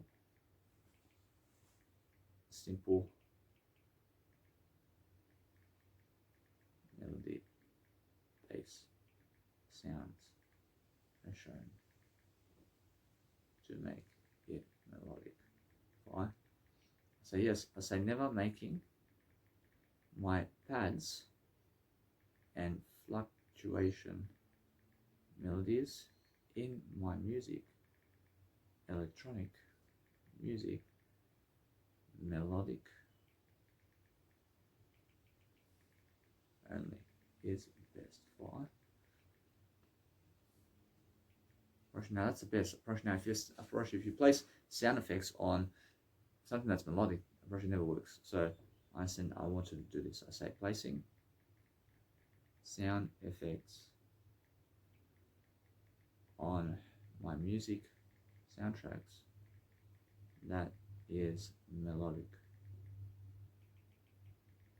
So I do better only for I. So melodic, I say placing sound effects on instruments I have that is melodic only. To do better only for I. Alright, since your nice and beautiful sound is going up and down during the mix, I mean, what you have to understand that you can actually play some sound effects on it. So there's actually a nice and beautiful deal here that you must understand, that you go and do it. I say never placing sound effects via my fluctuating melody lines in all my soundtrack inside the chill mix and real vibe music track to play all the way in different automation systems is best for I. I say now in your energy mix, I realize you must have automation inside the fluctuating parts only. I say never having automation only where my sounding music soundtrack is fluctuating to do better only for I. Approaching now a little bit that way. Approaching now, what's amazing now is I'm understanding something about life. I'm understanding that now, since I'm using volume controls only in the mixer, so when I use volume controls, I use it from the mixer channel. And that's why I separate all my nice and beautiful instruments in different mixer channels so I can automate everything. I say never separating all my musical instruments into separate mixer channels as it works out for. Alright, now I say never using volume automation and volume controls from the mixer channel.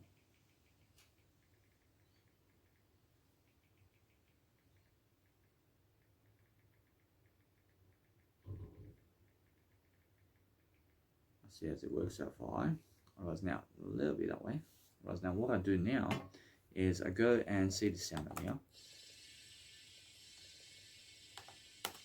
I want to play this. I want to make sure that all my sounds are different and that they're in different parts of my music sequences right here.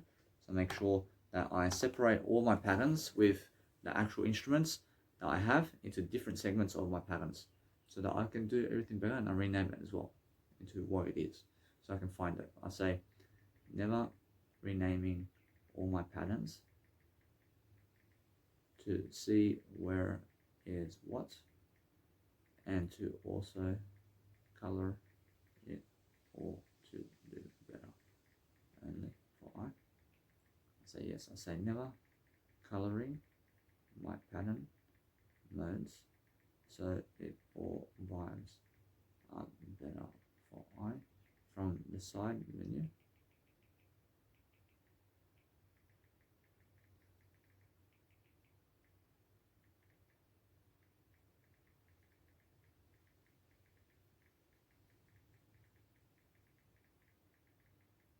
Whereas now I want to go and do it from the side menu. I say never coloring all my pattern nodes from the side menu of my FL Studio works out for I. See now that's working. See of FL Studio here Whereas now there's no rush, guys, to do anything other than your word I. So just make sure every single day that you're learning how to do better. I say never rushing my word I only. For I, as it's my word I. Whereas now, since I've done that, I do color everything, but understand either way. What I do is I can rename it from this part on over here. And what I do is I say, either way, I'm saying that it's pattern 35 and I can see actually what's going on. So I want to just name it here. And I want to say pad. I'll say pad ambience. Say pad ambience. And then I'm just going to color it here. And just make sure either way that it's just how it is. Although I could do it faster from the actual pad nice and beautiful melody line. So I'm not saying it here. I say never coloring and also placing colors upon my pattern mode where I rename the pattern to work faster is best for I understand. I just pause this quickly, guys. I realize now I just went to a nice and beautiful toilet break over here, so I'm making sure that I want to go and understand. I do everything with earphones, guys, so I'm making sure I'm teaching you along the way what I'm doing.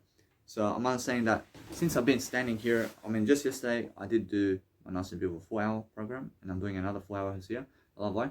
So everything is just today. So just make sure that you're fluctuating your nice and beautiful melodies. So what you need to do is go into your nice and beautiful versions of here and make sure that you're showing all the frequencies that you want from that nice and beautiful sound. So this nice and beautiful sound is something that I really dig it the way it is. So what I want to understand is I let it be that way, but I want to go into the actual program over here and I want to see exactly what kind of sound this is anyway, because what is amazing for me is understanding now that as you add a new sound into your music production, you want to add a sidechain. So add some sidechain always. So what I'm understanding now is I'm understanding this over here. I say never adding a sidechain into my pads, only in all instruments to hear my chill mix and energy mix kicks. So I do better only for I. Whereas now you guys can use whatever sidechain you want, but make sure you just place a sidechain. Understand? I mean, now what I need to do right now is I need to show people that there's an EQ in terms of parametric EQ that I can also show as well. But what I want to do is that it's much better to do this now. Now, since I have a volume automation here, it's going up and down. Now, it's much better that I fluctuate more. Actually, I understand that what's amazing over here is if I use my nice and beautiful, let's say, frequencies over here, I'm using the top half only. So since I'm using the top half frequencies only, then I only ever use volume automation with that. You understand? So what I want to understand is this now. I say never placing volume automation only with pad ambience sounds I do with high frequencies only to showcase that always in all situations to do better only for I.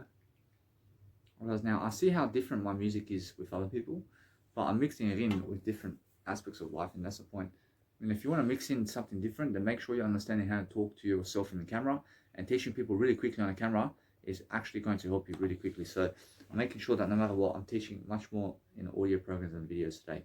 I say never teaching what I am doing about life with life coaching and life and music and my mega drive to do better overall to teach people more about I is how I do it for I. And that's how it is. Right now, I'm always learning, guys, making sure that no matter what, I'm really completing this really quickly in a way that I'm talking over really quickly. And I'm putting in the hours right now, making sure that no matter what, that you guys have to put in the hours if you want to succeed. So now, with my EQ, I realize now I never ever want to place an EQ automation clip on high frequency sounds that I want in my music, and that's it. I say automating my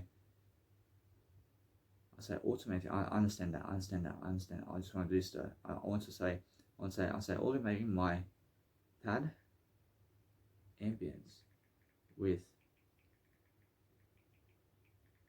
EQ automation that is happening with volume automation. And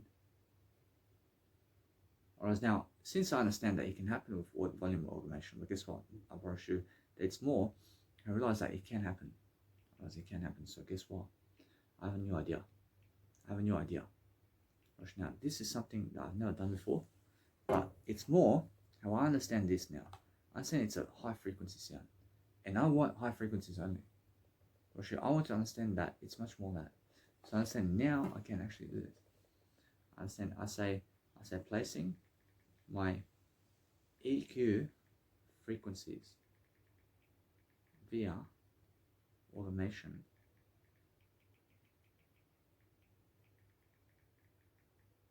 inside pad ambience melodies via my mixer root channels as shown to do better to show high frequencies is best for I. See, now that's working for I. I'm understanding that I'm quick to the punch here, making sure how I understand how people are dodgy in life. I say never placing volume automation on anything that is high frequencies only in my music soundtrack is best for I. But now I understand that is best for I. But now what's amazing about life is always have one sound that's one note in your music sounds. That's just high frequency. And now what do I do here? What I can do now is instead of just making a pad version that's high frequency, I copy that sound. I copy this sound. And what I do is I make the pad fluctuate with automation, while my other sound is a different pad with high frequency.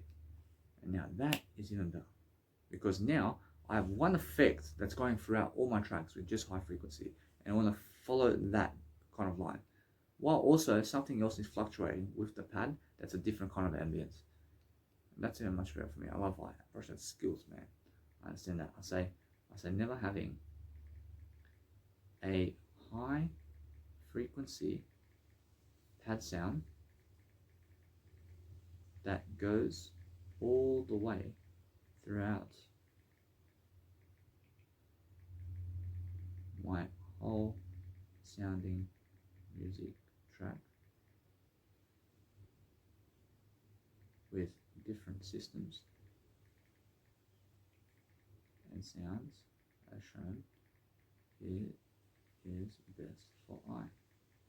Whereas now, since I do this, I understand either way that what I need to do is focus on the greater life. So I say never making one note systems to cover up the high frequency ranges of my music track to fluctuate just that with volume controls and volume automations is best for I. Now I understand how trance track is actually coming together now for me. It's really different. And I'm understanding that. Either way, I'm making something different now. I'm not saying that it's much cleaner. I mean, and this is getting better. This is getting better for me. Now, every single day I say never having a smooth pad line that fluctuates inside. I say now, what I have to show you something now. Actually, what I want to show you is different aspects of life where you can have two pad sounds while one pad is fluctuating differently with EQ while the other one's remaining smoothly inside of your mix. Actually, that's even better. Now that's even much more ambience, and it's much more of a greater way to understand. And then what you can do is you can place another one of those sounds inside your mix to reverb it if you want. I mean, in a sense, what you can do with your instruments is make another instrument just like that that's actually, let's say, reverbing. And now what's happening is you have greater atmosphere here, and that's how you use reverb. And you use reverb through making sure that you're using those same sounds from your sounding track to reverb in another fashion with another sound. And now you have extra talent. And what do you do from this point? Actually, from this point, I understand either way, that is it. Actually, now there's more always. There's always something more, but I'm understanding now. I can see now with delay. Actually, with delay, actually, you can use the same sounding tracks that you have in terms of all the same instruments that you have in all your sounding instruments, and make another one of those sounds with a different sound, and put a fucking pad or a nice and beautiful delay on that in another version, and fucking play it in your mix, but make sure it rhythms. And you can place it in your breakdowns and anywhere in your mix. And now that's something even more different. So now I understand how to use delay as well. Alright, now what else is there? Well, now everything else, you can use all of your nice and beautiful instruments and make another sound with it and automate it with those nice beautiful automation clips. And now we are in there. You understand me? Alright, now I understand exactly how my track is playing. I understand now. I'm fully professional here. I mean, what else is there? Now the vocals. The vocals are something different, but the vocals I already understand it. I already understand vocals. So what I need to do now is understand that I'm here. I'm ready now to make this track. I understand now with the automation clips. I mean, what else can I do with automation clips over here? It's different. It's all different, but I have to write it down. It's just all different, isn't it? I mean, make it all different. Now that's that. That's the way of automation. So what else is there inside of music production that you can do? I mean, guess what? I mean, that's pretty much what you want to do now. Now we're strong, baby. I mean, I'm strong. And now in the actual storylines, I mean, what do you want to do in the storylines? In the storylines, and guess what? I mean, break up your music apart all the way. I mean, break it up and put storylines and sound effects in between your automation clips and in between your melodies and in between sound effects and everything, and just put it in between everything. And what else do you want? I mean, you can extend it. You can extend your nice and beautiful storylines. I mean, you can put it anywhere in your mix. And you can finish with storylines. You can add with storylines. I mean, you can also what? I mean, what else do you want? I mean, you can also add nice and beautiful reverbs to your actual vocals. You understand? And you can add reverbs because it's non-human animals, isn't it? Alright, now you must understand that when you have non-human animals in your mix, then place reverbs in it so that people can understand what the fuck is going on and they can hear the sound because it's going to echo. Now, since you understand that, whereas now, either way, that I always have to improve my life, I'm understanding what else can you do? I mean, you can put delays on actual vocals as well. And you can, if you want. I mean, what else do you want to do? I mean, what else can we do in the nice and beautiful track over here? I'm understanding that since I'm doing that, I'm understanding every single day that it's nice and beautiful over here. I'm understanding every single day that the kick is something different. Whereas the kick, you can automate it in different ways. I mean, you can put it together. Whereas now, what's the best way to make a kick? I mean, the best way to make a kick is fluctuate it with nice and beautiful automation and fluctuate everything with an automation clip. And then also change it and show the different sounds with that. And then what else? What else is there? I mean, put the distortion in there and then fucking automate with distortion somewhere. I mean, what else can you do? I mean, you can put some delays and you can make the same kick delay in some other part of the track if you want. And I said, I mean, you can. I mean, you can put the kick to delay And yeah, I mean, what else can you do? I mean, you can make sure you can use the kick in different ways, and you can show the high kicks and high pitches with the kicks. And you can use a pitch ratio. I mean, you can put pitch ratio on all of your sounding tracks and instruments, and make the same kind of instruments and patterns with those nice and beautiful instruments, and make a double version or triple version with different pitches going as well. And you can put those sounding effects with different aspects of those sounds that you made in different versions and different sounds to fluctuate all the way through. Rushing now, boom. I mean, that's amazing. I mean, what else can you do? Rushing, that's fucking amazing, man. I mean, what else can you do over here? I mean, there's something more that we can do. Rushing, that's something that we're becoming. We're becoming limitless in what we can do here. I mean, what else can you do? I mean, you can always add more. I mean, you can add more to it. And you can add more to it, and then what? I mean, just keep going. But guess what? I mean, now, since you have all these tracks and all of you done, I mean, just play it anyway, because people can listen to it. I mean, people can listen to it and just move on. I mean, just move on. But guess what? I realize if you understand anything about life, that since you actually understand all that, I mean, guess what? I mean, let's just move on, huh? I mean, since you want to move on, Roshi, is it the chance to move on about this? Roshi, it's much more that I understand something though. I understand it's much more different, isn't it? Roshi, so what do you do in life? I realize when you understand something that you're creating, then make a new album.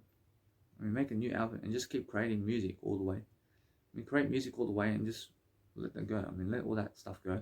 And eventually, it just comes together and you just pick this and this and this and this and you put it into Spotify. Understand? Just keep creating music all the way. I love it. And never stop. I mean, never go backwards. I mean, if you go backwards, I mean, guess what? I mean, it's the worst thing. I mean, it's the worst thing when you go backwards. Because you never, in that time, were trying to create that. So why do you want to go create that? I mean, go create something new now. And go create it with a new track. Because it sounds better. Actually, it sounds better with new tracks. So you must understand that if you're going backwards to create something in the previous versions, and guess what? I mean, if you understand every single day that you can, but what you need to realize is what's even better than that is realizing yourself in a way that you can use what you have now and pump it as it, play it as it is, but understand that it's complete. I mean, it's complete, and just move on. I mean, move on and make new sounds and new productions that you've never done before, because we want people to understand the progress of Danny Milivojevic and what you are. And in a sense, what you need to realize is what you've done previously, I mean, just let it be. I mean, that's how it is. And that's how it is in the moment. And that's how you did create it, and just let it be that way. You understand? Because I never go back fucking trying to create storylines for fucking 2016 albums now. I mean, you get it? You understand? So, I mean, I never tried to fucking go to 2016 versions of my music to try to make that better. You understand? I just fucking move on. I mean, I move on. So what do I do now? I just fucking keep making these 1 hour music tracks, and along the fucking way, it fucking builds into my album, and that's it. And what do I do with other music? I promote it. But I promote only fucking all of my music. I promote everything. But make sure you must understand that what I want to place into my nice and beautiful tracks over here, with my nice and beautiful way of method of, let's say, my Spotify and everything in terms of what I'm doing, is I'm understanding that I have to plan everything. And since I plan everything, I just make music all the way, and I get to nightclubs first. I go to the nightclubs first, and I play my music. And they never have to find me on Spotify right now. But then on Spotify, I eventually have all this music, and I make a little album EP and I just post it online. Because, you understand? I mean, that's how it is, isn't it? But what's amazing is just keep creating much more, and then create 1 hour music tracks that you have, and fucking put that as one album. Just let it be that way. And that's how it is. And just let it be that way. Because that's something of a symphony, isn't it? So, either way, then make yourself much more ambient in what you're doing today, and then make sure you're making your track the most it can be now. So make your track from what knowledge you have now, that, and finish it, and then what you do is move on and never do it again. I mean, but realize this, that since you understand what you're doing now, that you have to understand that if you want to re-edit versions now, I mean, guess what? I mean, you can understand that you can do it. I mean, you can do it because you have the files now. And since you have the files to be able to do it, I mean, be able to do it so you can understand to have those versions. And having those versions is something that we're working on. So we're working on something here. So make sure we're going to be working on much more and more and more. But then we're focusing on understanding that no matter what, that we're learning about the process of what we're doing. And since we're learning on video and how we do everything on video, now understand that when I look at this nice and beautiful content in terms of what I've done so far, actually it's excellent so far. Actually it's going excellent. And all I have to do is add to it now. I mean, just add more value every single time. I mean, add something new that you've never done. And this track here is much more developing itself because I have new wisdom and newfound knowledge now, to be able to go and do whatever I want in terms of make all these freaking melodies and instruments copy each other in different formats and different frequencies and different ways of persuasion and different ways of making the track in different ways. So since I'm understanding that, whereas now I'm understanding that no matter what, I'm much more in what I'm doing. So I'm focusing on understanding to just go and really create what I want to create now. And that's it. I mean, what else is there to do? I mean, now I have that nice and beautiful dictionary of music right now. So I can go and create as many of these nice and beautiful sounds. So I'm a Bruin is honest when he says you have to create different versions of different pads. I mean, I get it now. I get it now. I mean, I get what he's saying. I mean, it's like saying you have to create a high low. I mean, you have to create a high pad, then a low pad, and a mid pad. I'm like, yeah, man. Yeah. But now I realize what he's saying, that you can create a high frequency pad, and then also a mid pad that's fluctuating, and then a low pad that's making some fucking bass line in your nice and beautiful music. That's all different sound, is what he's trying to say. And then do that with everything, and just keep multiplying like that, and create different sounds and add special effects and whatever. And now it's a fucking symphony, man. I mean, that's what he's saying. But otherwise, either way, I was saying, what the fuck is he on about? I wasn't really sure about what he was saying. I was just sure about what he was saying about that, and that's it. But that's just a little bit of information. Whereas now, I understand I can place always vocals and everything on my music. I can place vocals and understand that my nice and beautiful frequencies are all expanding. I'm making sure I'm expanding everything in different ways, making sure that no matter what, my frequency is all fluctuating where I want it to fluctuate. I'm making a sound that I want to listen to, and that's it. I want to make this track for as long as possible. I mean, for as long as possible, to add as much value in it, and that's it. I mean, as soon as my value says, hey, I mean, it's fucking more enough for me. Roger, as soon as I say it's more enough for me, Roger, then I fucking say, let's move on now. But once you make it, I mean, then it fucking sounds great, doesn't it? Because you add all the value in it. In a sense, so there's a lot of value here. Like, I can be working on this track for another 2 weeks now. I can be working on it really quickly for 2 weeks, man. In a sense, so either way, that by the time I do everything, I'm learning along the way even something better than this now. I mean, I'm learning something even more than this now.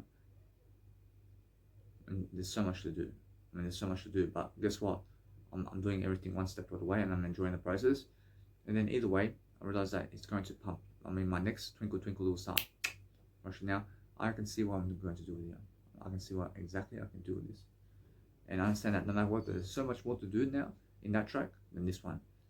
Because either way, I'm understanding that now I can add to this track, and that track is going to be even better. Because I'm going to be learning along the way what I'm doing. So no matter what, then now, since I'm learning along the process of what I'm doing, I'm understanding that no matter what, then now I'm really into that fashion of music production and trance music. But I understand that no matter what, there's nobody like Danny Milivojevic in trance music, I promise you.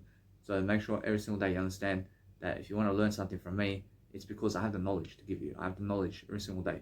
So I'm also doing life coaching on the side. I'm doing something else as well. But it's just amazing to have music production knowledge and also life coaching knowledge. See, Jesus Christ, I understand what I'm talking about. I make sure every single day I'm learning how to actually have frequencies now. So I understand my whole tracks have high frequencies everywhere. And the whole kind of sound that I'm looking for right now is to be able to fluctuate as many frequencies as possible. I mean, just be showing as many frequencies as possible in different sounds, and use your instruments in different sound settings. So use the same instruments and use the same tonalities and use the same simple melodies. So if you want basic melodies in your music, then guess what you do? I mean, go and copy those clones of those sounds and go make different sounds with those sounds. And make sure it's all vibing and nice and beautiful for you. And that's the whole point, isn't it?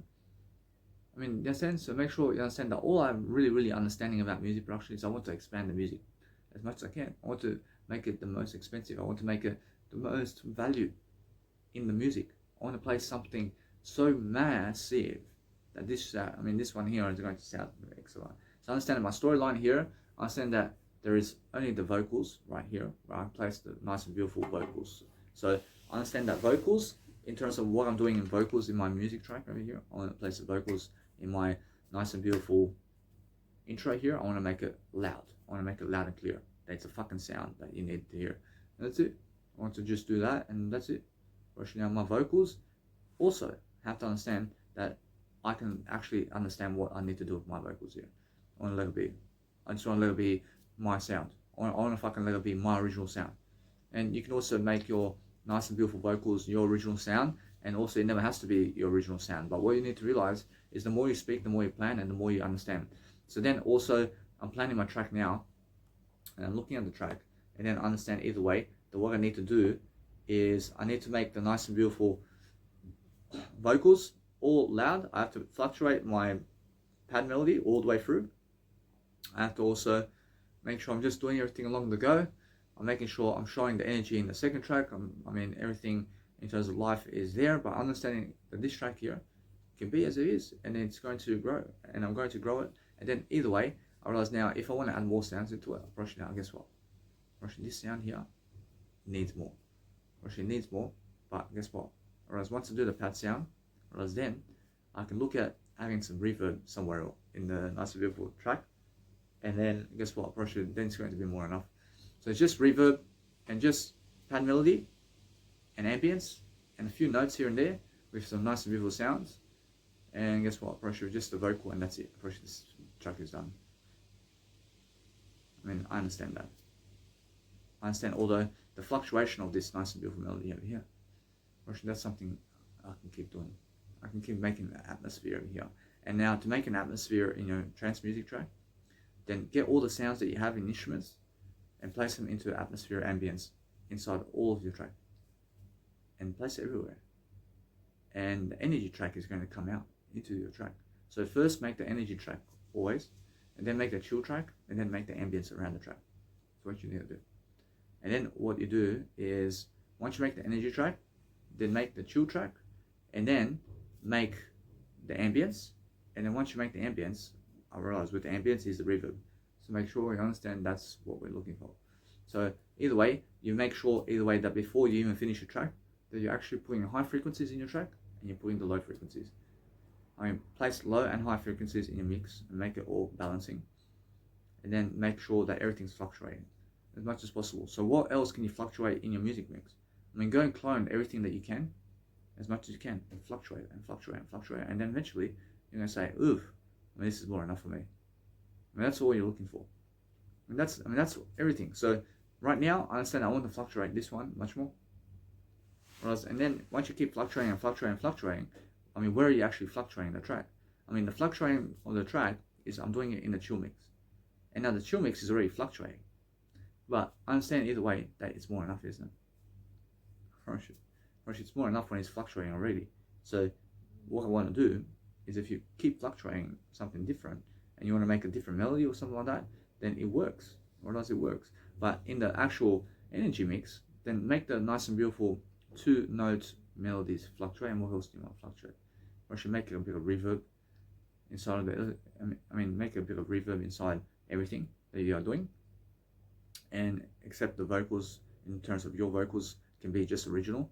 So I'm making my original vocals over here just original, because I place my vocals in a way that it's in silent mode where everybody can hear what I'm saying, because it's silent and it's original vocals. And either way, that's the whole effect of that. And then either way, what you're doing in the actual sounding track is in the energetic field. And probably if I fluctuate anything else in the actual energy mix, probably then it becomes too atmospheric. And then guess what happens? Probably it works. Probably works, but what can I actually fluctuate in here? Probably it's more enough to just place the reverb on the actual fluctuation process of what I have right here already. And then now it sounds fucking big already. Fucking it sounds big already. I mean, what else do you want, man? I mean, so once the fucking track sounds big and reverb, I mean, fucking just let it be. I mean, otherwise, if you're placing all the fucking energy music track to fluctuate, then it's never an energy mix anymore. I mean, you understand? So make sure that if you want to fluctuate so much in a chill mix, I mean, fucking go ahead. I mean, get all as much as you can. And get as much as you can in the chill mix, and fucking fluctuate everything the fuck up. You understand? But never do it everything in terms of fluctuation in your energy mix, because the energy mix has to be in your face, man. It has to be really, really in your face. But if you want to make your chill mix so fucking distant, I mean, go ahead. Makes sense? So place reverbs everywhere. And fucking place as many reverbs as you want. And place the fucking kick to have a fucking reverb if you want in the chill mix. I promise you, you'll be like, what the fuck? Understand? I mean, place every fucking instrument in your chill mix to have a fucking reverb to the loudest fucking extent. You're gonna be like, whoa! I mean, fucking too much, huh? I mean, fucking too much reverb. Yeah. Understand? So do everything by ear, and then understand that what you want to do is raise the track vibe and ambience bit by bit by bit by bit, and then eventually it's just fucking more enough for you, man. I mean, fuck, if you want it so fucking loud and ambience, man. I mean, you can. You understand? But make sure your energy mix fucking is on point. So if you go large ambience in the chill mix, and then also understand with the kicks, I mean, you can do specifically what you want. I mean, you never have to place ambience on your kicks. I mean, you can just say, I mean, you can just be the type of individual who never has ambience on their kicks. I mean, you can just do that. I mean, you can place certain aspects of percussion and instrument wherever you want, and then just be that type of individual. And that's what you believe in, and that's it. I mean, so make your own sound. I mean, in a sense, all I fucking do is with my kicks, I understand that I want to place ambience. I want to place reverb on my kicks. I mean, I want to fucking place reverb on my kicks. I want people to hear it. I want to understand, I want to test as much as possible. But then, in my energy tracks, I never want fucking ambience on my kicks. Russia is different, yeah? Russia is different. So, make sure you understand that either way I'm learning. I want to go much more, just plan everything right now. I just want to plan and then I'll write it down quickly. So what I'm actually learning right now is a process of what I'm saying right now. So I'm understanding, I'm really understanding that no matter what day, it's just the reverbs in terms of the energy track. I look at the energy track here, and I'm understanding that the pad deserves an energy reverb. Actually, I need to hear the reverb in the pad always. In the energy mix, I have to hear that first, and then I understand in the actual chill mix there is no fucking pad. I understand, because in the energy mix is coming the pad, and then fucking sounds amazing already. And then fucking from that point, I understand the dinosaurs with the fucking pad is going to be fucking, let's say, it's going to have a reverb with the dinosaurs, and that's going to be the loudest in the fucking track. And also, what else? Rushing now, that's the fucking, that's it. And then fucking, I also have fucking the nice and beautiful two melodies that are fluctuating is going to have also reverb and fucking little bit now. Rush now, that's it. Rush now, why also that? Because why not? I mean, that's it. I mean, that's more than fucking enough for me in the energy track. And then also in the nice and beautiful chill mix, Rush chill mix, I have to make it different from the energy track. I want to make it fucking different. So I want to fucking place, let's say, in my chill mix, I want to fucking, I already did remove the nice and beautiful pad there, but I understand that it's just a pad version. So I want to amplify the nice and beautiful reverb here, and I want to make it a reverb that's going to be in the second half too. I want to make it that kind of reverb. I want to make it just like that, and either way, I want to make it that the dinosaur reverb is always going to be like the vocals in terms of the vocals, and the pad in my music is always going to have the same reverb everywhere in my track. And what else? I realize now I'm introducing the pad of energy inside the second half of my music always, and then either way, what I'm doing is I'm structuring everything. But then the high tones is excellent. Right now the high tones is something that I want to really absorb over here, and I want to make sure that with the high tones it's just a nice and beautiful melody of ambience with the first half, and then the second half is the energy one. So I understand either way that you just place just a little bit of energy like this one, and I understand either way that you must understand that it does work for you to grow yourself this way. So when you're doing that, then understand that either way you just make a little transposition here and there somewhere. And now the pitches, I realize the pitches over here, and those are my music track of Russian now. Russian now, I understand either way that I can place a pitch, I can place some pitches over here in the chill mix. I can put some pitches over here. I can put something to be pitching somewhere. And I understand that you can pitch a bit in an actual nice and beautiful chill mix. And now in the actual energy mix to pitch, Russian never. I never wanted to pitch in my energy music tracks.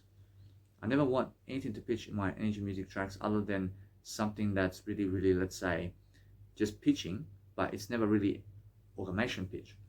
I mean, I want an automation pitch in my own. I just want to be able to automation pitch inside of my nice and beautiful chill mix. So to place reverb on my actual kicks over here in my chill mix, actually, why not? I mean, fucking amplify it. I mean, guess what? I mean, why not? I mean, why not? But that's how it is. And then what else can I do with this mix? I realize that with this mix, I understand that if I fluctuate EQ, I realize now EQ fluctuation, I realize that I can just do it in my chill mix area. I can just be doing chill mix. So I understand either way I can get 2 instruments extra to just fluctuate those 2 instruments extra in the mix. And then it just shows a bit more nice and beautiful instruments. And then what else? I mean, what else? I mean, that's it. I mean, that's it. I mean, what else can I do over here? I mean, sound effects. I mean, where can I place my sound effects more? Whereas now the sound effects are excellent the way they are. I mean, the sound effects are excellent the way they are. I love it. I mean, now I can actually place more sound effects with reverb over here. I understand I can put it everywhere. I can put it everywhere, and that's what I want to do. I want to do that. I want to place my sound effects to fucking go everywhere in my fucking mix. I want to fucking place fucking sound effects everywhere. And I understand either way, that's the way. And then what else do I want? Or should I say? Or should I want a large reverb on the fucking sound effects. I want to make sure this is going to fucking rock. And either way, because of that, I realize a nice and beautiful mix is here. I'm understanding that no matter what, I realize that's all. I can really see what's happening around it. I can see what's happening, and I can see my track is going to rock people's brains out. Or should I understand either way that I still have to go and clean up the mix. I have to clean up my mix, and I have to make sure that my nice and beautiful reverb and everything is working. But I mean, it's a long way to go, always. Virtually, how much time does it take for you to do anything? Virtually, it's a long time, always. I mean, always a long time. In a sense, so make sure you're always understanding to just enjoy the process of everything. Virtually, now, virtually, there's so much to write over here, so I have to write so much. So I say over here, I say having reverb on my energy mix kicks ever for I to do better for I. Whereas now I say never will I have a pitch automation in my energy tracks. I mean, that's just the way I am. I say having pitch automation inside my energy music soundtracks to do better only for I. I say I always do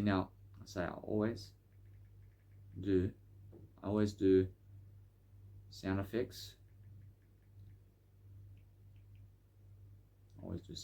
But I say never placing sound effects everywhere in my music sound design soundtracks with reverb, so I do better only for I. Whereas now, do I fluctuate the sound effects? Actually now, yes. Actually, yes, I can do it. I say never fluctuating with automations my sound effects everywhere inside my soundtracks works out for I. Whereas now, since I'm doing that, I realize that this is a trance anthem over here. Russia, although guess what? Russia is. Russia, this is a trance anthem. Russia, Idonotopia. I mean, guess what? Russia, it's a trance anthem. Russia, whoever says that this is never a trance anthem, Russia, they're lying. Russia, they're lying to you. Russia, I mean, make sure you understand that. I mean, this is always going to be one of the trance anthems of life. I mean, early in the days, come and check it out. Come and check Idonotopia out. Russia, that's a trance anthem, and nobody can tell me that it's never a trance anthem because it's a fucking trance song. In a sense, to make sure you understand that no matter what, this one here is one of the great ones. It's one of the great sounding tracks, which is Idonotopia. And the reason is I have dinosaurs in it.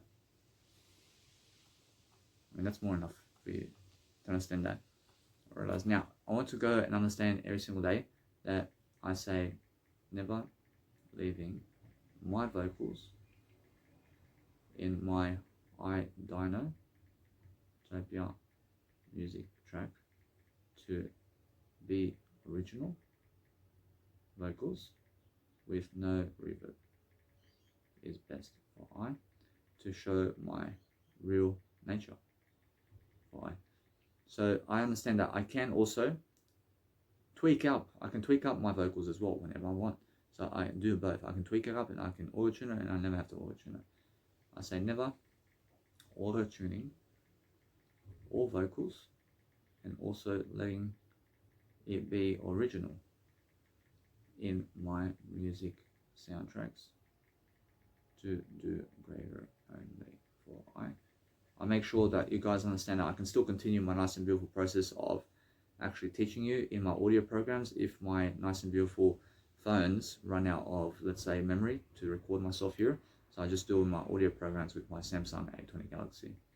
I say never using my Samsung A20 Galaxy to record audio programs and voice memos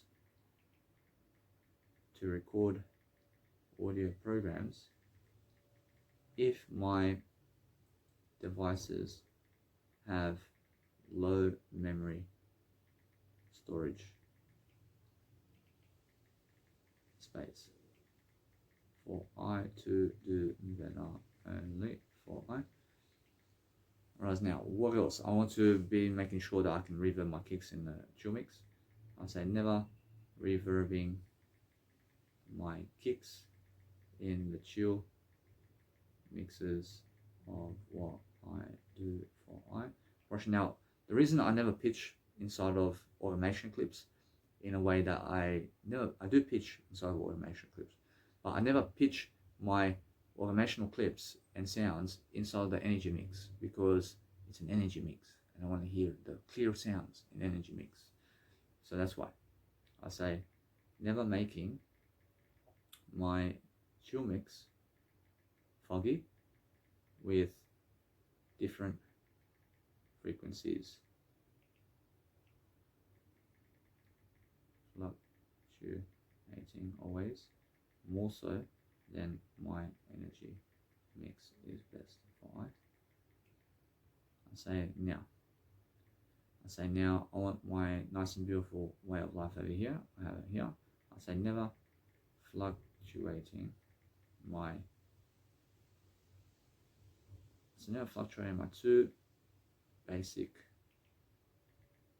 sounds into my energy mix with reverb and all the way through my sounding tracks for I. I say now, saying storylines, otherwise yes. I say never fluctuating. I say never fluctuating my sounds inside storylines works out for I to do greater for I. Whereas now, what else? I say now.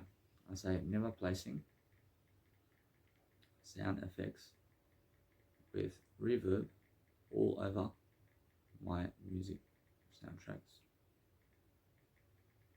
works out for I.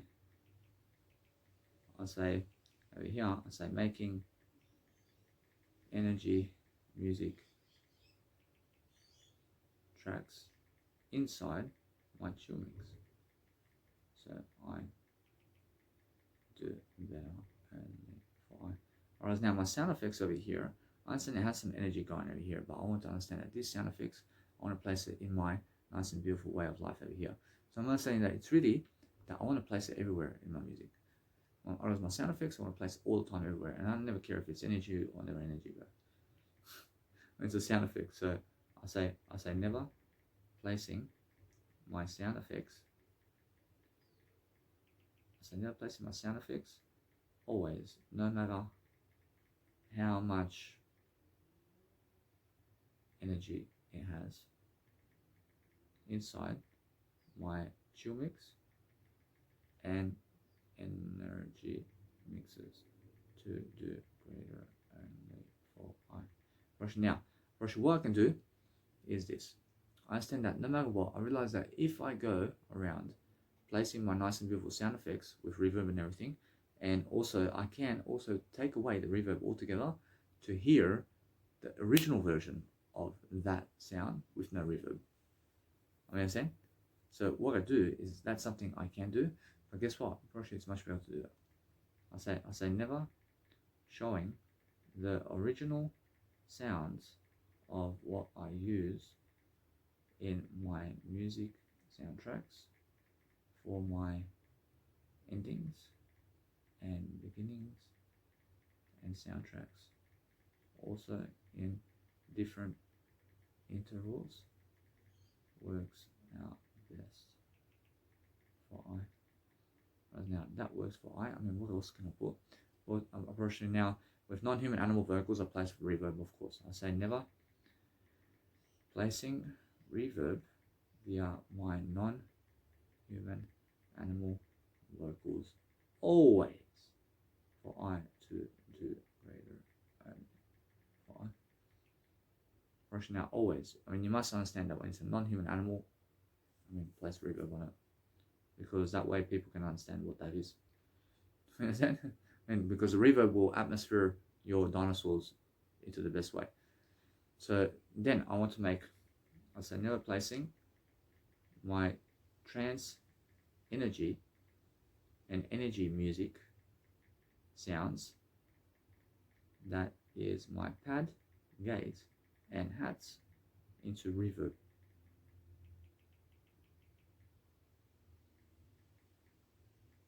So people can hear that it is a energy music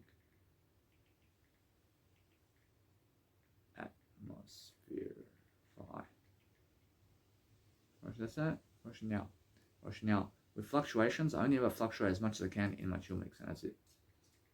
So never fluctuating my music soundtracks in my chill mix only, as much as I can to do better only for I. See now the storyline, approaching now, no. Or shall I let the storyline be nice and beautiful? But it's all beautiful. I realize everything's beautiful, but the storyline is different. And there'll be just one segment where all the fluctuations is happening. And if you always have fluctuations happening in the whole fucking track, it gets fucking boring. So make sure you understand that your nice and beautiful track goes from a storyline, which is no fluctuations, to fluctuations, to no fluctuations, with an energy mix. And isn't that fucking nice and beautiful? I realize it goes from a storyline of vocals into a chill mix of vocals with fluctuations into no fluctuations with vocals and energy. You understand? And yeah, I say never introducing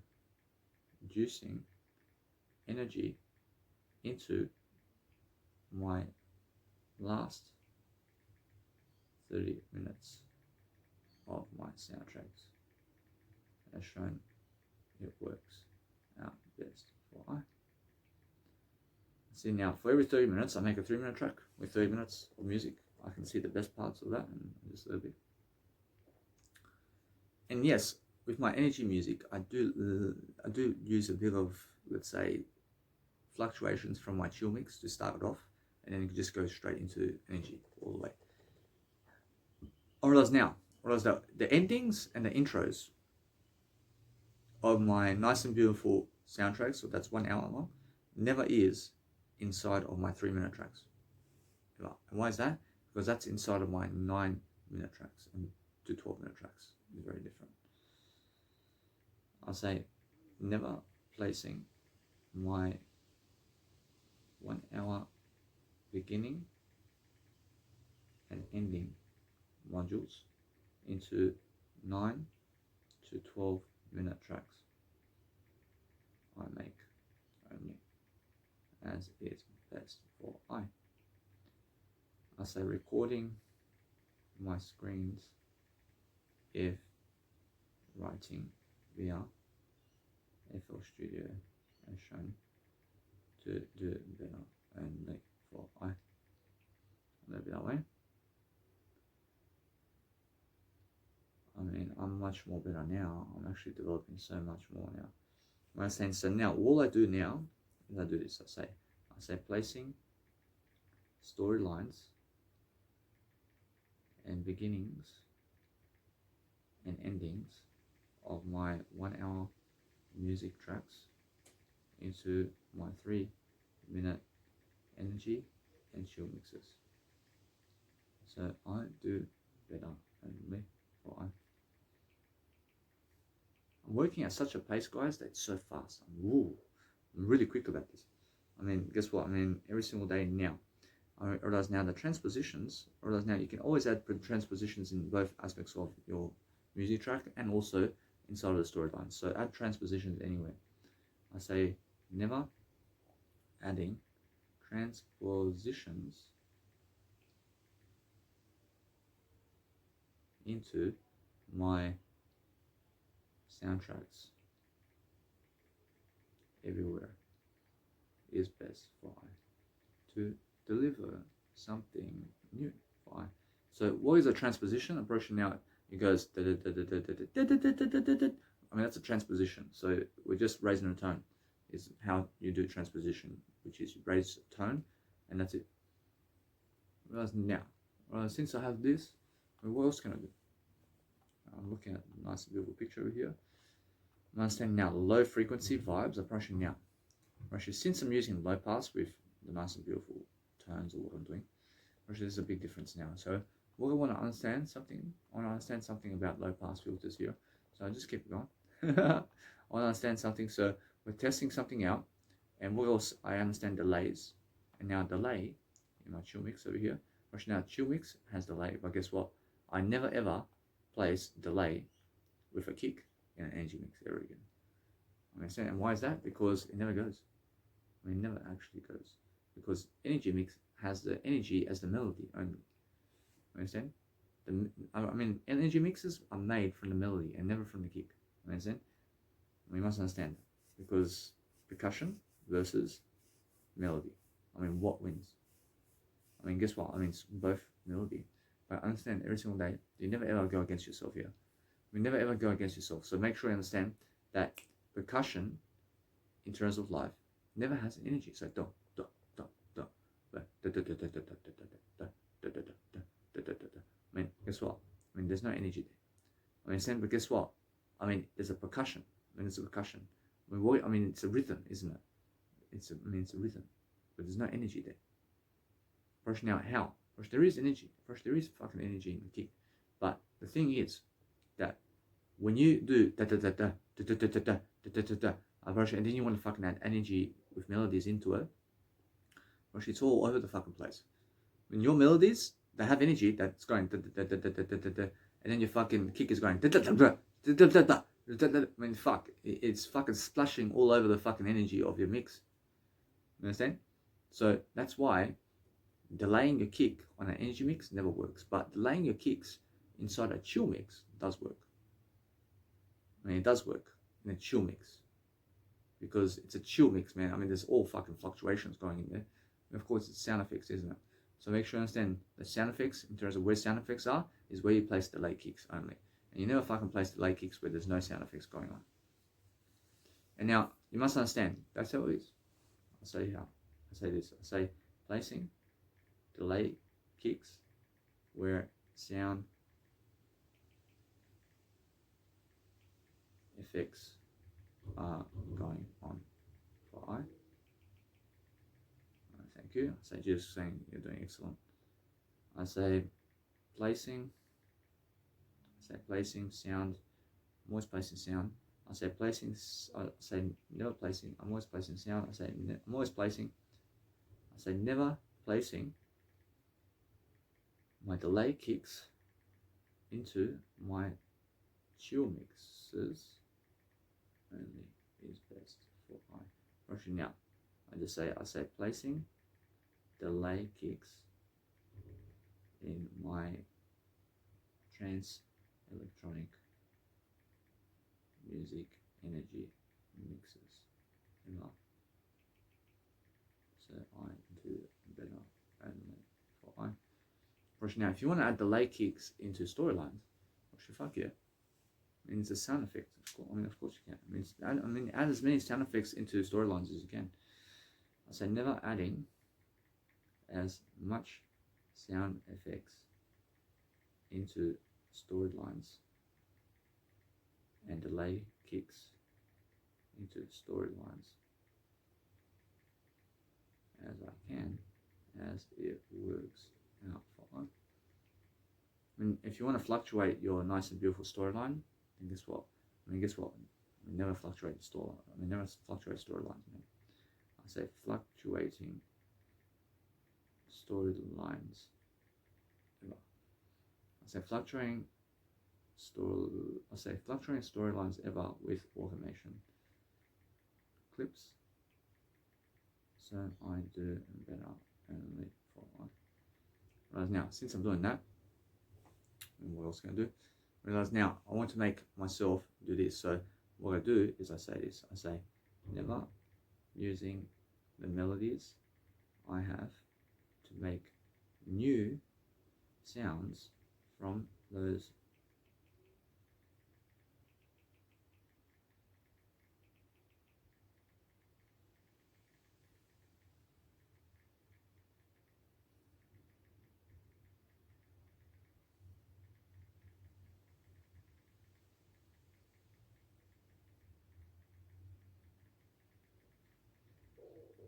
I just said that I want to be able to get myself a chill mix that has fluctuation processes with all the nice and beautiful instruments of those sounds I already have in my mix with different sounds to fluctuate with EQ.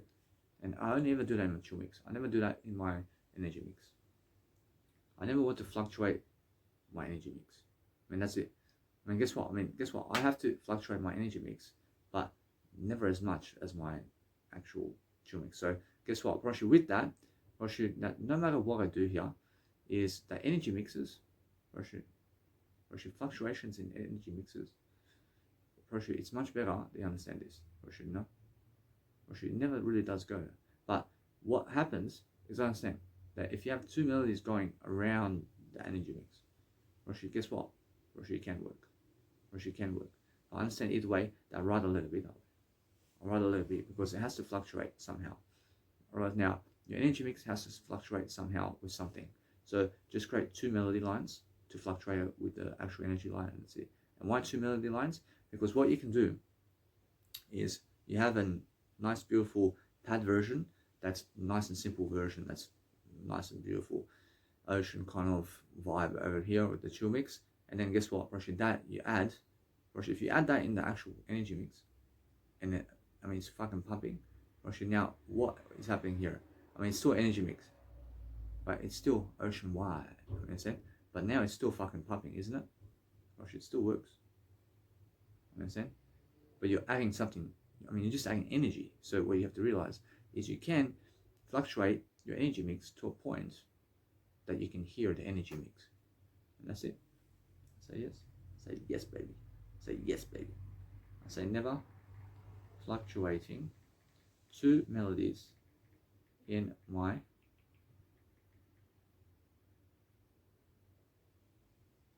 energy mixes that is 1/7 note and one pad note to do better only for I.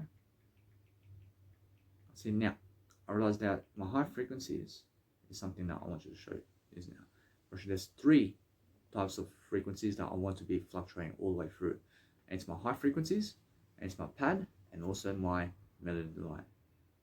I say never fluctuating three melodies and frequencies all the way through my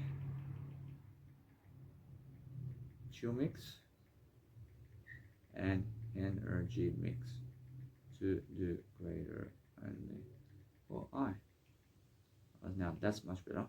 So what I do now is I just chill. I understand that either way.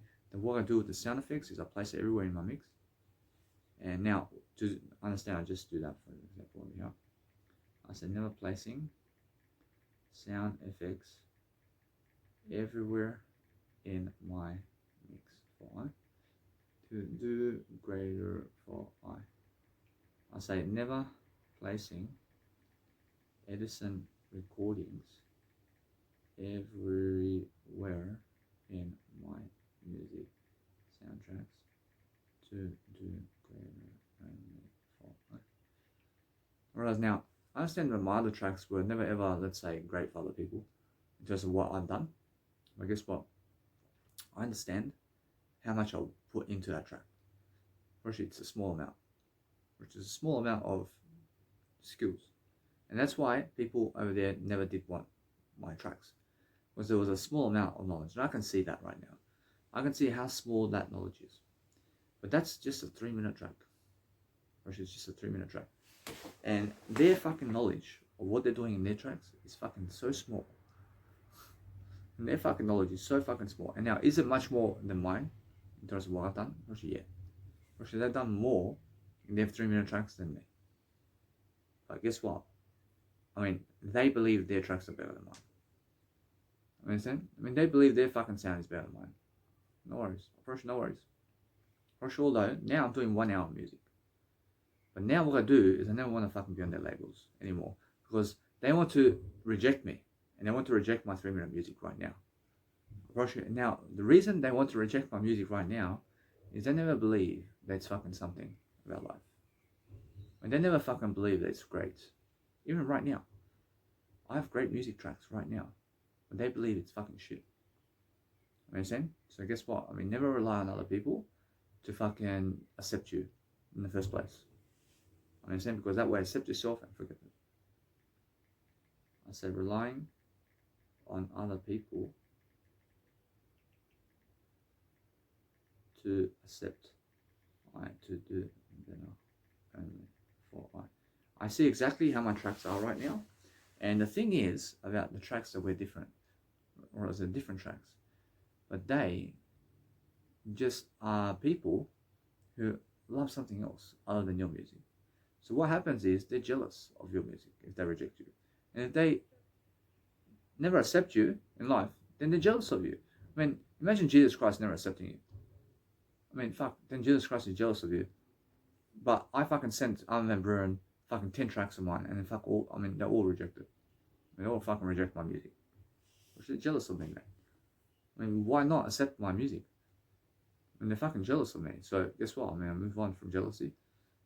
I'm too good for them. I'm too good for them. I'm making sure every single day that I'm learning how to learn my life. I'm understanding now. Since I'm understanding that this nice and beautiful vibe over here is happening, I'm understanding that my chill mix is different from my actual energy mix, because my chill mix never shows energy, and it's different with the arrangement as well. So change up your energy mix to be different arrangement from your actual sounding, let's say, chill mix vibe. So that's what we want. I say never making my storylines and chill mix and energy mix in my 1 hour soundtrack be different all the way through as it works out for I. Now, either way, I understand that what's happening with my sound effects over here is excellent. I want to be to fucking pump it. I want to pump it all the way. And now I just realized something. Now I just let it be for now. I understand that it's all vibing, and now with my nice and beautiful energy mix, I understand that no matter what, I can work on my energy mix now. So work on your energy mix first. Work on energy mix first, and then you understand what to do in your chill mix.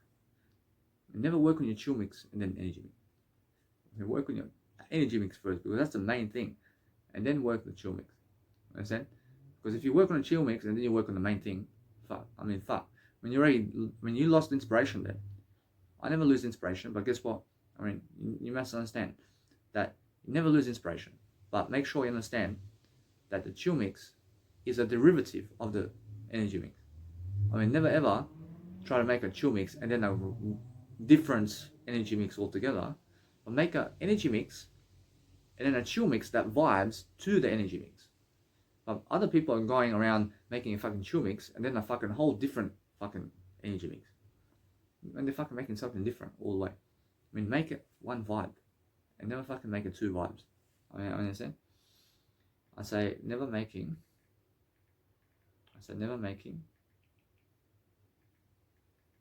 my energy mix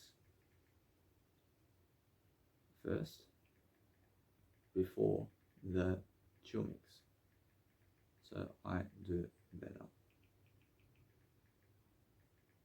And for I rush now with the storyline. I want to teach you something. That with the storyline, that everything has to go around the storyline though. Your chill mix and your energy mix have to work around the storyline, because the storyline is the main part of the track. And the storyline is the main part of the track. Understand? I mean, it's much more exciting to hear the storyline than it is to hear the track. I mean, why is that? Because there's something happening all the time in the storyline. I mean, do you understand that? I mean, my first 7 minutes is fucking, what the fuck?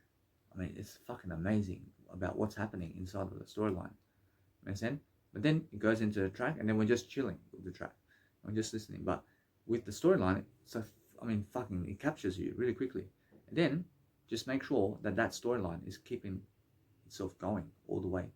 And then what you do is work around your energy track and music track, in terms of your chill track, around the storyline, and create new storylines along with that storyline. And now that's different, but that's a new way to make music. And now the newest way to make music is understanding that you make it around a storyline, and then you are just fucking God. I mean, you're just fucking better than everybody. I mean, because you have a fucking storyline in your music. I mean, other people fucking do. I see Allah do what die, I say boom. I mean, there's no fucking storyline, man. I mean, there's no fucking storyline in that. I mean, guess what? I mean, there is a storyline. But there's no fucking storyline as well. I mean, there's a big difference. I mean, when it goes, Allah do what die, I see what happened yesterday. I was talking to this guy. Boom. I see. He was saying, Allah do what die. I see. But then I said, boom. And then I realized something. This fucking dinosaur can. I mean, that's what I fucking mean. I mean fucking storyline, man. I mean, that's capturing you, isn't it? And it captures you right away that something's fucking going on. Like, boom, and then fucking dinosaur over here, and then fucking a little fucking somebody saying over there, and a child singing over there, and fuck. I mean, and now it's fucking trance in the middle of that. You understand? But if you're just going, Allah do what that, and boom. I see Allah do what that, and do. I mean, fuck, man. I mean, get the fuck out of here. I mean, get the fuck out of my life, man. I never fucking care about that shit. That's fucking old music, man. I love that. I mean, the newest fucking way is, I seen a dinosaur. I see, when you get it, and then fucking, I mean, fuck, it's just capturizing, man. I mean, fucking capturize people like that. I mean, that's what you need to do. So, and I realize now, what I really do now is I say never making my energy and chill mix around never making my energy and chill mix around my storylines as shown for I never play poker, for example. I never want poker, because I understand that what's amazing is I understand that if you do something to overcome the situation, just make sure you never play poker cards, because I was somebody who was playing poker cards and I was missing out on music production. I realize now, what's amazing is I understand this. Now, since I have a delay, I have to write it down. I say delay, I say no delay, I say never placing my delay kicks and delay overall in my chill mix and breakdowns in my chill mix and storylines. only, and via y fx only is best for I. Whereas now, what's amazing about delay is it's fucking different. Now, I mean, you must place delay on sound effects. So if you have sound effects going through your track, then place sound effects delay only. I mean, sound effects, I love that. Now, if you understand that, now you can also have an energy mix with a delay sound effect. You can. I said never placing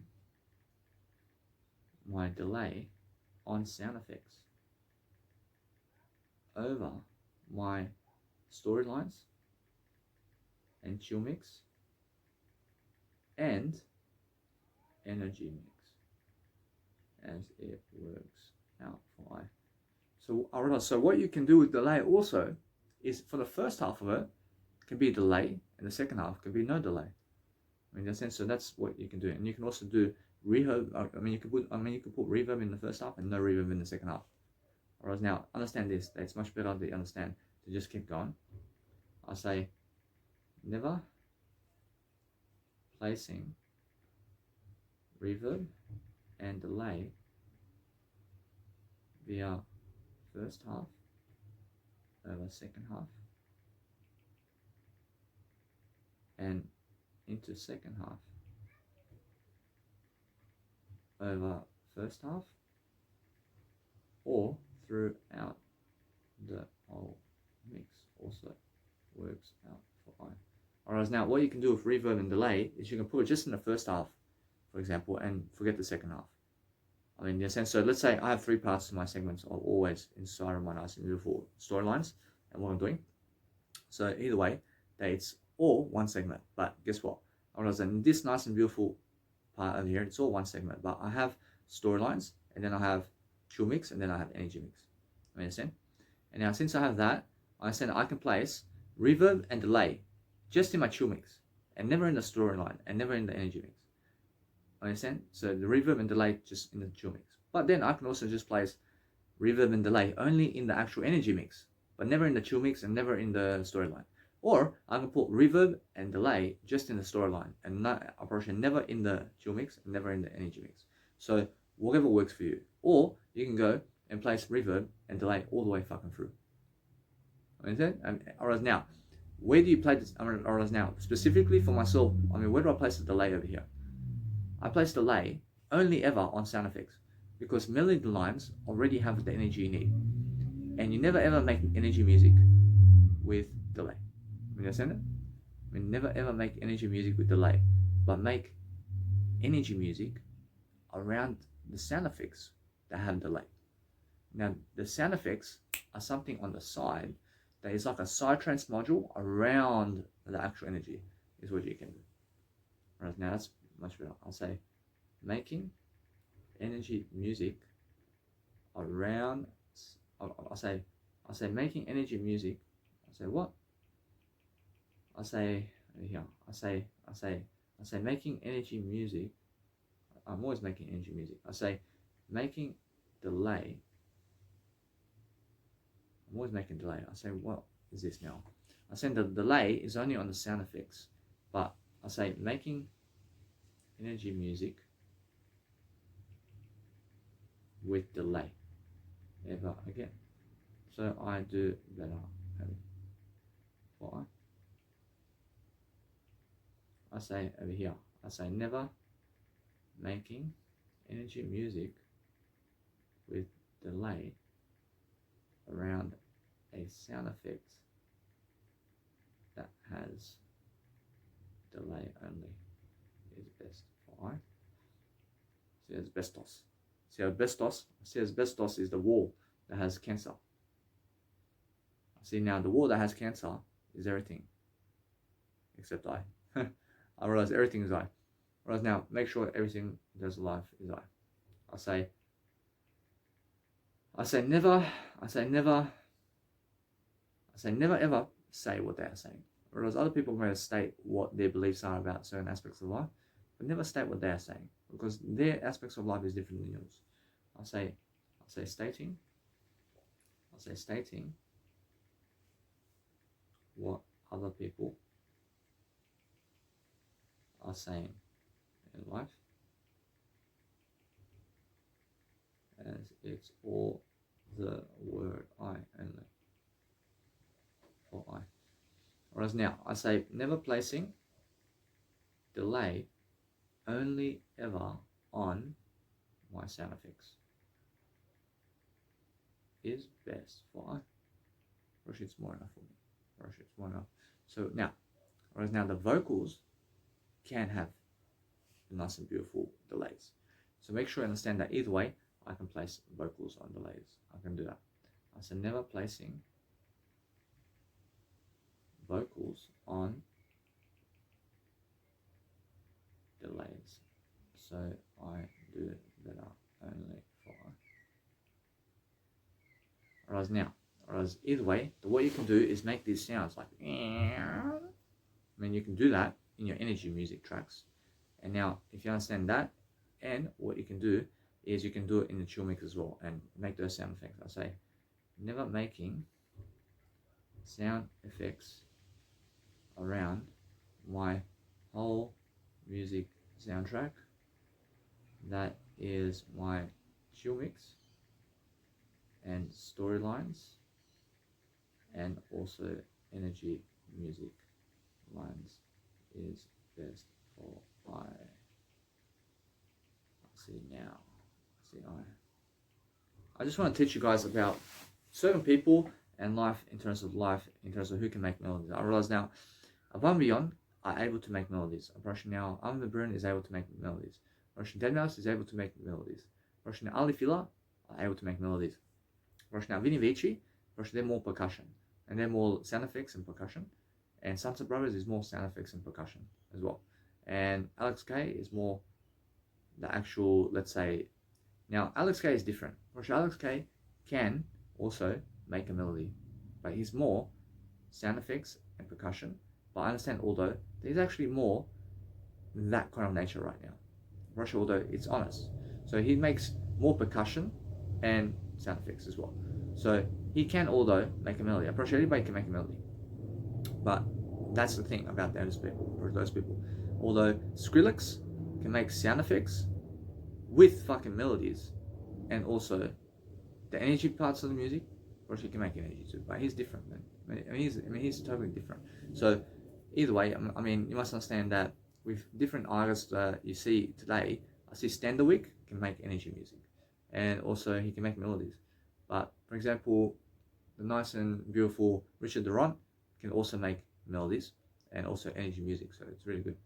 Whereas now, just understand every single day that everybody can create everything, but make sure every single day you're just learning how to create your music. Whereas now, I see everything is beautiful. I'm understanding that no matter what, I'm learning. And now, I'm understanding that either way, for this track, I understand that no matter what, it's excellent the way it is, but I want to understand that I can stretch out my nice and beautiful sound effects. So I just understand that. I say never stretching out my audio stems. So never stretching out my audio stems and my vocals with non-human animals and vocals to make it all sound effects.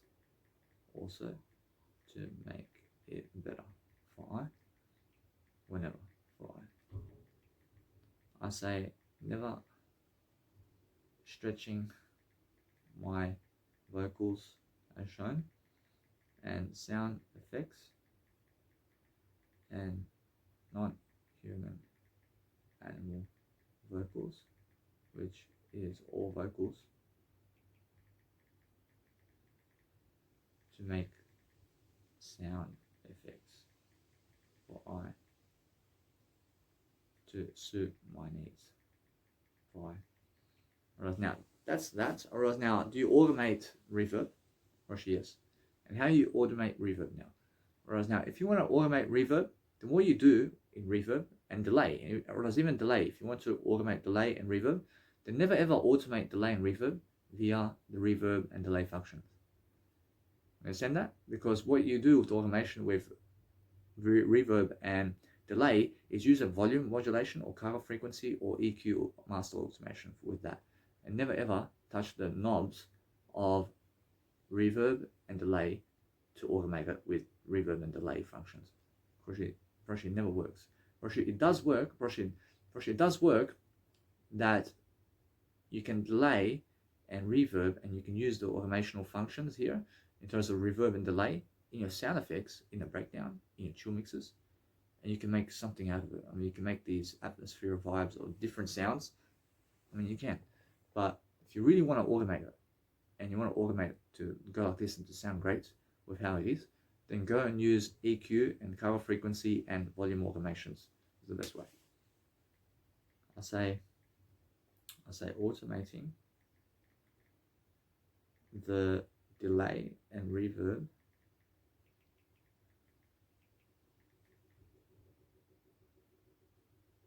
automations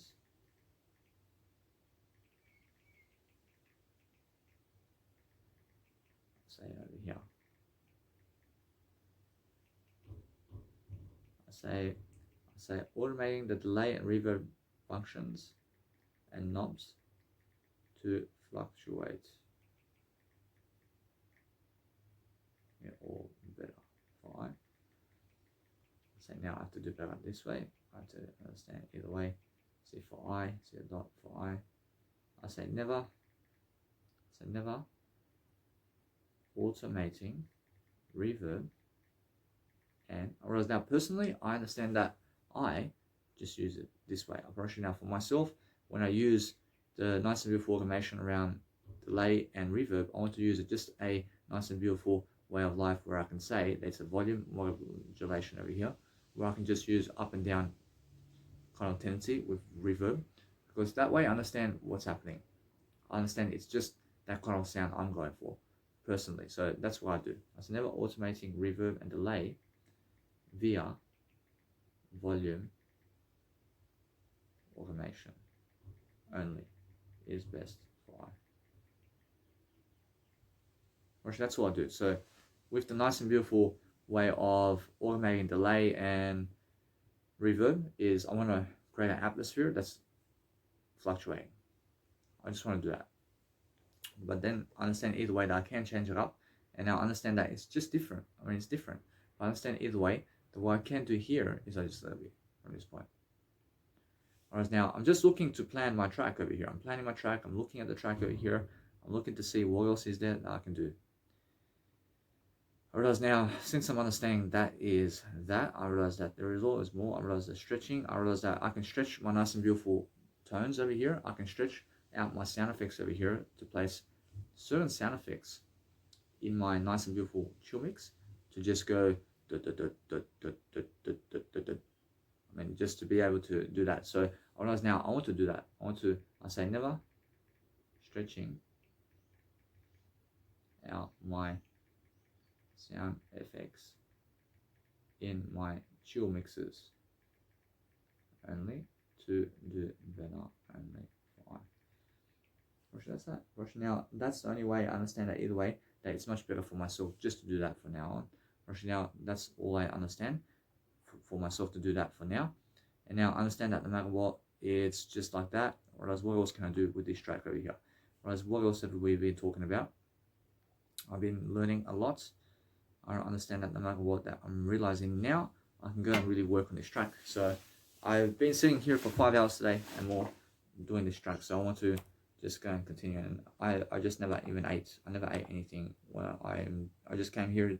I woke up 6 hours ago and here I am just doing a music track right away. So what I want to do is understand that I want to make my actual mix over here. So I want to make a mix that's actually working with my energy mix. So I'm understanding what's happening now. Whereas now that's different, and why is it actually doing that? Whereas now it's because something's going on with my actual fluctuations of my melodies over here. So that's why I'm understanding that I have to go and really perform a way that I'm understanding that it is all working in a way that I want to create a scenario that's actually going to help me grow. And now what I want to do is I want to add just a nice and beautiful way of life over here.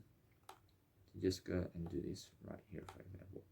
And let's just extend that nice and beautiful range over here. So what I'm doing is I'm extending the frequency over here to just make sure that I am doing my job. So my job is making sure that everybody around me has something that is working, that is going to be, let's say, to be hearing my nice and beautiful track. So I understand I have to raise the band pass and high pass and also the resonance to be 100% so that I can hear the track.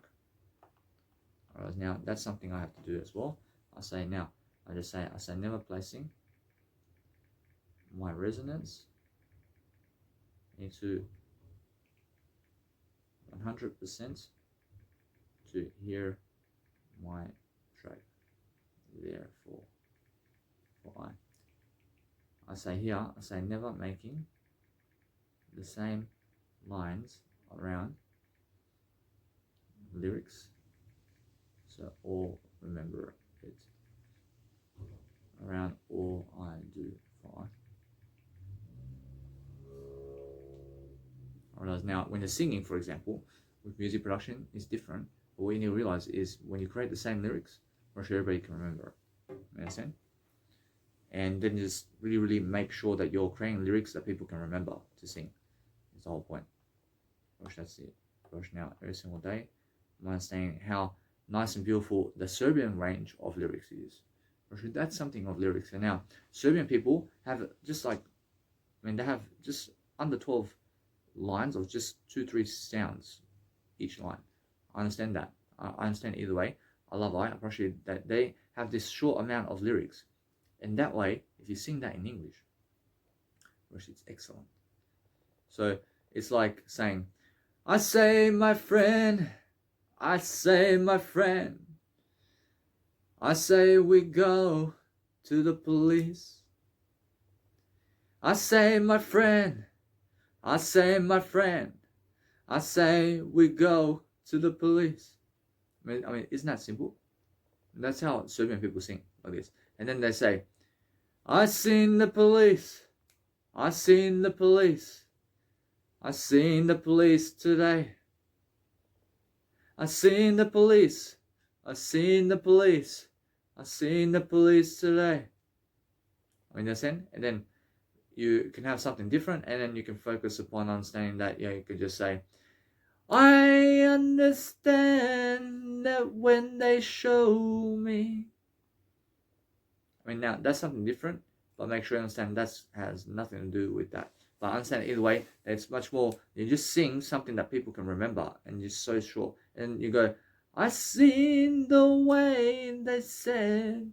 Whereas now, either way, that is much more difficult to remember, but just make some kind of nice and beautiful rhythm going, which is the same lyrics. So when you understand that, then you're understanding that you can sing it, and that's the whole point. I mean, the whole point is understanding how to sing it. And now, if you can sing it, then you can understand music production as well. I mean, make sure you understand. I'm focusing on understanding what's this. I'm focusing on just looking at my nice and beautiful picture. I want to teach you guys that singing is different. So singing is something that you have to understand. You have to eventually do some nice and beautiful singing for yourself to be able to go and do music production in a way that you love to sing as well. So make sure you're singing all your music production as well. And make sure you understand that once you're better than other people in terms of music production, they get very jealous of you regardless. Understand? So just move on and just love your life.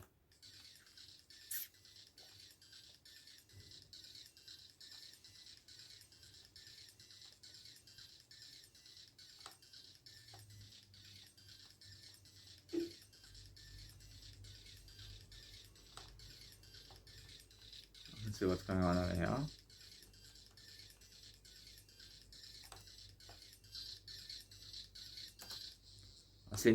I see the actual line of the actual, let's say, cover frequency has to be at 100% for you actually to hear your soundtrack. So make sure you're placing your soundtrack at 100% in terms of the frequencies of the filters, so that everything is going to come up and be heard.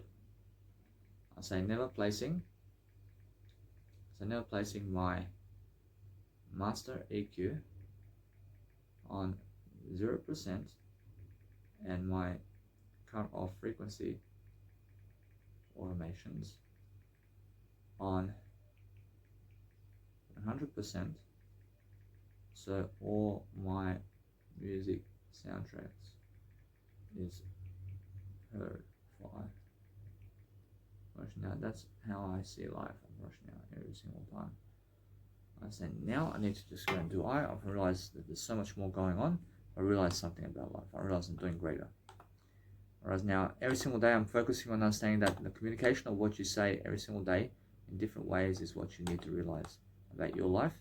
So then just focus on really connecting the dots together with yourself and understanding that's what we're doing.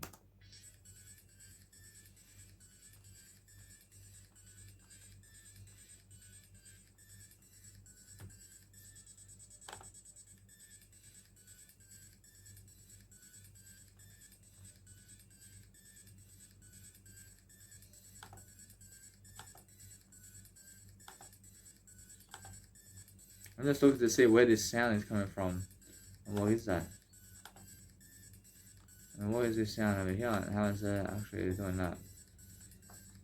Let's see now, this sound over here. See, this sound is somewhere around here, and something happening with this sound over here. And why is that? So this one, okay, now that is something.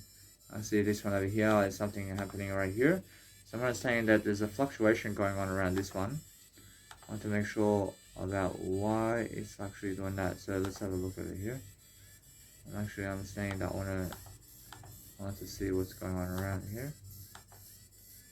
I see now, I'm just looking to, I unmute my nice and beautiful track to be able to hear what exactly is going on in that track. So I then go and unmute tracks and unmute tracks to see where is that sound and why is it making that kind of sound.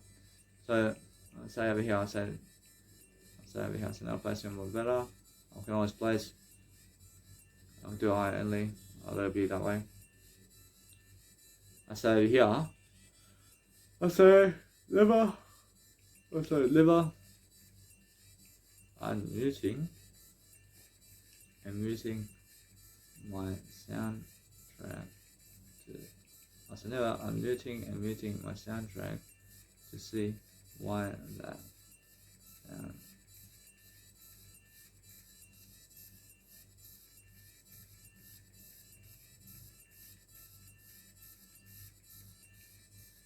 So it's sounding excellent so far. So alright, so what I want to do is understand either way that what you can do is you change the sound altogether if you want. Whereas now either way, I realize there's nothing that's upsetting me about the sound now. I love the sound. I love the. I realize that's really what I need right now. I've been listening to so much chill mixes that I understand that now my nice and beautiful pad is working. Whereas now I realize that needs some more reverb, and now I understand my pad is actually doing greater. So I'm understanding either way. I go to level 5 over here, which is my level 5 mixer, and I'm understanding I'm getting hungry too, so I have to go and eat something. But I'm understanding that no matter what, now I want to place a reverb on it. And now since I place a reverb on it, I want to understand this reverb can be something amazing over here. So I'm understanding I want to go and see what I do the reverb in a way that I'm understanding I want to listen to the track while I'm doing it, but I want to add an effect on its own, and I want to be making sure that I listen to the track in terms of the actual instrument on its own with the reverb as much as I can to place a reverb effect that I want to listen to, and then I try to see how does it go and correspond with the track as well. So that way I understand that I want to either raise the vibe of the reverb to hear it a bit more or what's going on. But first the basis is do it on your own and just hear it out first alone with just the instrument with the reverb, and does it work out with yourself with the actual reverb of how it's going, and then go to a certain level of what you want to hear in your go to a certain level of your reverb or whatever instrument you have in terms of reverb, go to a certain level of ambience and certain level of atmosphere, and then go and see how it is coming up in the track.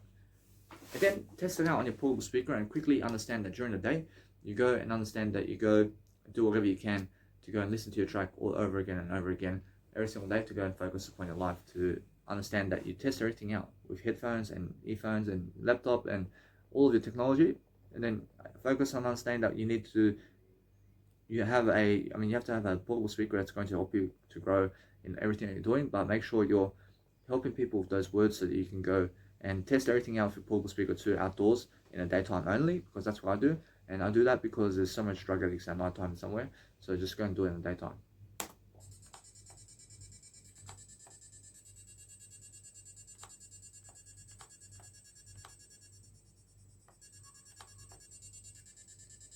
See now that one there.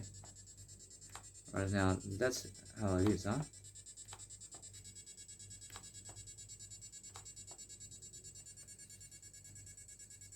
I'm just listening to the sound over here. So this sound is different, but see now that's really, I mean, all the way up, huh? Whereas now either way I can see to hear that sound. But that sound for me is working. I really like it. I mean, let's do a low cut and high cut. Alright, either way. Alright, that never ever bothers me about life. Actually, either way, I can hear in the sound of the earphones exactly how it is. So I just placed the ER all the way up. I understand that ER over there, it has to be all the way down for some reason, because I feel that the ER is something totally different. Because if something never works with that knob, then never ever press it, and that's it. I mean, the sense, so that's the way I say placing. I'm always placing. I say pressing and tuning and doing up knobs that never work for I say never. See as shown. I see as shown for I. See as shown for I. I always say that because it's something that is helping me to understand, to see what's shown in life. See over here. So that's a beautiful sound. I can hear it in my earphones and it's more enough. I say never doing it all with earphones, with reverb and my soundtracks first. For I to do reverb and read for I. Alright, now from that point I understand that either way I say now that I say never listening to my music soundtrack with headphones only when the earphones music track is done, to then do it all with headphones, then portable speaker is best for I. Whereas now with laptop and phones, I just make sure that is the earphones piece. So the actual laptop has the earphones knowledge and also does the nice and beautiful phones. So that's different. But I mean, guess what? I mean, earphones is much better than the headphones and the laptop. So what you want to do with laptop and phones in terms of knowledge is play it on how it seems or whatever. But you can never really do anything much with the phones and headphones in terms of the headphones. You can do a lot in terms of earphones and headphones and everything in terms of what you have.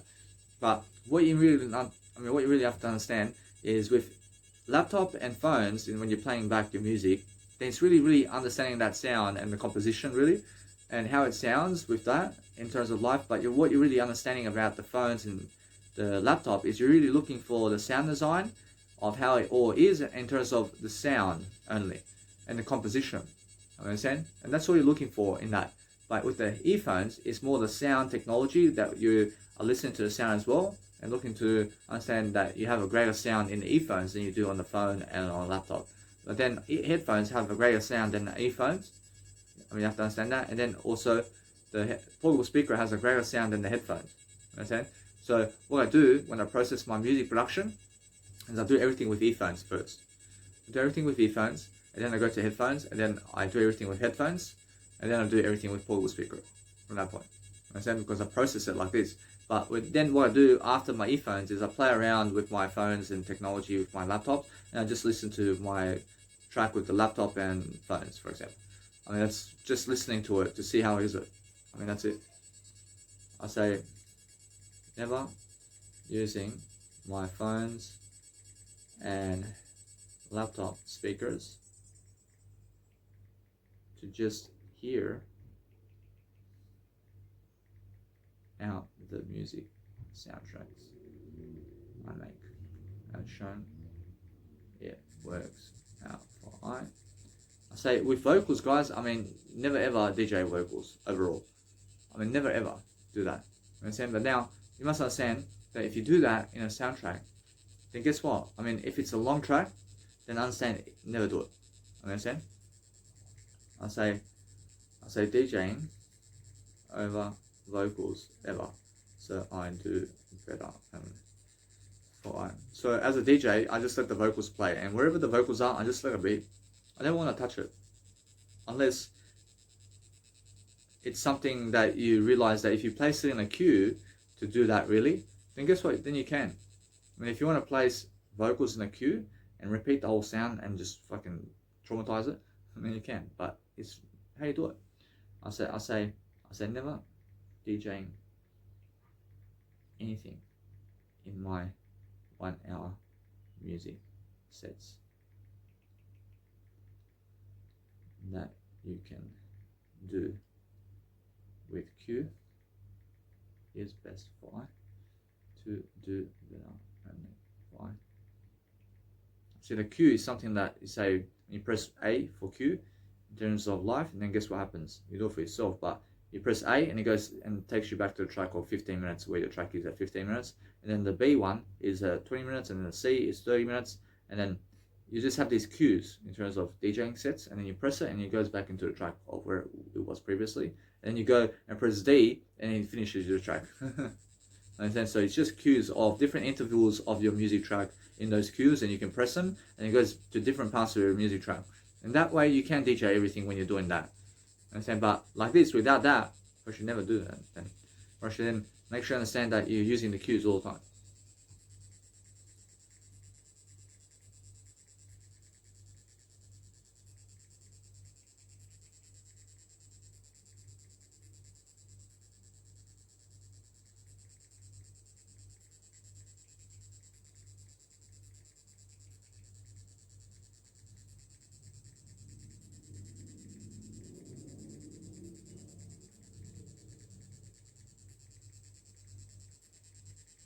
See, now the reason cue is so important is because you can use it and go back to the same previous track that you did before, and you can make it new, and you can do something new with it, and that's why I understand either way that what I'm doing now is I'm listening to my track over here. So what I have to write over here is this. I say never processing my music tracks with earphones first, then headphones, and then portable speaker to make the greatest sound, while using the phones and laptop speakers and car speakers or other people's speakers to just listen for I to go I just use other people's speakers, and I just listen to the same way I listen to the phone. I just do that because their speakers are never my speakers. So everybody's speakers is different. So everybody's listening to your experience of your music in a different speaker. So just understand that, and understand that no matter what, that you never go fucking testing your music at all these cars and shit. Understand? I mean, fuck. I mean, how many fucking cars have different stereo systems and different fucking phones and different fucking speakers? I mean, if you understand this, that you try to do it as much as you can, but guess what?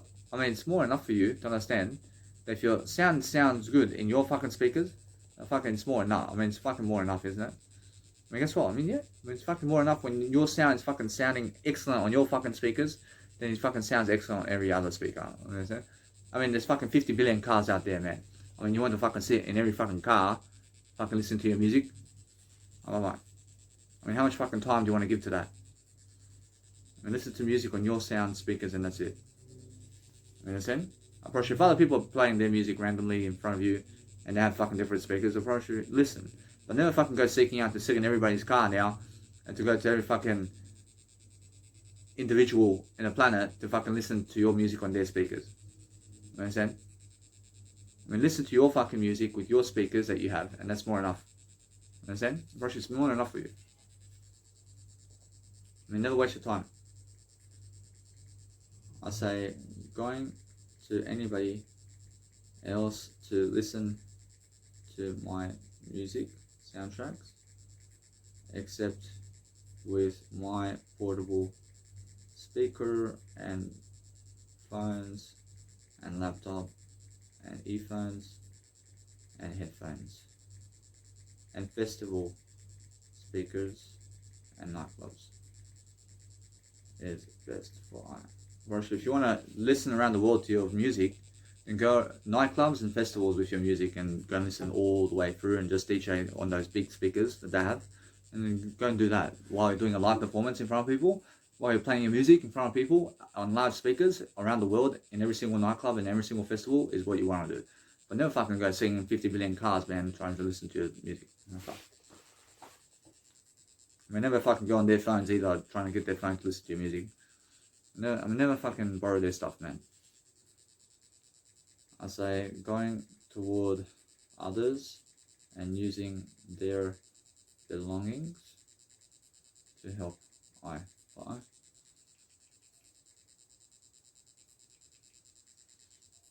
I say for I.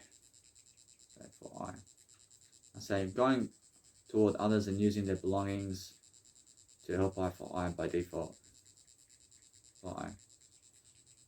So now a little bit that way, I approach now. Either way, I understand that what's important is my life over here. I understand that now. I see the delay over here.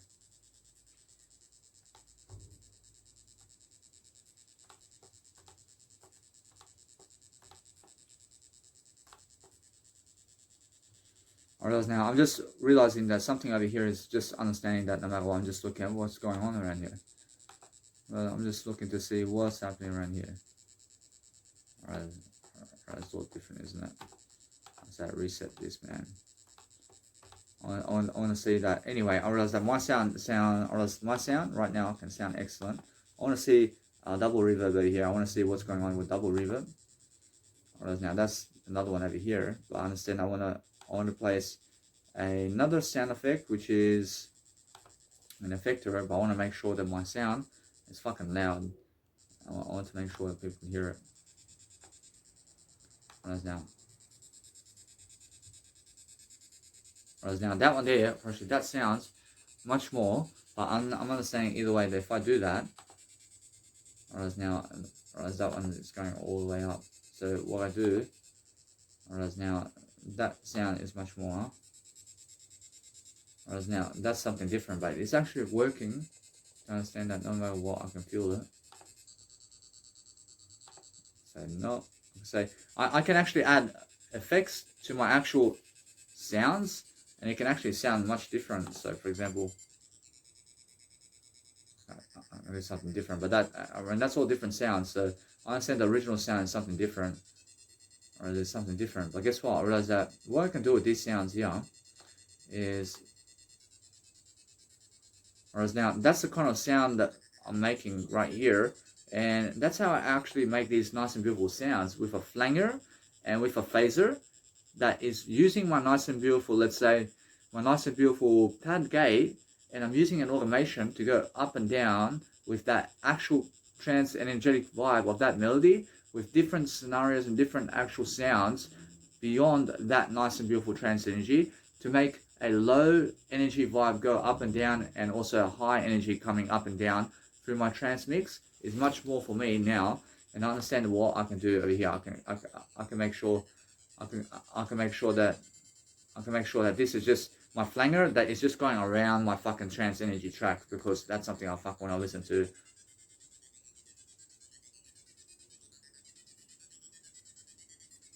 I mean that's amazing right here. I mean, wow. I can learn something around this, man. Because now the phaser can go around the automation over here and the filter, and then also whereas the filter over here is something that's happening as well. So what I can do is I'm using different fucking sounds over here, but it sounds amazing with different effects, I promise you. So what I need to do is different effects happen. Whereas now different effects happen, but what I'm doing is I'm learning how to delay different aspects of life, But either way, I understand that what I need to do is different aspects of life. See a ring, for example. I see the ring. See the ring is making something fucking different over here. So it's making something different, and so I can make some different kind of sound. So I'm understanding either way that what I need to do. I can change the tempo as well. I can change the tempo of my actual sound. And I can actually go and change the tempo a bit. Whereas now that's the fucking one. I see it's a fucking ring, huh? I see it's a fucking ring over here. And look at this. I understand Jesus understands this one. I mean that's a fucking, just that one fucking frequency going around the fucking trance energy right here. I mean fucking finally, man. Oh, I mean, well, guess what? I can fucking see what's happening. I mean that's how I'm fucking using all these automations now. I'm using all these fucking automations now. But guess what? I understand now. I'm doing much better now. I can see now what I'm doing. See, that's different. I realize it's a flanger. I mean, the flanger's fucking sexy, man. And that flanger, I mean, the flanger right here is excellent for me right here. But what I want to do is I want to make sure that people can hear my vibe here. So I'm understanding either way that if I just do this, for example, alright, now that right here, I mean that fucking reverb is more enough for me, huh? I mean, I can fucking hear it. I mean, that's fucking more enough. I mean, it already has a fucking reverb on the actual synth. So I'm understanding either way that what I can do is understand now. I can understand that either way. I realize that's the fucking nice way to say it. I can put some effects over here. I can make it sound somewhere different. I understand that it's a different tempo. See the dry and wet knobs.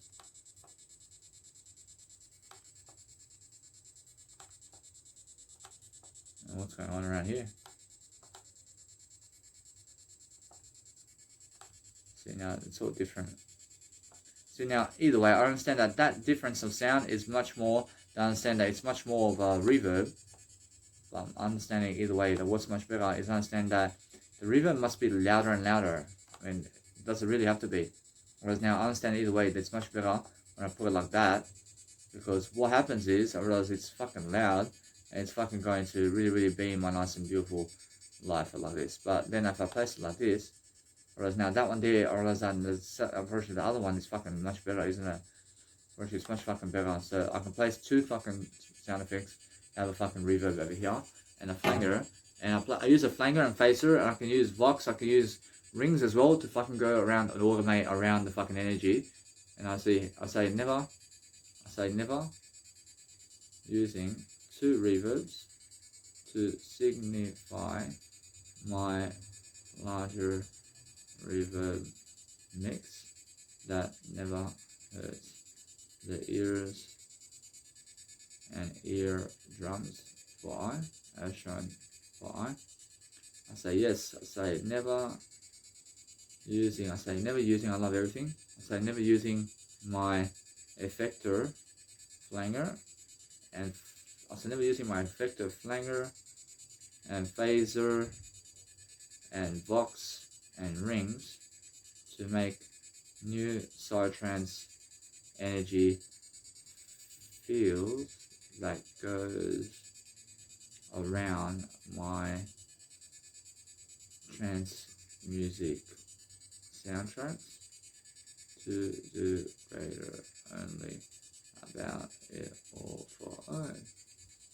Actually now, it's more like a psytrance track I'm making, so why not, but it's a real trance track. Whereas now, I'll let that be. But what I want in life is I want to understand this over here. Whereas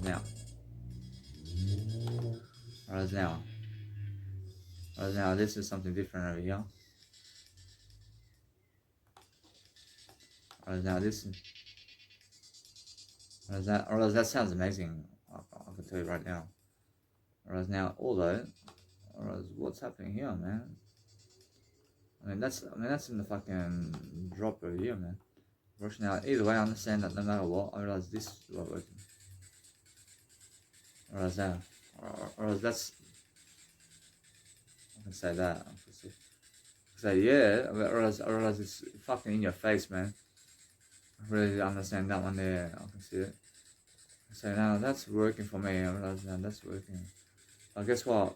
I realize now something over here. It's just working. I realize that's just what I need. Well, I have to make it better. To make it better, brush it. It's so. Brush it now. That's a reverb, man. It's a fucking large reverb. There's fucking atmosphere in that, man. Brush it now. That is a fucking long reverb, man. I mean, go and do this. I understand that now. I'm testing the reverb here. Actually, that's different.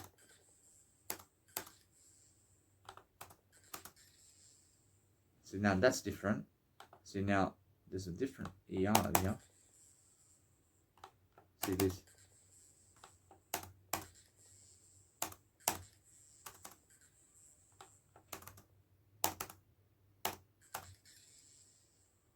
See ER. See now. See now. I see something different over here. I see it's all different. See now the decoy is. See now the decay, brother. The decay is actually something that gives you atmosphere. I mean, look, and the decoy. I mean, look at that. I mean, whoa, brother. I said, bro, I can hear the decoy over here. I understand that the bass over here.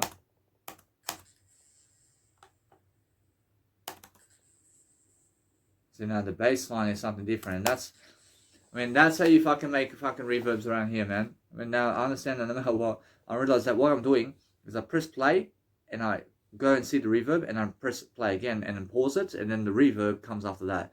And then I'm looking to understand the atmosphere behind that. So when the actual track is playing, the reverb, I realize you can never even hear the reverb much when it's track. I mean, I'm honest. So the reverb is fucking what happens after the fucking track. I mean, the sound of approach yet. Actually, now I'm understanding that no matter what, the reverb is fucking different, man. Actually, now I understand that no matter what, that the delay is also the same thing. I mean, the delay fucking never happens inside of the track. Actually, the delay happens after the fucking track. You understand? Actually, now I'm understanding something. Actually, now I see how the bassline, how to module my tracks in different ways. So I'm understanding either way that now what I need to do is I just go and become more.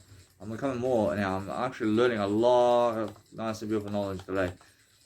I'm learning because I understand I deserve it. I deserve this, man. I deserve to make this, man. I understand either way. I'm going to go and I'm making sure that you guys understand how I'm really doing everything. So that's how it sounds like that. That's amazing. I like it. Whereas all that, let me just realize this. Whereas now that's something even more, man. I want to add the bass right here, man. I mean, whoa! I mean that bass line. I mean it's like a bass in the reverb. I'm pretty sure it's really loud. Actually, I see that's a cross. I see a cross right here. Something happening. I see now. I understand it. Alright, now is it too loud? I mean, I believe it's too sounding right now in a way that it's so loud that if you play it loud, or shoot, guess what? A little bit, or shoot, a little bit that way. It has to be. I have to put the crossbar over here, man.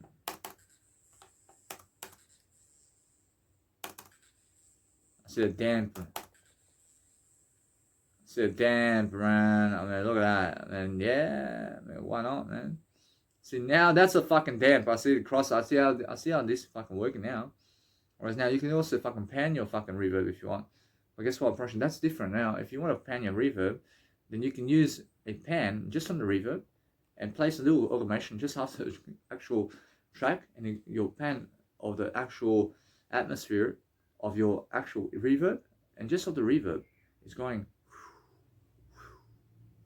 and your actual reverb is fucking moving throughout the track. So it's fucking nice and fluctuation, and you have to do it. Whereas now I have to do it. See for I say now. I say never fluctuating my reverbs left and right works out for I via pan. So I do it better and for I. Whereas now in the nice and beautiful panning modules of your nice and beautiful track, I realize for my panning right here, whereas that what I can do with panning is on the sound effects. I place a pan on the sound effects, and now on the vocals as well. And that's the only definition of where I place a pan. I've only ever placed pan on the sound effects of where the reverb is. I can place a pan on that. So I say never placing pan on vocals and sound effects. I say never placing pan on vocals and sound effects and reverb only to do better only for I say now, I realize where else can I place pan? I realize now on the delay approaching that. I never place pan on delay. I mean, why? Because it's too much fucking going on. Actually, there's no need to put pan on the delay. I say placing pan automation on delay as it never goes for I. Whereas now, the reason is that the delay is already a sound effect, but you never need a fucking pan in that. I mean, no way, because there's nothing happening in the delay when it's fucking playing in music. There's no need for it. Makes sense? So every single day, then, or the pan is just there, or else where else? I mean, that's it. I mean, never ever place pan on instruments, man. I never do it. I say placing pan on instruments. Never. So I do better only for I. That's alright. Now I'm learning about pan now. I can understand to use pan. And now with percussion, I mean, do you put pan on percussion? I'm probably no.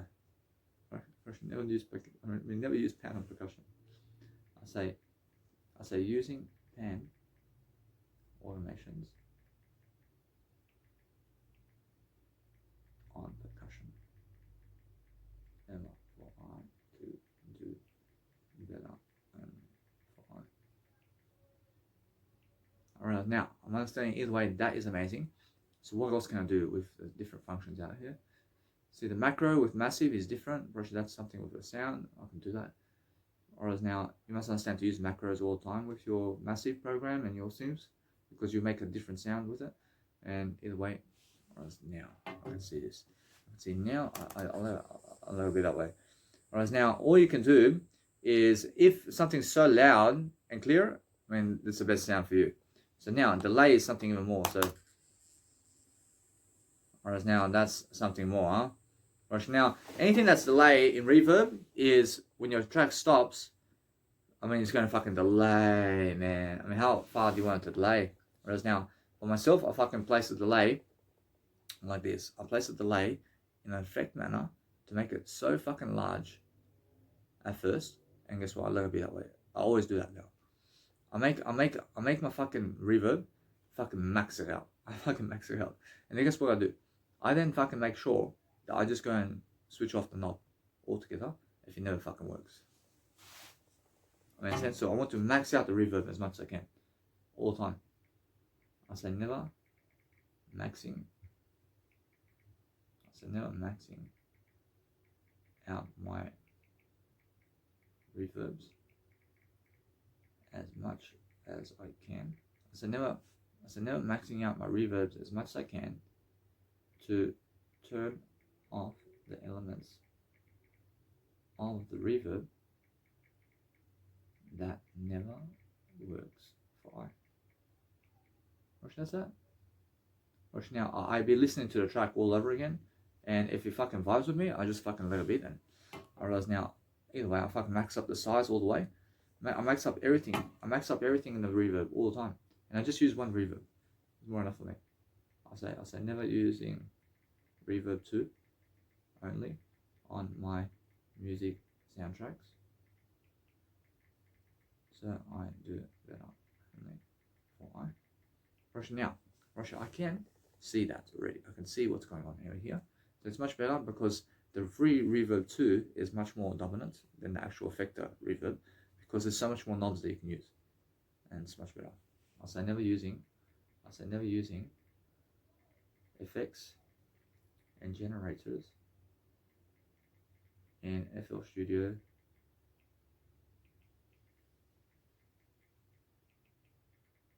and more to do better that have more knobs than others, as shown for I. To do better and for I mean, it's just amazing how fast I'm learning this. I'm really quick. I can see it. I see Jesus understands that. I see now. I talk about Jesus because I understand that if you never talk about Jesus, who do you talk about, man? Who are you talking about? Who are you talking about today? See the modulation over here. And now that's something, modulation, that's something over here. I mean, I max it out, baby. I max it out. See the speed?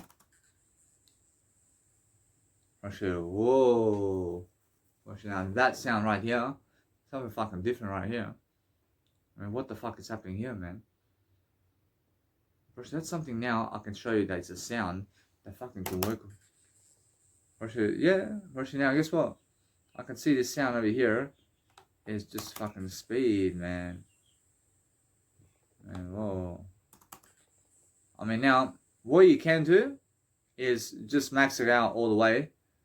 Just max it out. I mean, I can fucking hear this, but it's so fucking loud in terms of what you want that you're going to shape it eventually. Right now.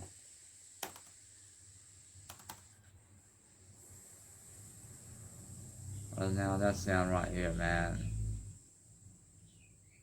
And that sound right here, I mean, I can hear the atmosphere over here. I mean, guess what? I want to shape this sound right now. I want to shape the sound in a way that I want my sound to be. I mean, essentially, what I do is I let it be, I max it out, I place it into tempo,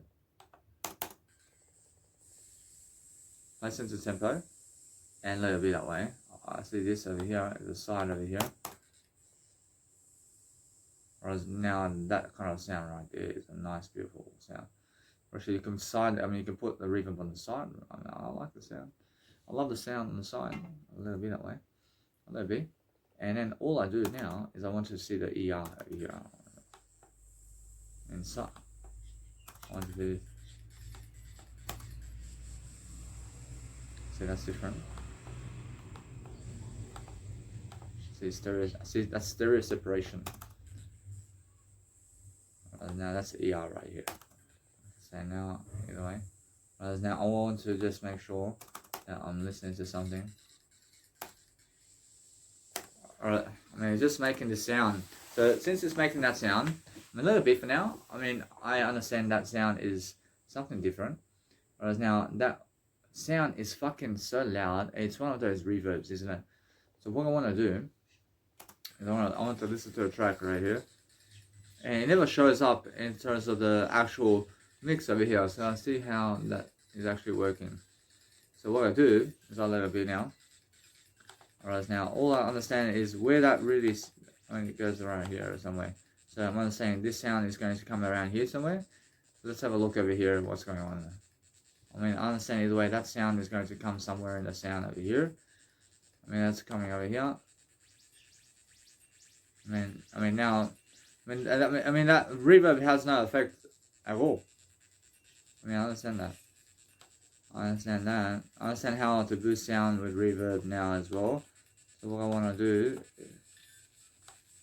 I want to make sure, either way, I want to make sure that this is happening over here.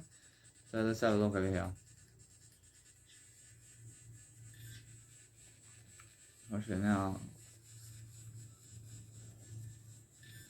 and since my actual pad is happening over here, I want to see this over here. I want to see this.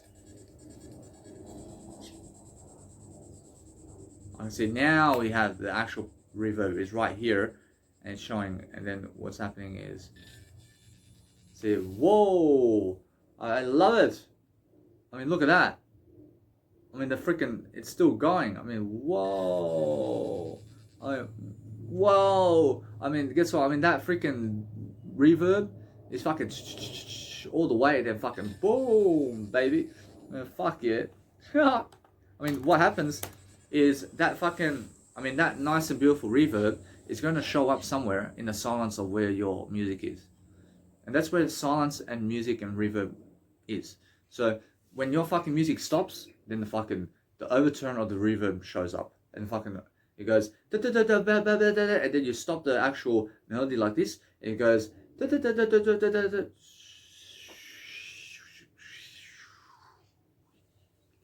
I mean that's the reverb, which is the actual after thing or the aftermath of the actual track. But my fucking reverb is going da da da da da da da da.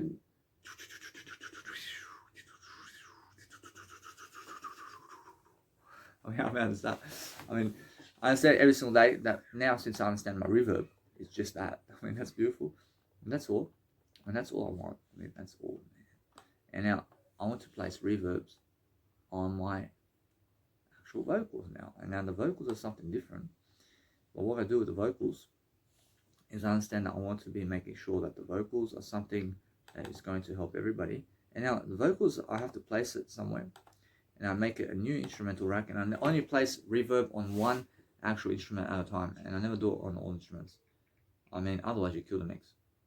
I say never placing reverb on any one instrument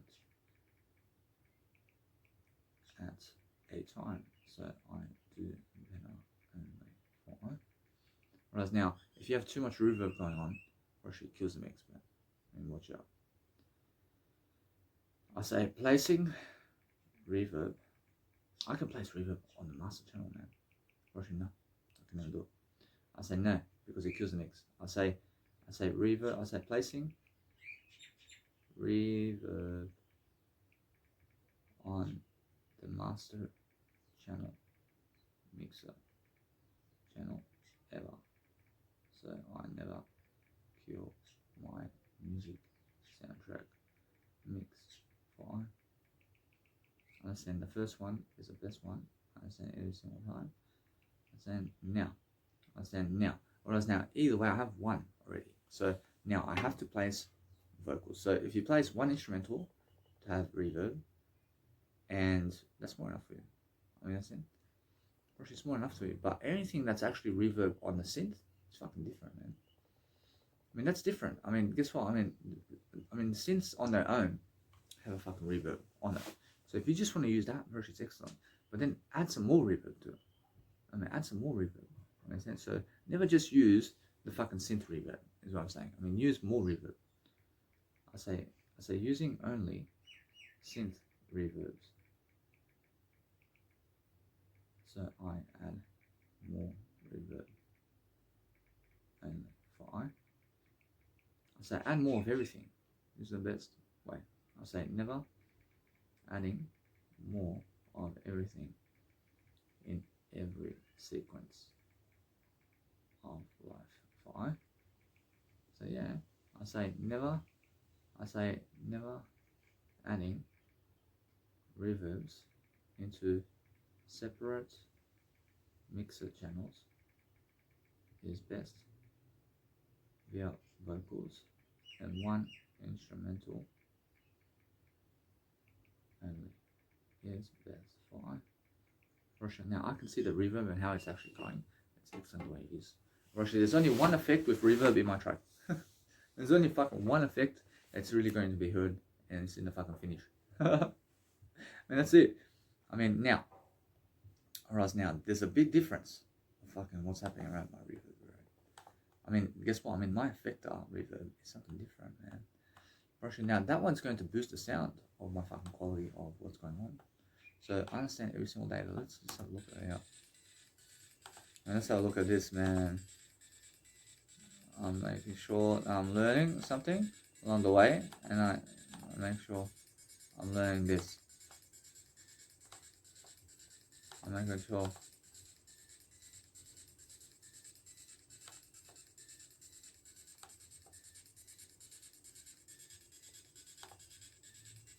I mean, guess what? I mean, always place 2 reverbs on your nice and beautiful track, but guess what? Actually, it's more than you have to understand this. If you do that, it actually boosts the sound, and that's the way. That's the way I approach it now. I understand it either way. I say never placing a reverb to an reverb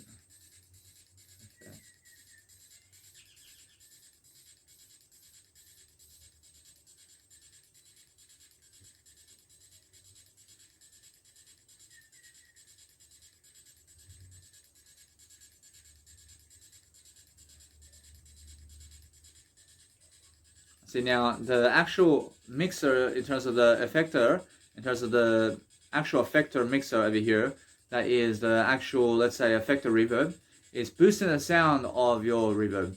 That's all it's doing. I mean, it's just boosting the sound of the reverb. And that's why you add it to the reverb in terms of the reverb. That's why you add it to the reverb in terms of the Fruity Reverb 2. And you add FX reverb and also Fruity Reverb 2 on your actual mix. Because it fucking pumps and you can hear it much more in the sound. And you can hear it much more in the actual track. But then, what happens is, that's what you need to do. So that way you're boosting sound. So add more reverb to boost the sound quality. So that everybody can hear it. That's much more. And then you can also change up the tempo of the actual sound if you want. But either way you can modulate if you want. I mean, you can modulate it differently. In that sense, so make sure either way that for this one I never need to, but I can place a gain on the actual reverb here. I can place a gain over here. I can place a gain, and I can place a gain reverb over here to make sure that my reverb is louder in the mix. I mean, wow, I can really understand how to gain it. So what you do is understand you put the gain on the effector of the reverb and place it to the point that you want it to. And all you're doing is we're learning how to really vibe with the tempo. And since you understand that when you're placing the nice and beautiful reverb sound and you're boosting the sound of the reverb, then understand that anything else in terms of other tracks may sound smaller in the actual track, but you're actually there and you're just vibing all the time. So understand that this sound over here is something that I want you to understand. I want to let it be that way. I see it works out for high. So I say never placing the gain of the reverb on my pads with Fruity Reverb 2 to do so much better to learn more and learn for I to have a better, bigger sound out for I. Whereas now, to put pan on the actual stereo separation of your nice and beautiful reverb, Russia now, yes you can, but only where there's no sound going inside of your mix. But guess what? I mean, what you can do is you can just let it be all the way and let it fucking pump if you want it to be doing that. But what you do is place automation only with the reverb where there's nothing else happening in the track. So you can make a swipe and you can go like that. Where there's no sound happening in your soundtrack, then the reverb goes on top of that, and then put that automation right there, so it goes, whoop, and it goes all the way down and like that. I love that. I say yes. I say never placing stereo separation and pan only via reverbs where it is silent in my music track is best for I. Whereas now, a little bit now, whereas now with stereo shaper and stereo enhancer, for sure it's more, that is a sound that you can use in a way that is going to really help you to realize something about life. Whereas now, that's something that's coming over here, and here we go. Whereas, I mean, yeah, I mean, that really rocks my boat. Whereas now, that's really right there, man. I mean, yeah, I mean, fill up the sounds, I mean, fill up the spacing of silence with noise if you want, and understand that you have to understand that you never have to do it, but you can. So make sure you can leave some silence if you want in your music track. I say never leaving silence in my music track also, while also filling the soundtrack silence with noise is best for I. See, I'm doing better now. I'm not saying now. A little bit that way. Whereas now, I approach you to place the nice and beautiful reverb. I place the reverb over here in the actual nice and beautiful, let's say, I say if I place reverb on the actual sound effects here, I mean, wow, I mean, it's going to terrorize you in a way that it's going to work. And it's working. Although, guess what, approach now, that sound right here, whereas now, it's something that is happening. realize all that. I feel that I can see this kind of sound. What's happening over here? I realize now. I want to understand over here that it's much more how I feel that the sound is excellent over here.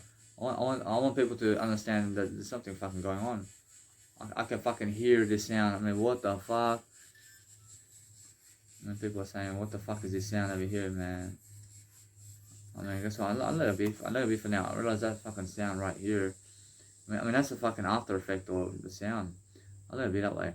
Alright, I'll let it be for now. I want to make that energy much more. And now, either way, I want to make sure that this nice and beautiful melody of the game. So what I do is I want to place a nice and beautiful effector, reverb, on my actual nice and beautiful dinosaurs. And I want to fucking go all the way. And I want to make sure, either way, that I hear it. I want to fucking hear it. I want to make sure that this fucking sound effect can be heard, man. I want to make sure that one there is going to go this way. What I'm doing is I'm understanding now. I want to come here and I want to just go over here, for example. So when I work on that nice and beautiful aspect of life of, let's say, reverbs on something, then I'm working on it in terms of the layout only, because it's much better. I say never working on reverbs and my sound track with reverbs via the FL Studio layout process and mixer channel is best only, as shown to do greater about all five. Now I'm understanding I'm very different. Now either way I realize this loud. I want to understand this over here. I want to understand either way. I want to see this now. Go over here. I mean, what's happening to this, man? I mean, why isn't it here? I mean, where is it? I mean, either way, that is strange, man. I mean, that is strange, man. I understand this one here, man. And this one here is something different. So I have to make sure that all my vocals here are sounding the best. So what I want to do is I want to go and connect all these mixer channels, and I want to add different effects. So what I do is I have to understand every single day that it's just how it is. So I understand either way. So what I need to do is I go to the dinosaur effect over here. I mean, where's the dinosaurs fit? I mean, where are the dinosaurs, mate? I mean, audio is right here. Now this is the dinosaur effect. So go into your nice and beautiful pattern of recognition in terms of all your patterns, and place all the nice and beautiful unique aspects of your actual vocals, to place it into the nice and beautiful way of your actual mixer channel, where there's actually dinosaur reverb going on. So I say for example here, I say never placing I by going to the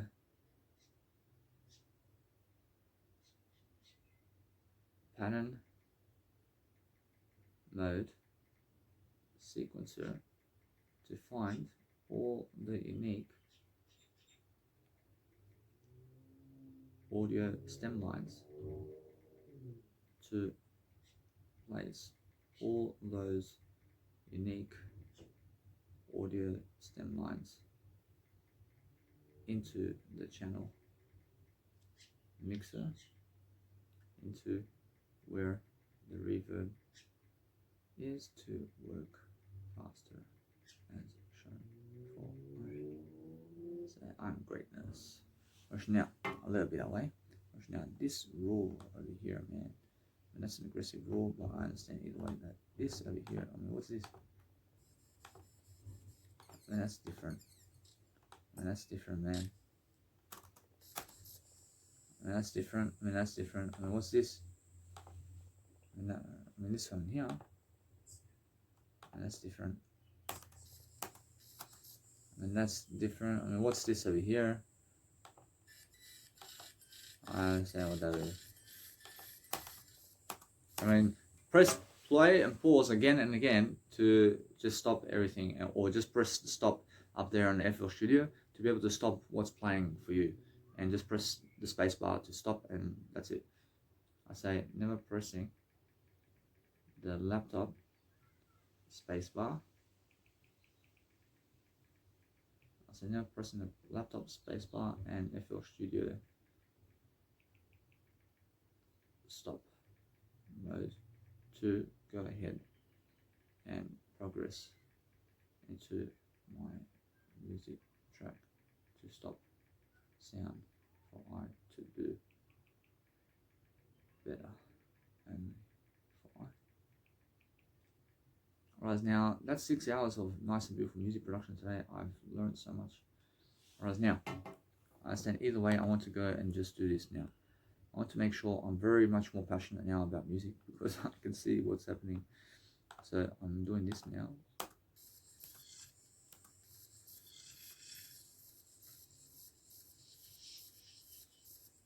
Whereas now, that's very loud. I mean, that's very loud, for example. So what's happening right here? And understand. Whereas now, whereas you have to understand. And now we can hear, I realize I can hear from his point, I realize now that's more enough for me. Whereas now I could say from this point, whereas that's amazing right here. I say that's more than enough, I say wow. So yeah, I say the reverbs is actually, I mean the reverb actually does boost your sound because you can gain it, and you can gain the reverb. So you boost the sound with the reverb, and then your sounding mix sounds louder, and it sounds more ambient, and it sounds much more about live, so you can fucking hear it right away. I mean, you can hear what's going on. I mean, in that sense. So what happens is, if you have a fucking low pass somewhere in your mix, for example, so go and listen to the low pass, and go and really take off the low pass, so you can hear what's going to happen with the actual nice and beautiful vocals over here. So I'm understanding that since I have low pass over here with vocals, and I have also reverb on actual, I have the reverb on actual dinosaur vocals, and I have reverb on vocals, but I have low pass where the vocals are. So what I want to do is understand that before, without the low pass and without the reverb, I mean the dinosaur vocals were never really showing for me, and that's why I was using low pass to be able to boost the sound. But it's a nice beautiful way of knowledge right here. So understand that if I just take off low pass filter, but just have the reverb on the actual dinosaurs with the filters that's going like this, maybe, and just maybe, the nice and beautiful way of the vocals of the dinosaurs never need a low pass filter. So let's have a look.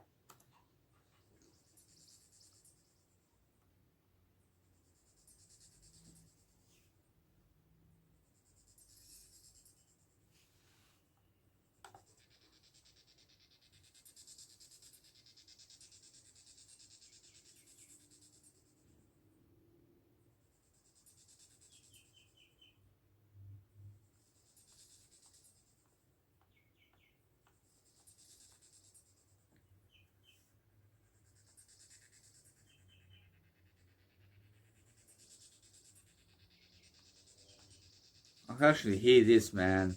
I can actually hear this. So what I want to do is just let it be for now. It's an amazing tool, huh?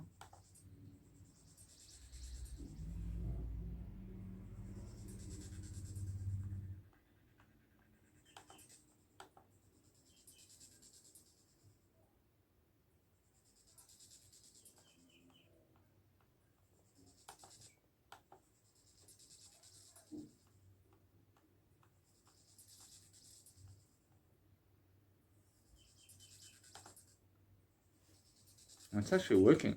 But what I want to do is understand that either way, it's so loud, but guess what? Whereas I can hear it, but I need to make it a bit louder. I make it a little bit louder, and guess what? I then understand that I never need a low pass filter on it. I mean, so far, I just want to do some more testing over here. I understand either way what's happening around here. Is I understand I can really hear this over here. I can see what's going on over here and here. And also, my fluctuations are happening, and it's beautiful. I can also stand to say that I can place my nice and beautiful vocals on top of the fluctuations and place a reverb on it, and it has no effect about going down with the actual soundtrack because the reverb is lifting it back up. in terms of my vocals, and my vocals in terms of my reverb. My reverb is lifting the vocals back up the track, even though the track is going downhill in terms of sound, but the reverb is remaining uphill with the sound of my vocals, which is amazing. And that's what I'm saying. So either way, I want to go and really boost the sound quality of this nice and beautiful, let's say, I want to understand the nice and beautiful, say, vocals on my track in terms of dinosaur vocals right now. So I'm not saying either way. What's important is I never ever raise the volume on the mixer channel ever. I mean, because I never need to. I say now. I say never. I say never. I say never. I say raising the volume. I say raising the volume of my mixer channel ever for I to do greater only and via FL Studio Master volume also to do better only for I. Whereas now, let it be that way. Gosh, that's amazing. I mean, never ever go on FL Studio Master volume and the mixer channel volume knobs where your separation of instruments are to raise that volume. I mean, never raise the volume. I mean, it's so stupid to do so. But keep it all balancing. I mean, and that's why. So what you need to realize is they say 3 to 6 dB or something shit. I mean, I'm better than something shit, but they say 3 to 6 dBs that your track must be around that range. I should never do it. I should never do that. I mean, why? Because you never need to. First, that's limiting you. First, they want you to have a lower sounding track. But never do it. I mean, never do it. Because I understand that you have to make your track maximization all the time. And their mixing tools are crap. Because those people will say that. First, they're people who never have legacy. First, they're people who have never, first, they have legacy. But they're people who never have a great legacy. First, you must understand that your sounds must be fully live. I mean, make your sounds fully live to 0 dB. And that's it. I mean, 0 dB is more enough. I mean, why do you want to make your track 3 minus dB and 6 minus dB? And why? I mean, make your track 0 dB, and when you turn it up to 100%, it's 100%. Understand? Actually, that's why. Actually, now, either way, I want to raise the volume here.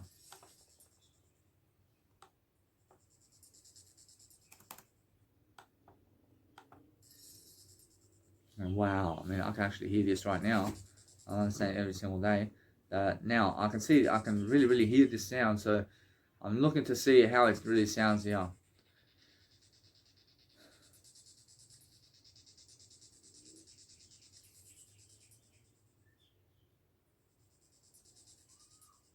A little bit like that.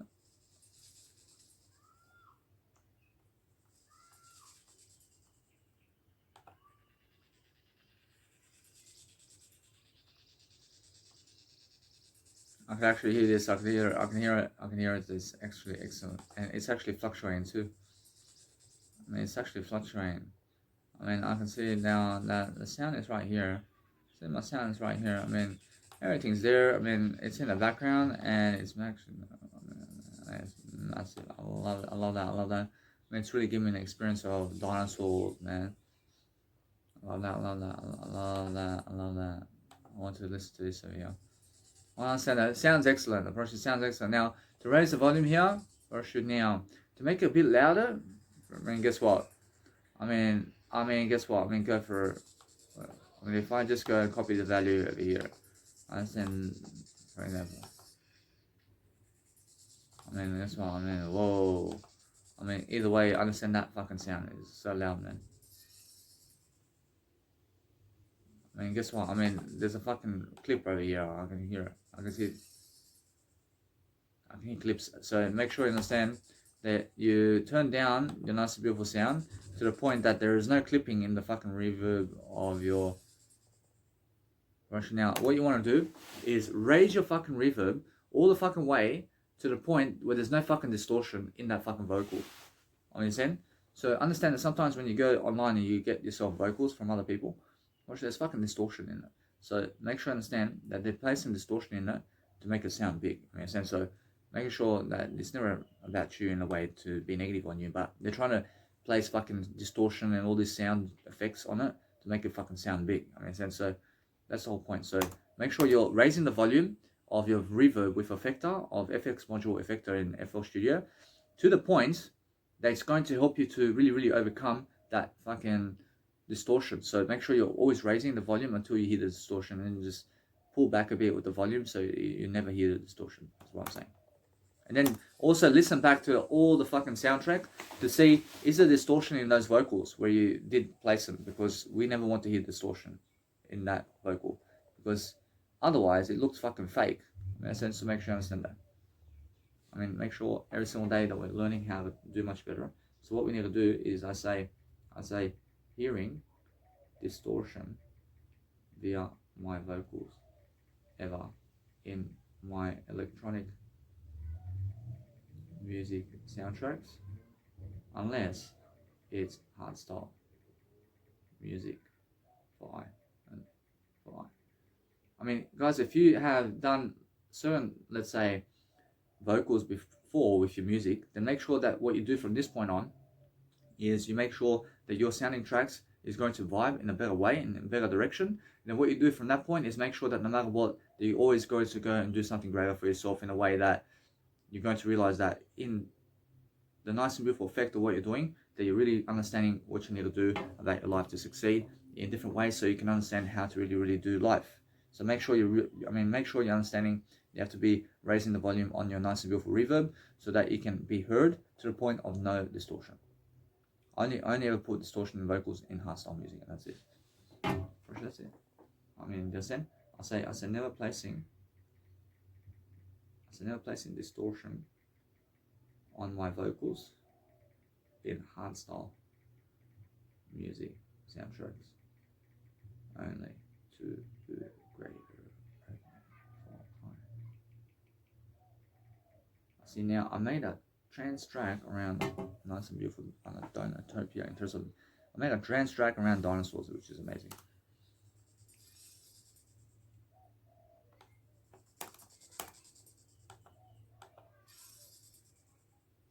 Whereas now there's clipping right here. I mean, understand anyway, or else as soon as you hear clipping, then never ever fucking do that. I mean, never do clipping. I mean, never have clipping in your music track, please. I mean, anything that's clipping is distortion. So I say having clipping in my music soundtracks ever. So I do better only for. I never have clipping even in my hardstyle tracks because it's stupid. I mean, it's like something like. I mean, it's like something's fucking ripping your music.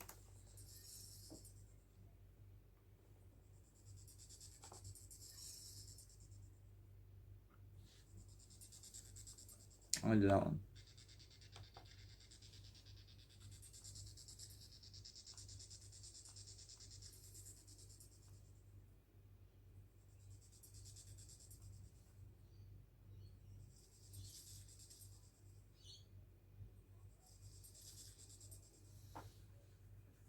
I can feel this one.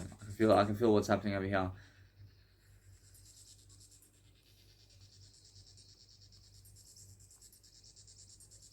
I see. So now I see the reverb in terms of reverbs. When you post and you boost the reverb all the way up, then it creates clipping. So be careful.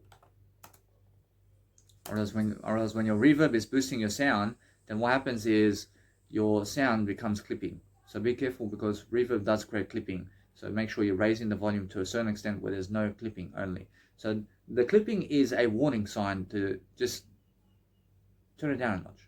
Makes sense? So make sure you understand that. So that's a great thing for you. Makes sense? So make sure you understand the clipping is your fucking benchmark. And it's making sure that you boost your fucking reverb all the way up to the clipping sound, and then just go fucking down a bit notch. Just go down a bit notch in terms of go down in a bit of a knob notch, and then understand to have no clipping in that, and then that's the exact reverb that you need, and that's it.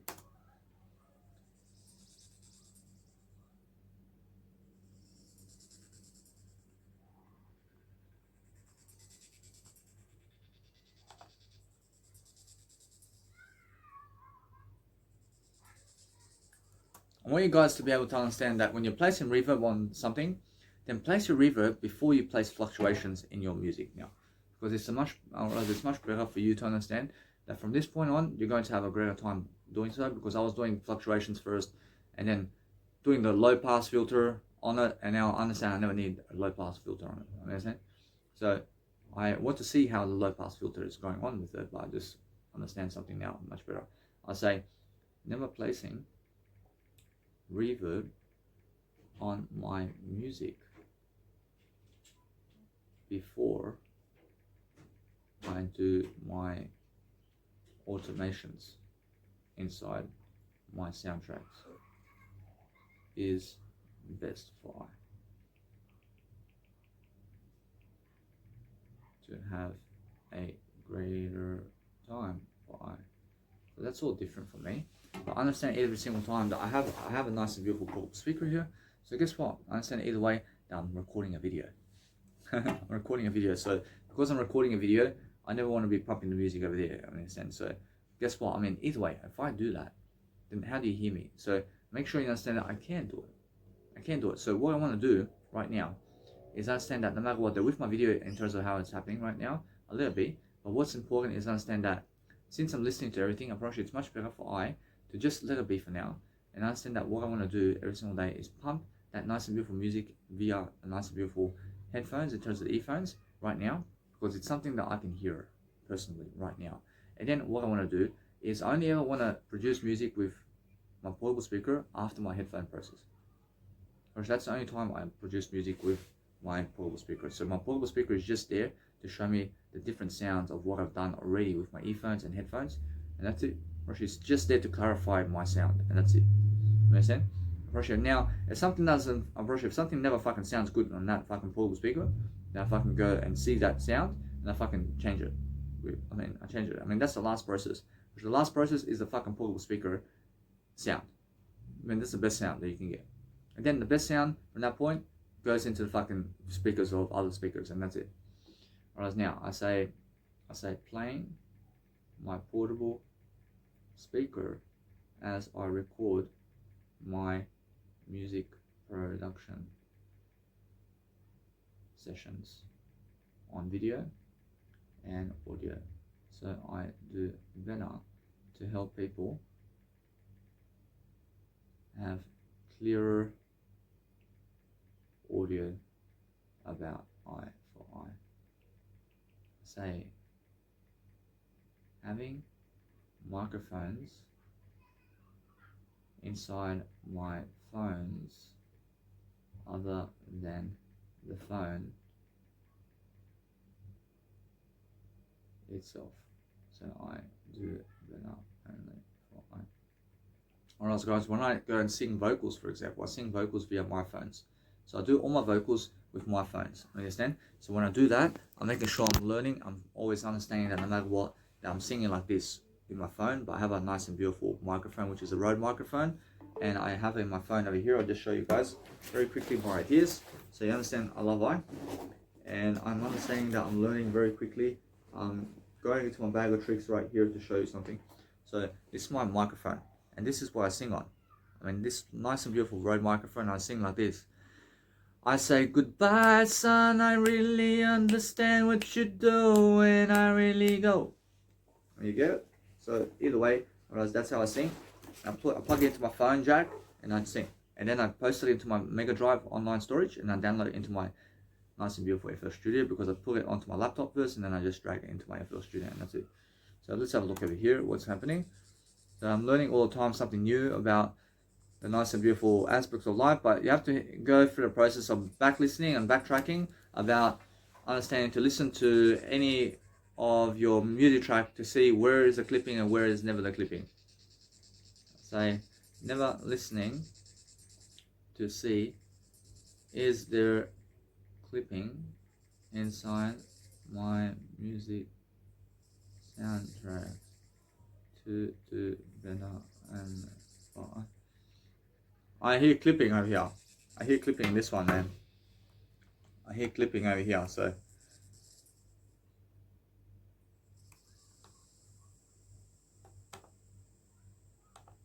I want to make sure I never hear that clipping.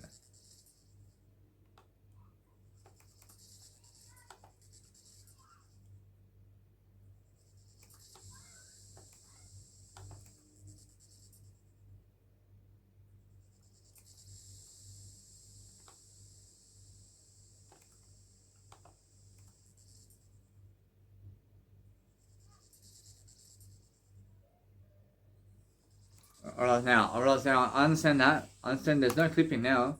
But what I want to understand every single day that this kind of sound over here has some kind of sound clipping. So what I want to do is I want to understand that it's much more about the reverb over here. So what I want to do is if I do that, or else it's never really that loud anymore. So guess what? I want to understand. I want to boost the sound a bit. I want to understand that I want some clipping in my music. I want the fucking clipping to happen in my music. You understand? So why is that? Because the fucking sounds of the dinosaurs, I want that fucking to boost up in knowledge. I want to fucking make sure. I want to make sure that fucking sound can be heard, man. Make sure. Anyway, I want you to understand that since I understand that, I'm understanding that what's important for myself is understanding that I can go into the actual software of my nice and beautiful technology here. But what I want to understand is I just let it be, and I just want to listen to it. Yeah, I want you to understand every single day.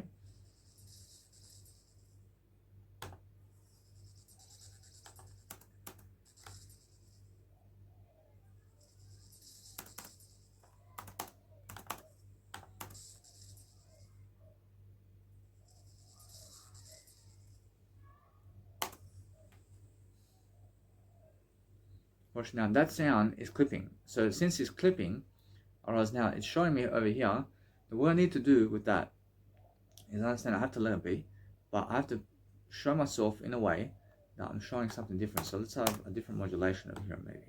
And let's have a look.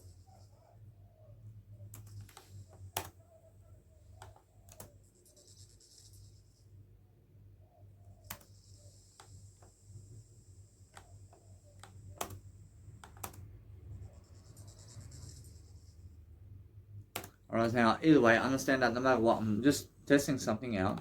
I'm testing new theories out, and I'm learning that the nice and beautiful effector plugin doesn't really, realize it never just does that for I. But guess what?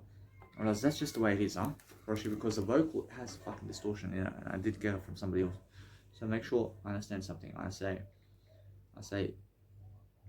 trying. I see now that is how I do it. I say trying to do anything to smoothen out clipping with effector plugins. So I do better to work faster to do what works and for I. So I understand either way that I realize I'm always learning, I'm always growing, but either way I understand that my nice and beautiful life is getting ahead of myself, and I understand that no matter what I want to do right now is I realize that there is some nice and beautiful reverb I can place over here. But guess what? I realize now, I understand that there's some other reverbs I can use over here, but it's much more that I do so. And I want to understand either way, I want to understand something about this. I want to understand that I need to put some delay as well on vocals. And vocals and sound effects have delay always. Say, never placing delays and reverbs and two reverbs on vocals and sound effects. Always to do greater only for I. I say here, I say never boosting sounds and atmosphere with delay and reverb works out for I via my soundtracks for I. Alright, now either way I'm learning really quickly about what's happening over here. So since I'm doing that, I want to make sure that I never ever add distortion on vocals in my music. I never add distortion on my vocals in music. I say adding distortion in my music soundtrack vocals unless it's hardstyle music only for I. Whereas now that's something that I have to appreciate. I have to understand something. I have to show you something. I have to show you that with distortion in actual trance music and all that, or should you know? Or should you now understand that no matter what, that with my kick in distortion of what I'm doing, I understand that either way that I can add just a little bit of nice and beautiful distortion in my kicks. but it's just something that I understand it's just something new, and I understand either way I want to do this. But guess what? I realize that it's just something that does work for I. So I understand that since I'm doing that, I say never placing a little bit of distortion inside my kicks, inside electronic music only for I say never placing minimal distortion via my music soundtracks and electronic music is best for I. Understanding either way, I have much more progression right here to understand that no matter what, that with my distortion, I want to add distortion only minimally. So I'm understanding that way I have a nice and beautiful minimal. I have a nice and beautiful minimal way of life. Whereas when I add distortion, I only add distortion with automation, and that's it. I say never placing distortion with automation only, unless it's a kick.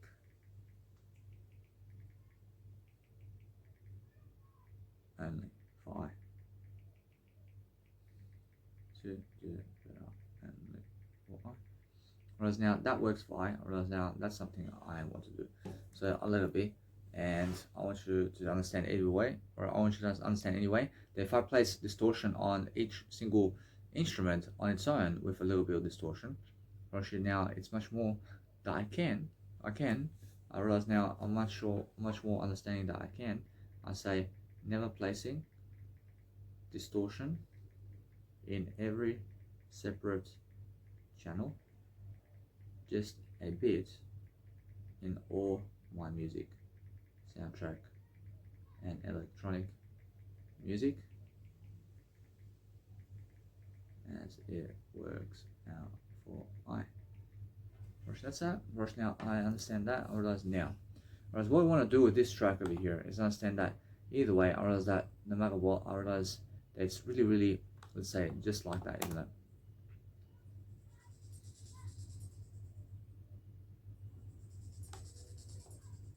Whereas now I have to understand to just keep going, and I have to just make sure I'm listening to the track. So I'm understanding that if I place my nice and beautiful way of life over here, I'm understanding that I have to talk over it. I have to make sure that my life is improving by making sure that no matter what, that there's always much more going. But that's very loud for me. I can hear it. I mean, there's no clipping right now. I'm making sure that I'm talking over anything that's really happening right here. I'm making sure, I want to be making sure my life is nice and simple right here. I realize that's how it is. I mean, guess what? I just let it be. I let it be that way.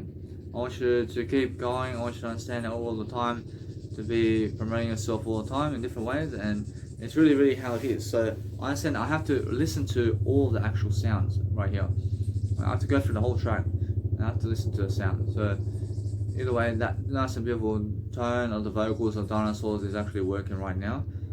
That's working for me. I can hear it clearly. I can hear it clearly. I let it be. I love life. I realize now this is my actual mix of the nice and beautiful where. This is somewhere. I mean, that is actually where in my mix, man. That's actually happening inside of my. I mean, that's actually happening inside of my chill mix. I mean, now I never need that to happen in my chill mix, man. I never want that to happen in my chill mix, man. I never want that to happen in my chill mix, man. Whereas now we're talking about something that we understand. Whereas now it's all quieted down. Whereas it's all quiet. Whereas something's happening over here, but there's no more energy in that nice and beautiful chill mix there. So I'm making sure either way that when this comes into play, I say it's much more different, isn't it? That's how it is. Now, if you want to make an energy mix all the way, then guess what? No. Guess what? No. I mean, never ever make a full energy mix track. What you want out of life is understand this. I say making only an energy mix music track. So I do better and for I. Alright, now what I want to do is understand that these sounds over here are very slow to make the I. Whereas now it's much more that it's a breakdown. Whereas it's a breakdown. Whereas it's a breakdown, but it's very slow in a way that it's something that I realize something now. I need to understand to spark the interest here, to focus upon understanding to let it be, because it's something that I realize something. I realize something here. I can add some reverb around here. I can have some reverb around my chill mix around here, and I can do some nice and beautiful aspects of life around here. So I'm not saying either way. Now, I never want that pad. I never want that pad in there, man. I never want that pad in there. I want to make sure that I'm doing something different there. But either way, I'm understanding now. This is all different.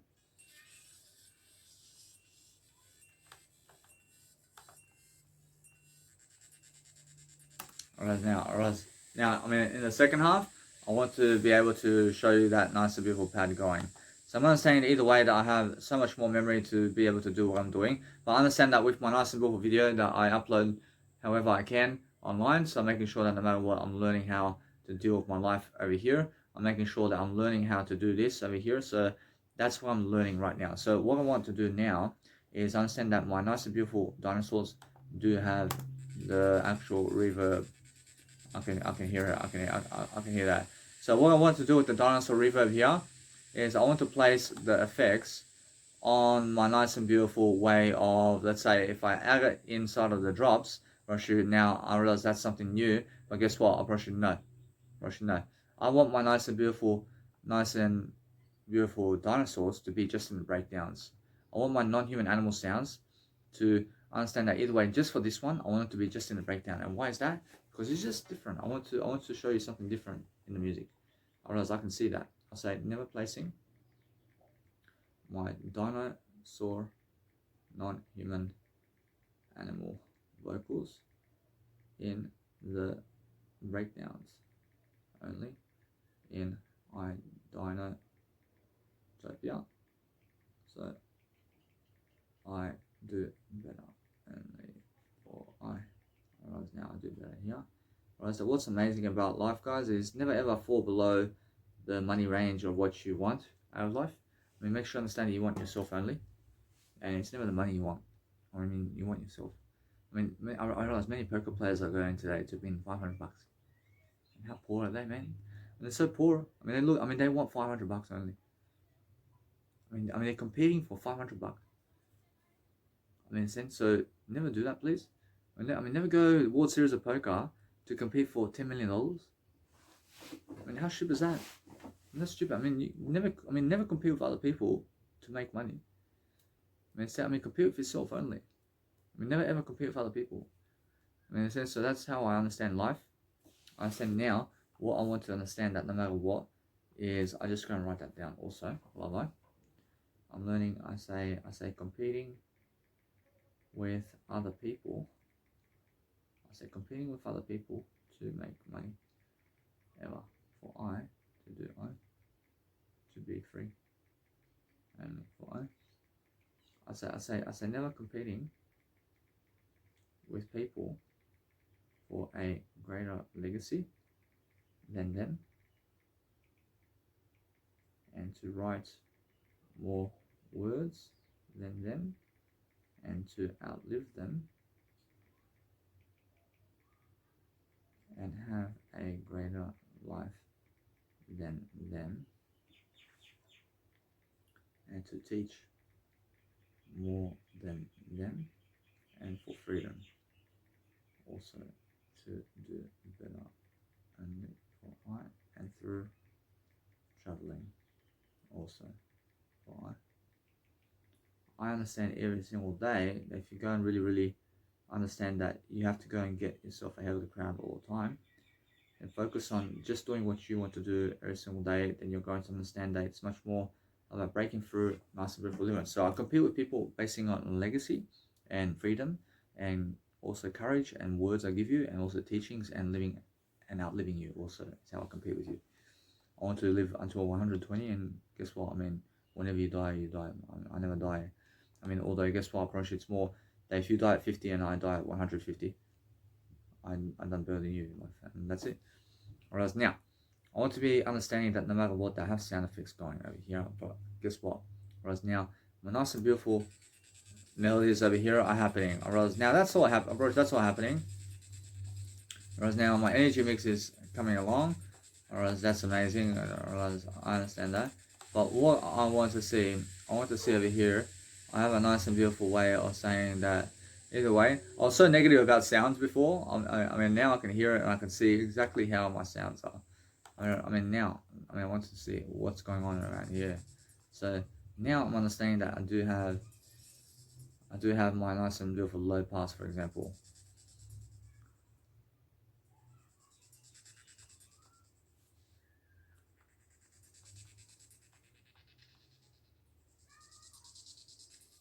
I mean, guess what? I mean, low pass works with adding new sound effects into where your reverb is with your vocals and your tracks. So always place low pass where your actual mix is in terms of your vocals and let it be that way. I mean, just make that a habit for yourself all the time, because it's a nice and beautiful way for you to be able to explain yourself and what you're doing. So when you're actually placing a low pass where your nice and beautiful music is, then you can make different low pass kind of effects going. I love that. And you can understand it's never even a master EQ anymore, but it's really a low pass effect, and it goes from high into low really quickly, and it gives you that kind of silent gap that you need. So it's what you need all the time. So I'm always focusing on understanding that you can go and do something very different all the time. So that's the whole point. I love it. I say never placing. I love it. I say never placing low pass into where my vocals are only, with instrumentals and reverb as shown to do the for I only for I. Whereas now that's much better. Whereas now all I want to do is understand something now. Understand either way I can see what's happening. Whereas all I want to do now is a different way of life over here. But hold on, I want you just to see this now. I want you, if you make energy tracks in your chill mix, then guess what? Brush, it's no longer a chill mix, man. I mean, so remove the actual energy regardless of what's happening. So I say anyway for better. I say placing master EQ into where my low pass automation is ever. So I do better and so I. Whereas now, since I'm saying that, whereas now there is a chance that you understand that what I can do is I can place my actual EQ and master EQ here, and what I can do is I can remove certain aspects of my actual, let's say, low pass filter, and I can add some nice and beautiful effects with my master EQ. So that's something I can do, and it's much better I do so, because it goes right into the track and you can make some extra effects, and I want to do that. So I want to make sure either way that I'm much better now. I say never placing, new,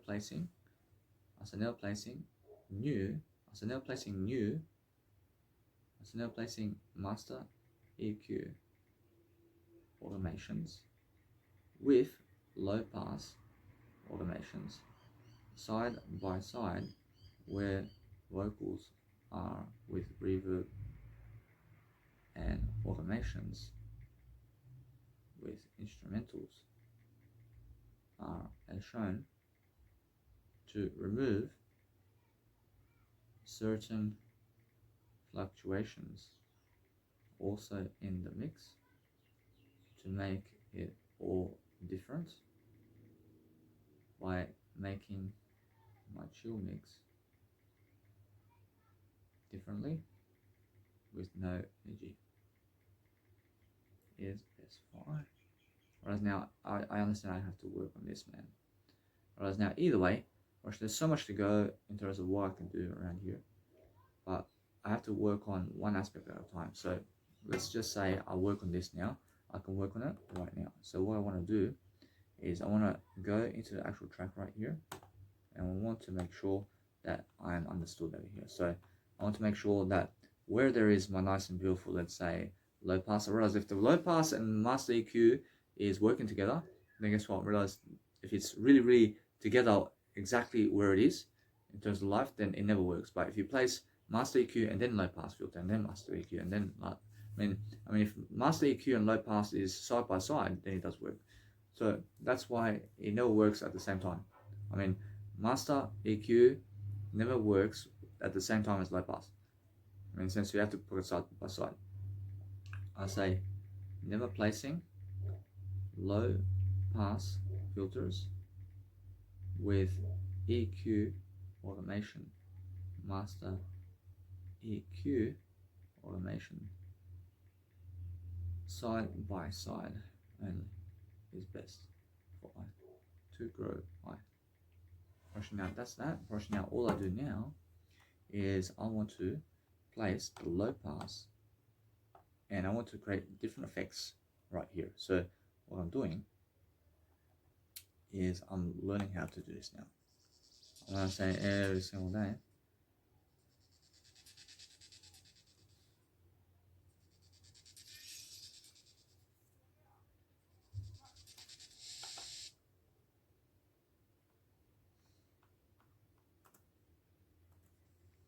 I understand that right there. Right now, that is something that I understand that either way. It's much more how I can turn it off. And what I need to do is I can, hold on, I can just go into my nice and beautiful effects chain over here. And what I can do is I can place a nice and beautiful vocal. I can place a vocal somewhere where it does work. So here. So right here, for example. So I understand either way what's happening over here. And making sure that we're learning something about over here. We're learning something about life. It's actually how it is, huh?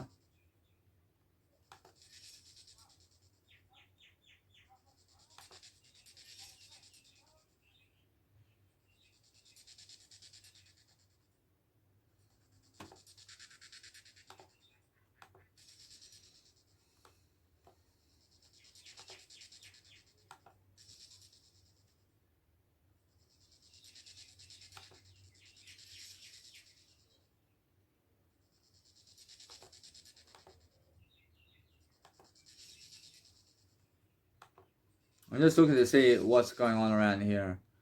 I just want to be making sure that either way, I want to see what's actually going on. Alright, now that's happening somewhere around here, man. I want to see how a nice and beautiful sound is happening. So what we want to do is I want to make sure that this is gone away, because what's amazing for me is understanding that that's a clean sound right here. Make sure every single day.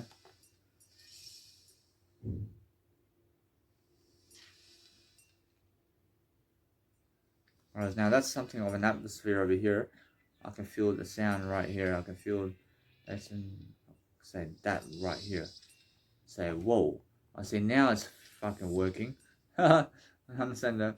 No matter what, man. Whoa, man, that sounds amazing right here. That's something that is really. I'm understanding either way. I realize that sound right here is something that I understand. It's much more how I can minimize it somehow. So it's much more I have to focus upon understanding how to do that.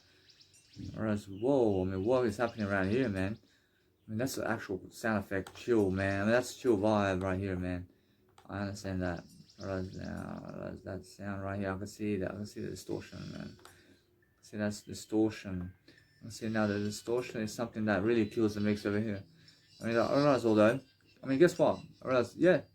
I realize now I want to make sure that it's something that I want to showcase in a way that I'm doing better than that. So what I want to do is I want to add something over here to go, and I want to go and delay that nice and beautiful track. I want to see how that feels like here. I want to see. I'm testing sounds over here. I'm testing to see what's happening. Whereas now it's just a vocal, isn't it? I mean, it's just a vocal right here, man. I mean, I realize now I can see this. I can can see it's the actual vocal. I can see. So what I have to do is I have to see.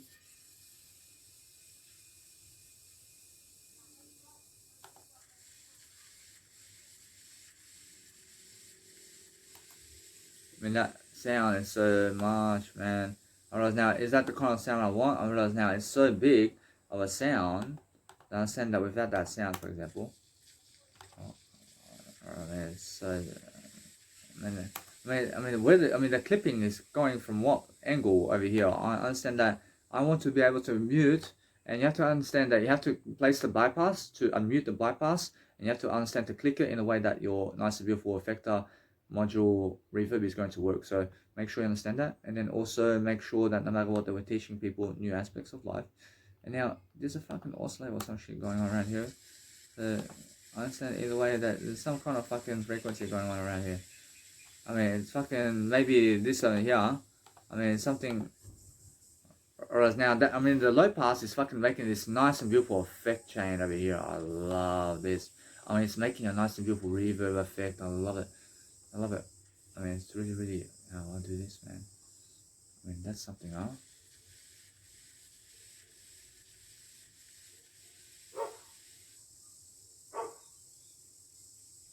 I mean, what's happening over here? I understand no matter what. I'm learning how beautiful this is. I mean, whoa. I mean, yeah. I mean, now that's something, huh?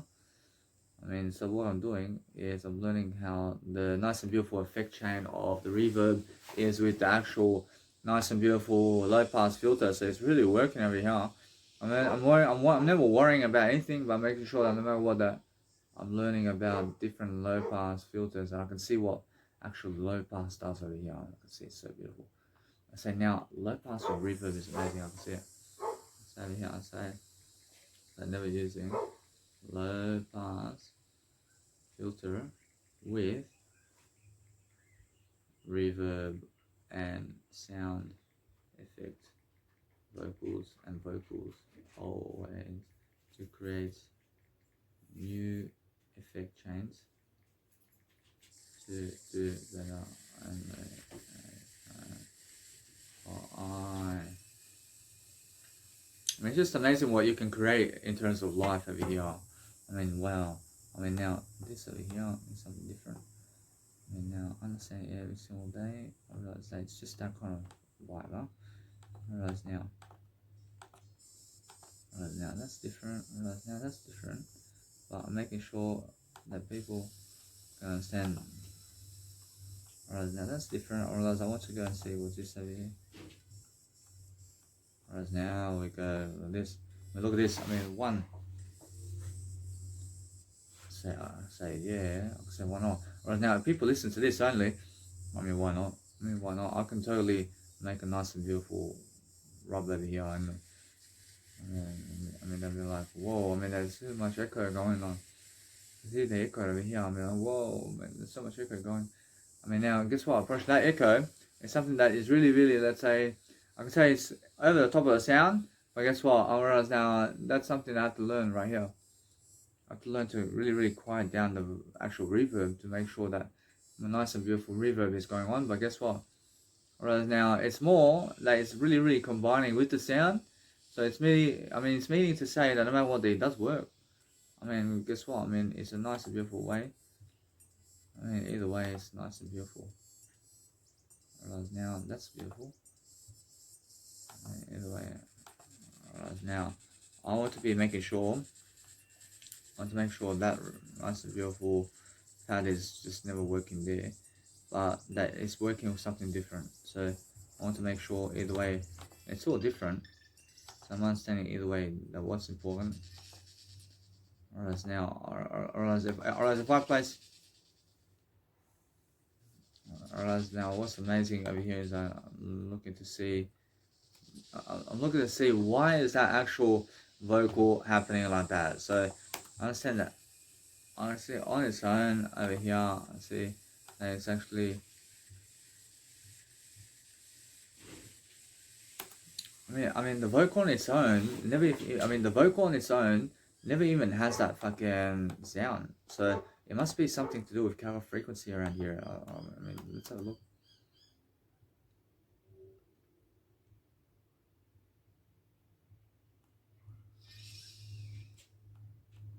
And that's, I mean, it's actually, I mean, it's really, I'm understanding now, it's really something to do with the actual melody of the actual frequencies of the filter that is actually creating this. And it's actually the cutoff frequency. I understand that it can be the cutoff frequency right here. So understanding that, either way I want to say is,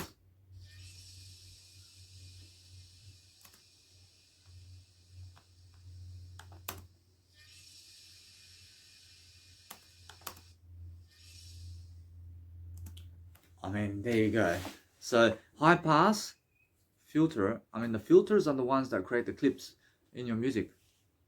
I mean, filter automations are the ones that are creating the actual sound of distortion in your mix. I got you. I have you. I have you now.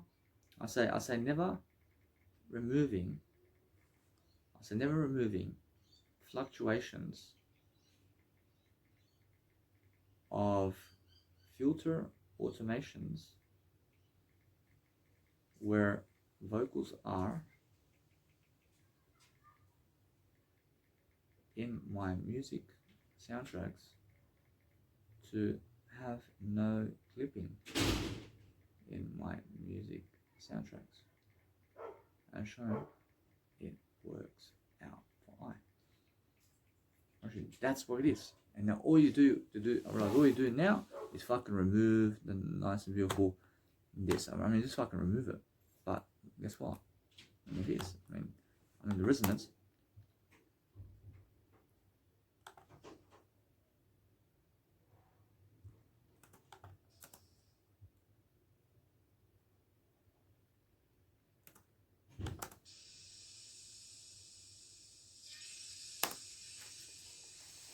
I mean, even the cutoff frequency.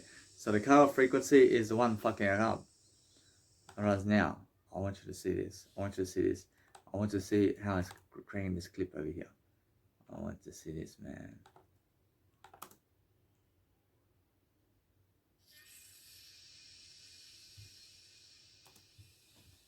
It's never even the fucking approach. It's never even the actual high pass and band pass and resonance that's actually creating clips. It's actually the cutoff frequency.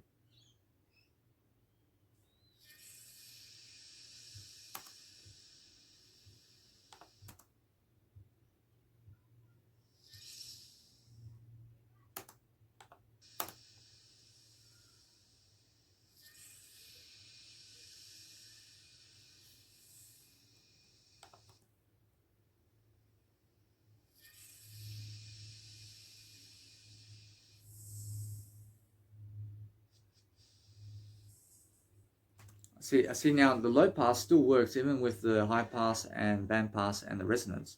And the low pass never needs the frequency in terms of the cutoff frequency to work, which is amazing. So I say having to place a cutoff frequency inside a low pass filter vibe with resonance and band pass and high pass to do better only for I. I mean, all I do now is I just remove the cutoff frequency from the vocals, and I understand that. I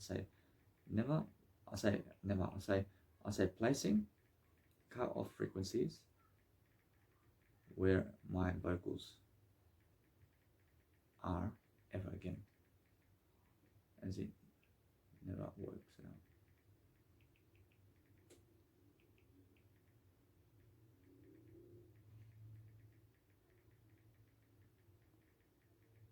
See, so it creates clipping. So I see that. I see now. I see that since I understand I'm doing a video, I'm understanding that the cutoff frequency creates clipping in your vocals. So all I do now is I'm very smart here. So I'm just going to cut the nice and beautiful cutoff frequency here. So I just want to make sure that you guys understand what I'm doing. And all I'm doing now is I'm letting the pattern of that cutoff frequency be where it is, but I'm just going to go and remove the cutoff frequency at certain intervals of my tracks where the actual vocals are, and I just want to remove it altogether. I never need cutoff frequencies to be where vocals are. And now I want to listen to this now. I want to make sure I can see this now.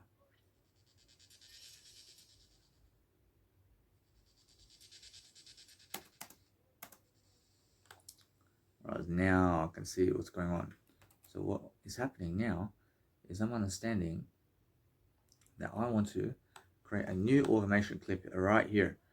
I want to make a new automation. I understand. I want to make a new automation clip because I never want to disturb my frequency change, and I want to make sure that some other frequency is coming there. So what I do is I understand that I say never placing a totally new automation clip where it's 100% around the vocal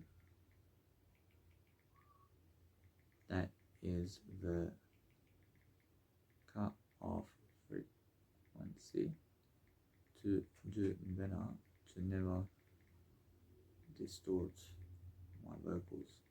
It is best for us. I say never placing 100% cut off frequency value where my vocals are with filter automations to remove clipping from my soundtrack is best for I see, guys, if you can identify where your clipping is coming from, then you can also remove that sound and then you can make a better mix. So the whole point is understand that you have to love yourself. That you have to love yourself. I see, so now I realize that what I'm doing now is I'm placing 100% frequency of the color frequency with the nice and beautiful tone of my nice and beautiful, let's say, color frequency. So I go to the nice and beautiful master channel where my fruity filter is. I place a fruity filter on my master channel because I need to use those automations. I then place a new automation clip all together just where the nice and beautiful way of, let's say, my nice and beautiful vocals are, to place it 100% to hear it now. And let's have a look because it works.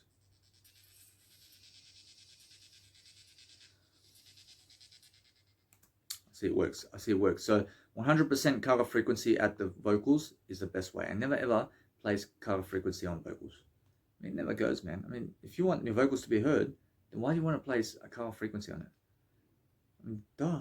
In a sense, so make sure you understand that what we need to do is just let it be. But that's understanding that no matter what, I have more enough over here in terms of vocals. So if you've done vocals and you've done the low pass filter on it and you've done some effects change on it, just let it be then. And just let it be the way it is. But next time, you're going to understand you're going to add more vocals and you're going to do whatever you want. So make sure you understand I want to understand I have everything already. So make sure I have everything in my word eye. So I'm not saying either way that the wisdom that you're learning about life and music production is what you want. I'm always taping my screen, guys, so I'm just giving you the notion of how I'm making my music tracks. I understand now this one here, and what I can do here is I can make sure that I can place a cutoff frequency on a nice and beautiful way to make sure that there's no distortion happening. And if that's the case, then guess what? I promise you, it's much better that you understand that 100% ratio right here is the best way. It's the best way to help the nice and beautiful vocals come out. So why not just place 100% on that? Because that way I understand I do much better to just be simple about it all. So I make sure either way that before it even hits that it's just 100%. Boom.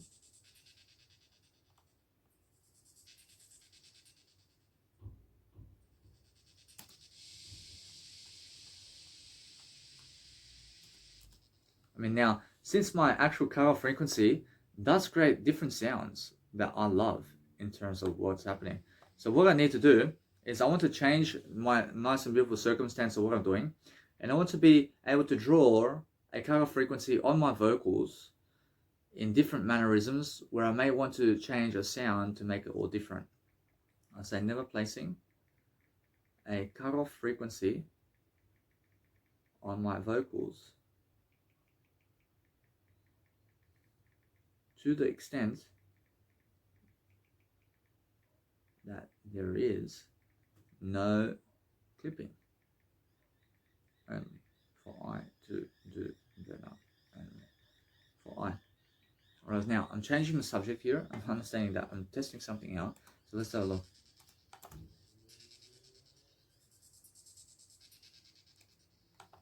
I'm saying either way.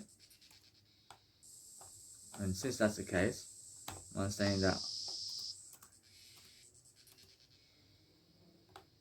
I'm changing and I'm looking at different aspects of life over here.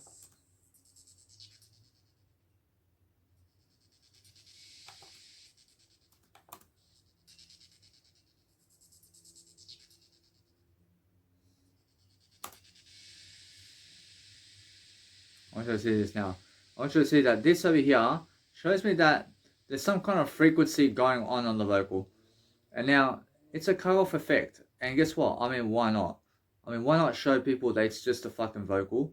And guess what? Approach it either way, that it's just something that I feel that I have to do.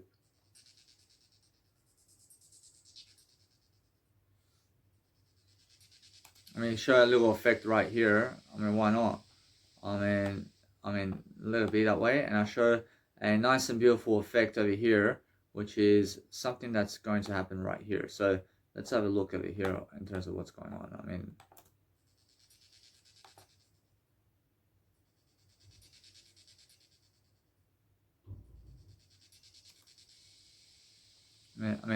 I mean, that's actually working for me. So what I want to do is I want to understand something about life over here. What I'm saying is creating all these nice and beautiful sounds. I mean, anywhere where there's clipping is where I want to be able to modulate my nice and beautiful frequencies to make it all different. And that's it. I mean, either way, I'm focusing on understanding that I want to make sure that I'm learning from the process of what's happening. So I want to go over here.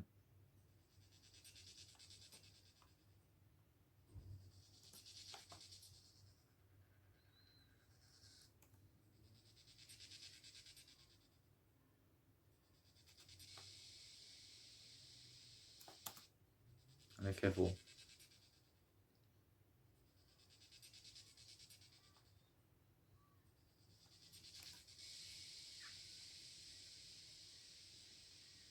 I mean, what you do is you make a nice and beautiful slice to where you want to make a new kind of unique motivational clip. So you never have to touch your automation clips. Make a unique file and then touch that one, because that way you're going to understand that you can always automate something differently.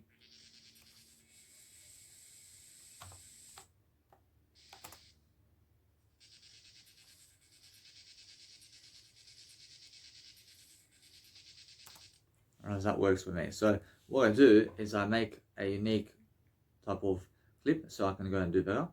I say never making a unique automation clip to slice the automation clip to make a unique automation clip to never wreck my sounds to do better by making all my sounds better is how. For I say never making all my sounds better works out for I say now. Alright, since I can do that, alright, that's excellent. So now I have to go and really draw this out.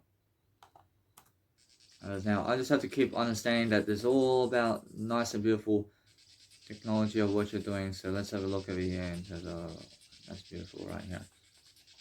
I'll let that be all the way. I see now I'm listening to see where the nice and beautiful clips are over here.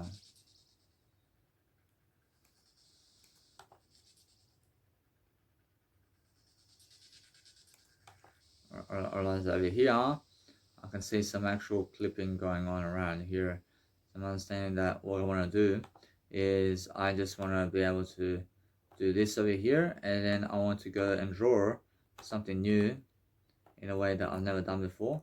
So I'm making sure I'm making it unique. I'm making this go to 100%, for example, because it's just how it is.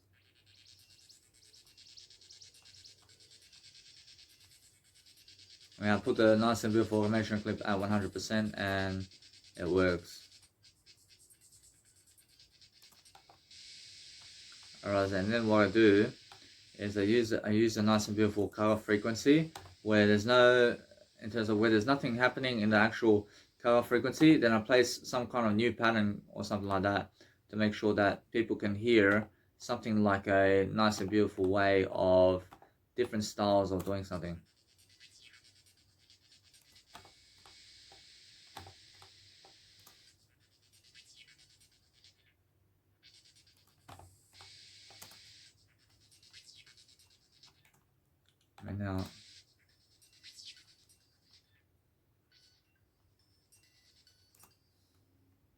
And now that's working, but that pad is just something that is in my way at the moment, but I'm understanding that no matter what, I need to create a new pad for that.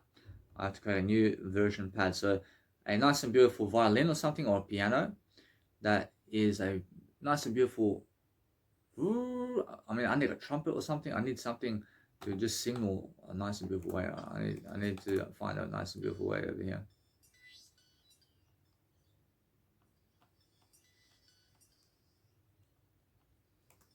Right, now that there is amazing. So what I do over here is I want to make this unique file right here, and I want to make sure that I'm just talking and talking and talking, because I understand that way I become much more passionate about what I'm doing in daily life, because I'm talking about it. So you have to be talking about everything if you want to succeed. I mean, just keep coaching people and keep coaching people and be very quick about what you're doing.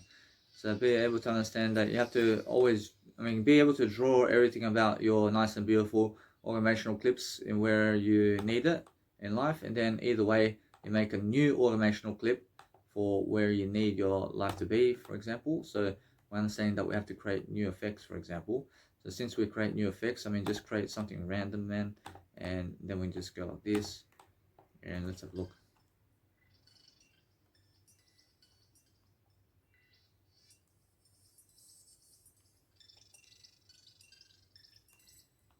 Now that sound there is something that I realize that it's just the way it is. So I understand that no matter what, that I just go and really pronounce that I am doing better. So then I want to create just these color frequencies that's just swishing and doing something around some kind of random sound nature, and we're just doing random stuff. I mean, you know what I'm saying? I mean, and then let's just go right here, for example.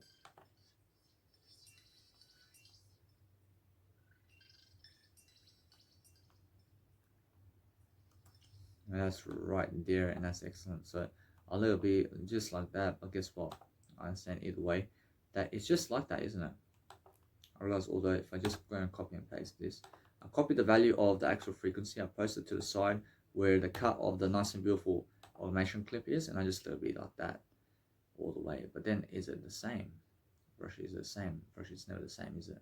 Brush. So what I do is I undo. I go and undo that, because I understand that way. I make it like that, and it's actually different. So never pull your actual automation clip like this, because you just, I mean, just let it be like that and just let it change, and that way we understand. We're always learning how to go and really boost our skills. So I'm understanding that no matter what, it's just like that. So I say never making any type of drawings that work to do greater only for I, to do more only for I, by also allowing the automation clip to be where it is, to do greater only for I, to do more only for I. I say to go do more. I see the nice and beautiful automation clip right here. I have a sweet taste in my mouth. I love it. Now I can see this over here. I can see what's going on in terms of this over here. So I have to make some nice and beautiful passion, nice and beautiful way of life over here. Alright, now, either way, I understand that no matter what, it does work for me. But what I want to do is understand that right here, I have to make something happen right here. So I understand it's never really the vocal. I mean, it's never really the reverb that gives you the clip. I see the vocal, I see the actual reverb is never giving the clip. So turn it up all the way. I say never turning up the reverb to what sounds best via my ears to do greater only for I. Or else that the clip, remember, I mean the clips are making, in terms of the clips are from the cutoff frequency and it's never from the reverb. I mean, in a sense, so the vocals over here have no clips in it. So it's really the cutoff frequency. So what I can do with the reverb now is I boost the gain on the reverb. So I'm understanding that now. I'm understanding either way. But since I can do that now, I can understand to just let it be now. I just focus on doing that now. And let's have a look over here. I'm focusing on understanding. I'm really quick about what I'm doing over here. So I'm understanding that there's such reverb over here. I love that. Actually, now there's so much reverb here, but guess what? I mean, that reverb there is the loudest reverb I've ever seen about a dinosaur in my life. I mean, wow. I mean, wow. I mean, in a sense, so it's just that kind of frequency vibe nature. So we want to just make sure that we're learning the nice and beautiful when we're learning a nice and beautiful art nature of what we're doing, so we can learn different frequencies of making different cuts and different aspects of life work. So let's have a look at this.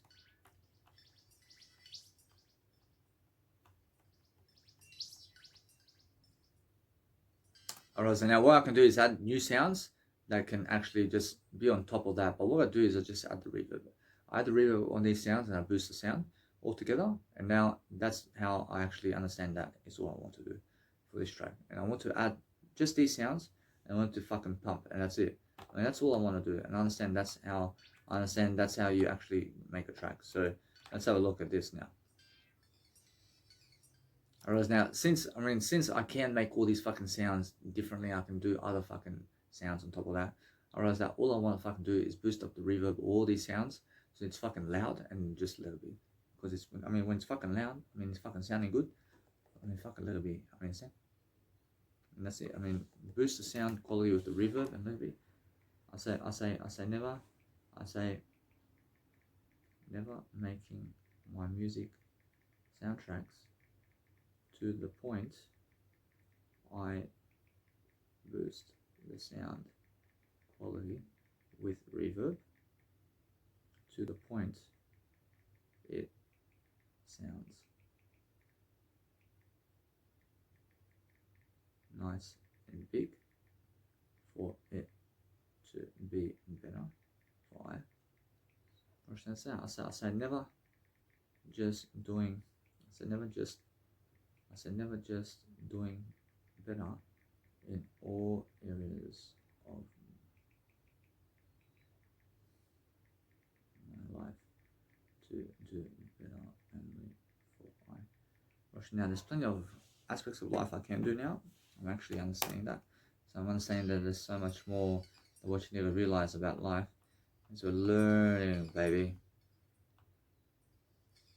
Alright, now once I place my reverb on the actual fluctuations of what's going on, then what's going to happen is my fluctuations are still going to happen, but I want to raise it to a certain extent that it's helping me, and that's it.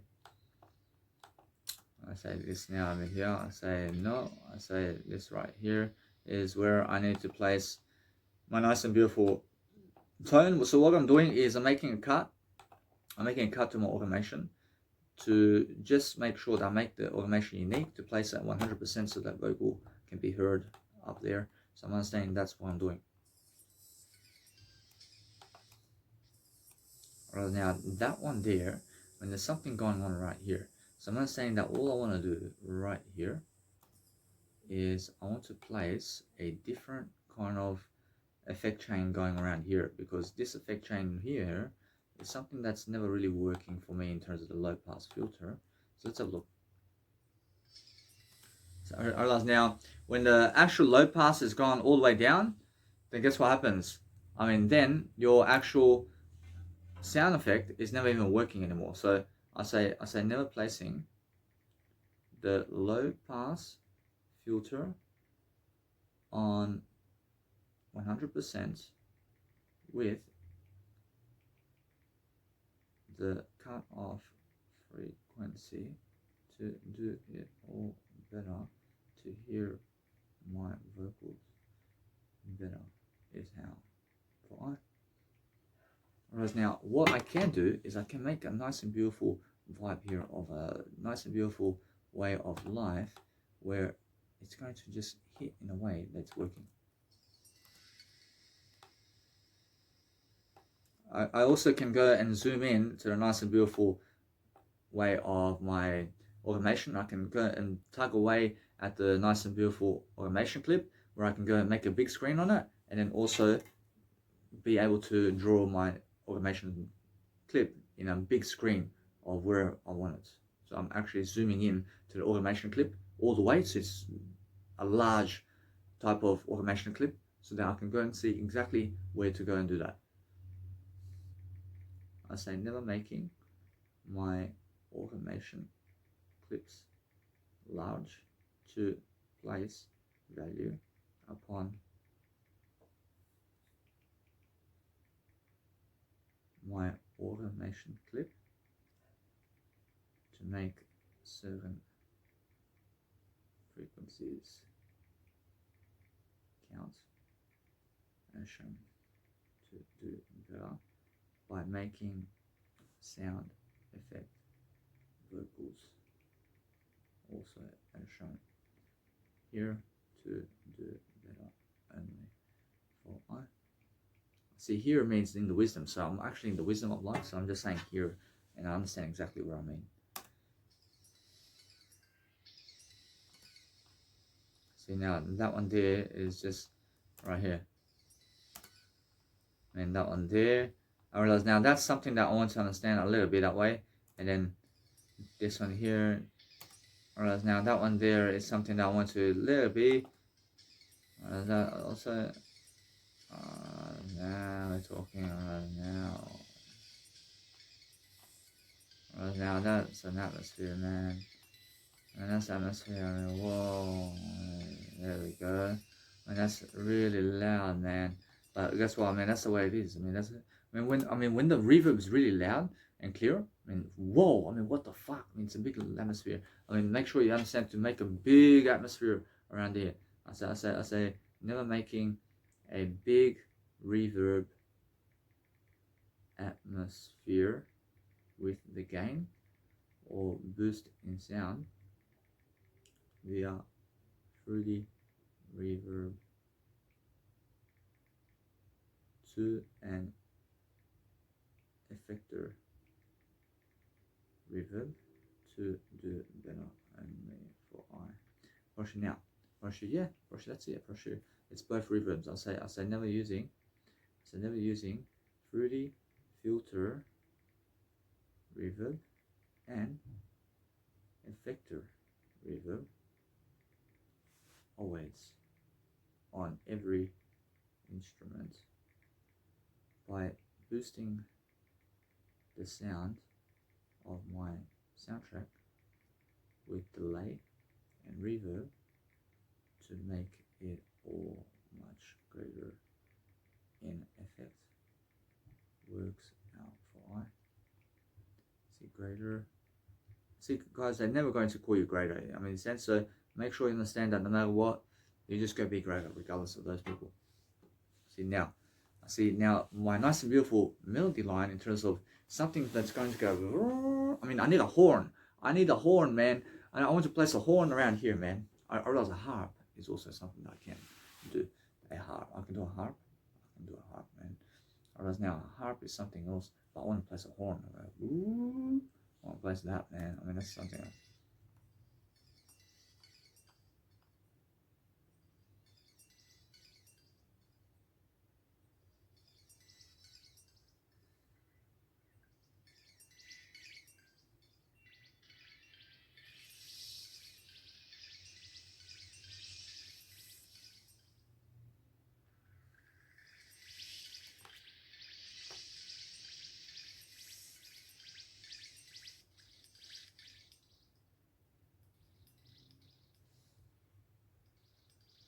A little bit that way.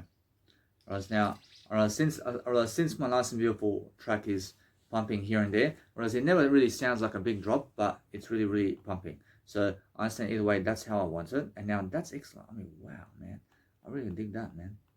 I already did that. Now that's just that. Brushing out a little bit, okay? I want you to see this one over here.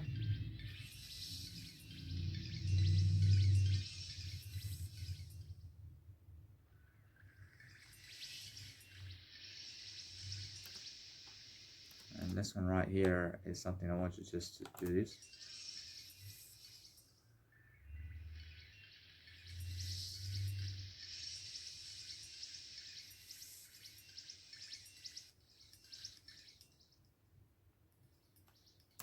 See, now that is something that's like that. So I just saved that right now. So that's just how it's going to be in terms of that atmosphere. So what I want to do right now is I want to keep changing the nice and beautiful atmosphere around here. And I want to make sure that it's a success approach. That's excellent. So what I want to do now is understand that's my nice and beautiful setup right here. So now I have a nice and beautiful EQ around here. But guess what? I mean, my EQ is something different, huh? Whereas now, if I place an EQ around here somewhere, whereas now, where can I place an EQ? Whereas now, the EQ I can place where there's 0% automation in the low pass. So I understand every single day that if I just do this, for example, and I just go over here and I place something, for example, and let's just say I follow the actual lines of my EQ in a way that it's going to be like this, for example. And let's just have a test right here to see what's going on.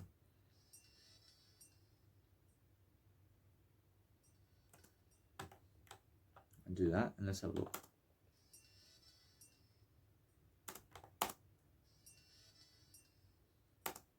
I mean, since there's a cutoff frequency in that, but what I can do is I can remove the cutoff frequency right here. I remove the cutoff frequency, and guess what? I may be able to understand. I realize I may be able to understand something about doing this. So let's have a look. Alright, now either way, approach now, what I have to do is maybe I have to go and remove the actual fluctuations as well of my fruity filters and remove all the fruity filters from where the actual EQ is. I mean, let's have a look. Whereas now, if I do that, I mean, what's this?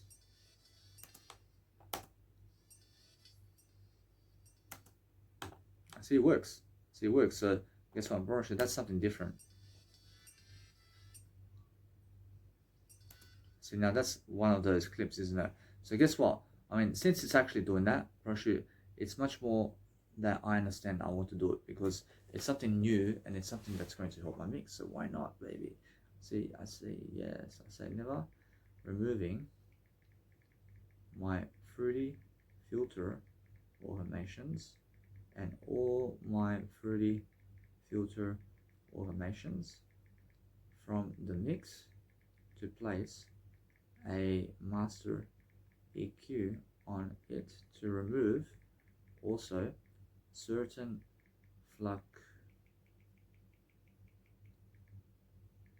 fluctuations from my music soundtrack to make it all rise better.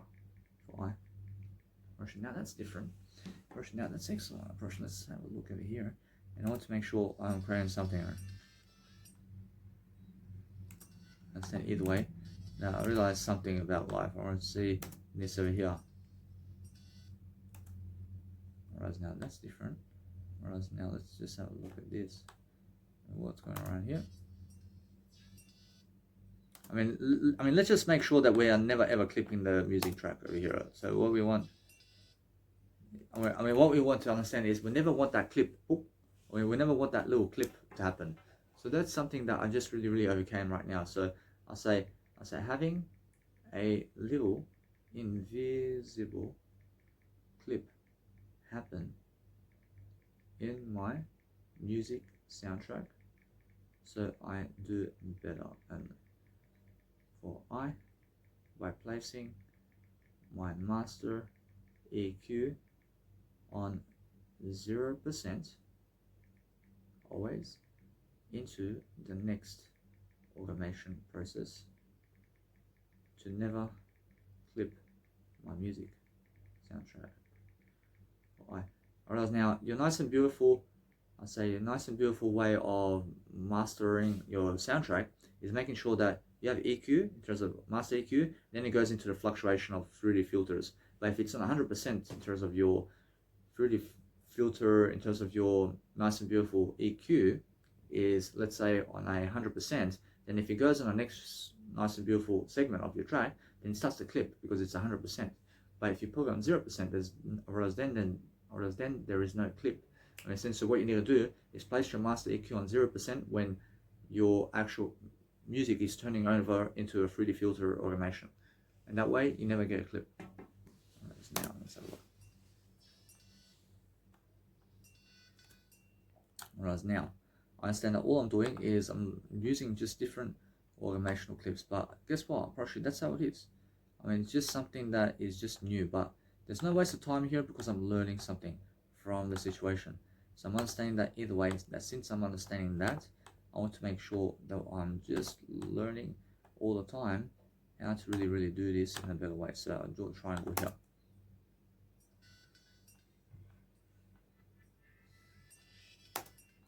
Whereas now, since I'm removing certain, let's say, vibes from the actual track in terms of how it's fluctuating to give you guys a nice and beautiful steady rhythm of fluctuations that's actually working in terms of what's happening with me in terms of I. So I'm understanding either way. I want to save this right now. I want to save as, but this is how I'm actually understanding now much greater in terms of how to make my sound much better. So I'm understanding either way. I'm learning really quickly. I'm learning fast about how to do this track. And then I'm understanding that I want to go and just do that. I mean, that's a look. See, boom. See, what the fuck was that?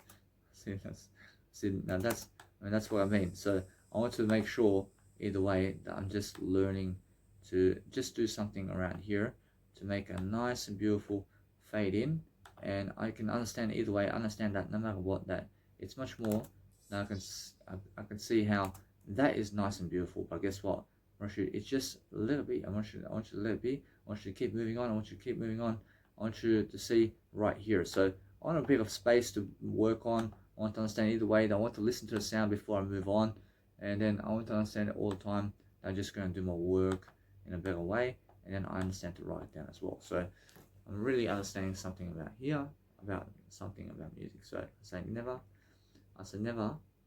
listening back to the sound before placing master EQ on the sound, so I do better only for I. I say leave a little bit of spacing over here. I say yes. I say never leaving a bit of spacing into my master EQ process around 3D automations as shown for I around vocals for I as shown for I. Whereas now I can see now, since I do that, I can say it's just that kind of vibe, isn't it? So what I want to do is I want to just show you different effects of what's going on. So since I'm doing that, I understand that I want to make a pulse wave or something like that, and I want to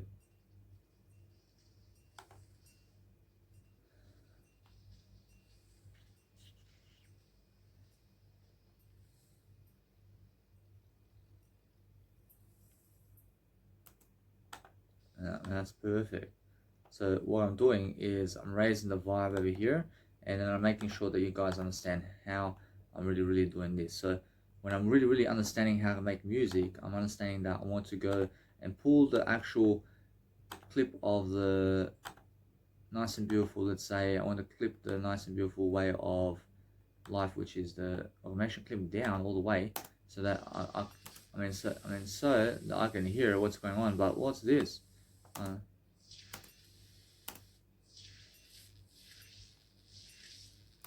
mean, whoa. I mean, actually, I mean, look at this, man. I mean, it's actually working, and it's actually showing me something else in a cleaner manner. I mean, look at it.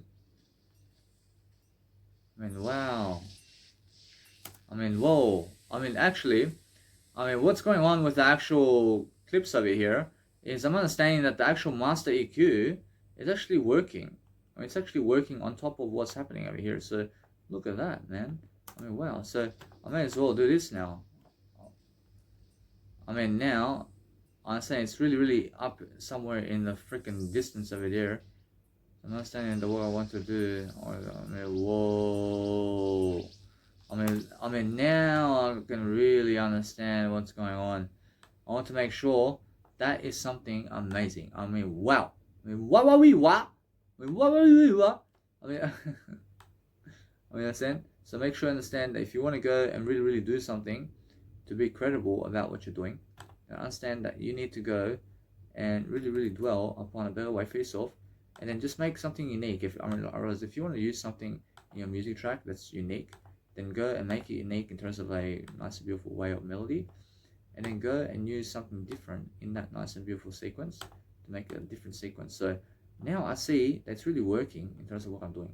So now I can go into my mix, anywhere inside the mix right here, and I can go and look at the sound, and I can place my effect from the beginning anywhere I want that nice and beautiful sound to be. So I'm not saying now to just do this now. I can realize I can see it does work. So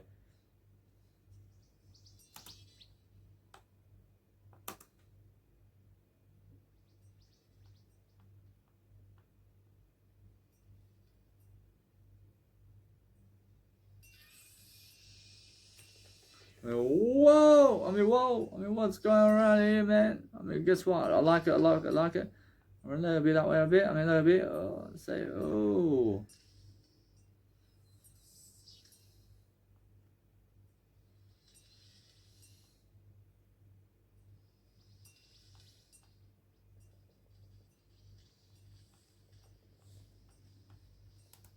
What is this, man?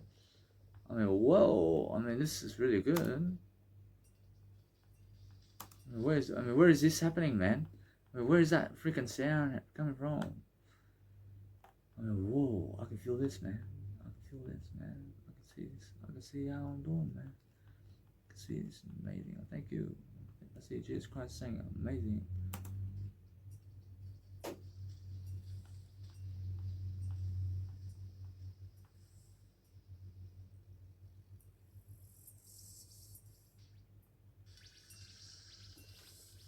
Whoa! I mean, yeah, I can feel this, man. I mean, it's like, whoa! I mean, what the fuck, man? I mean, what the fuck is that, man? Yeah, I told you, man. I mean, now, this is what I mean, man. And let's have a look at this. I'm not clipping sound, man. I just remove it. I just go and see this. I can actually lose out on something, but I never lose out anything. I say never lose anything, man. Ja radim ovdje nešto sa televizorom. Ok, či ideš po šop ili ne? Ja radim svoj posao ovdje, ja imam nešto da radim. Slušaj, ja moram da idem, Ja radim ovdje. moram da odnesem od doktora Medike u Newtonu. Ja imam sve ovdje, ja radim sve. Okay. Ja radim ovdje. Ovaj drink ja ne mogu da pijem zato što mi je ovdje kiselo posle. Ja vidim, to je dobro za tebe. Nije. Ili imaš sve tu? Ja imam sve. Good luck. Ja radim. Ja sve radim. Show you something else. I see that's my biological dad, but what you have to understand about conversation is get the conversation toward you and talk about yourself rather than those people. Because if you talk about them and what they're doing, then they never care about you. But understand, if you talk about with them about you, then they always care about you. I mean, that's what I've learned about life. I've learned to always direct the conversation at me, there's my word I, and at them. And that's where the conversation is always going now. I say directing conversations at others when I direct conversations at I. For I understand now. I say never directing conversations at I only to talk about I only. It is best for I to have all care about I, and to give I more power only for I. Whereas now I'm just having a biological dads, but you must understand every single day I'm learning.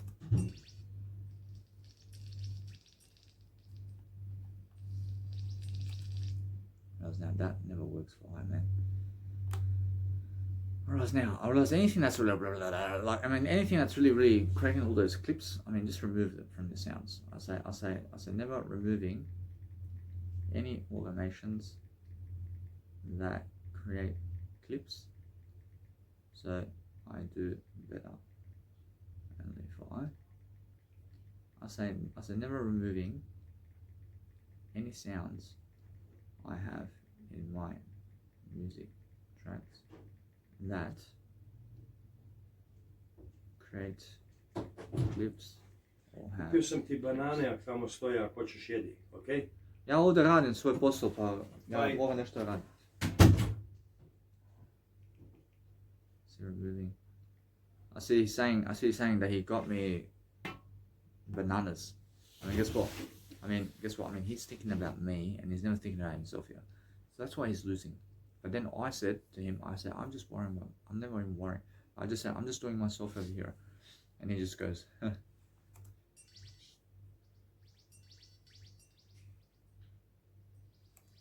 Whereas now I understand either way. But what's important for myself over here is I create some automation clips. So here we go.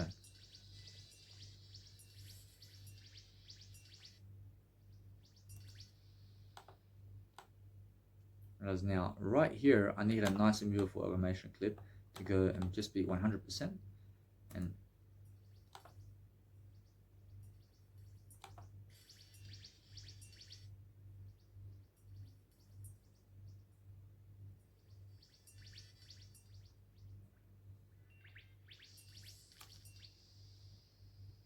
so now this is something right here. I need to see what's going on around here. So I focus on understanding that.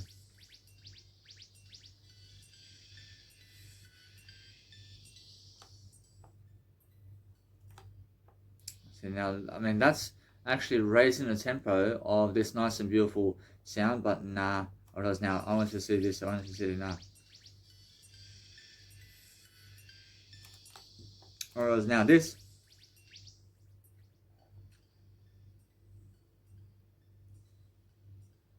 Whereas now that's something different, but it's something that's really taking me overboard over here, so I want to let it be that way. It's something that's fucking driving me into a vortex or something like that. I like it. Whereas now, either way, whereas now since I do that, I can say now it's much more better to understand 8 hours of my video over here is so much, but I understand every single day to keep going. And I understand every single day that it's more how I feel that I must go and really do much more content. But I'm understanding that what I can do now, you just keep going and understand that this video is going to be very online in terms of much more online very shortly. So I'm not saying that everything's long and never shortly, but I'm not saying that everything's going up for myself in terms of what I'm doing right now. And I'm always making sure that I'm growing and sending everything out in a better way. So I'm focusing on understanding that since my video has so much hours already, I'm understanding that I want to actually export this video right now. I want to make sure anyway that you guys have a great day.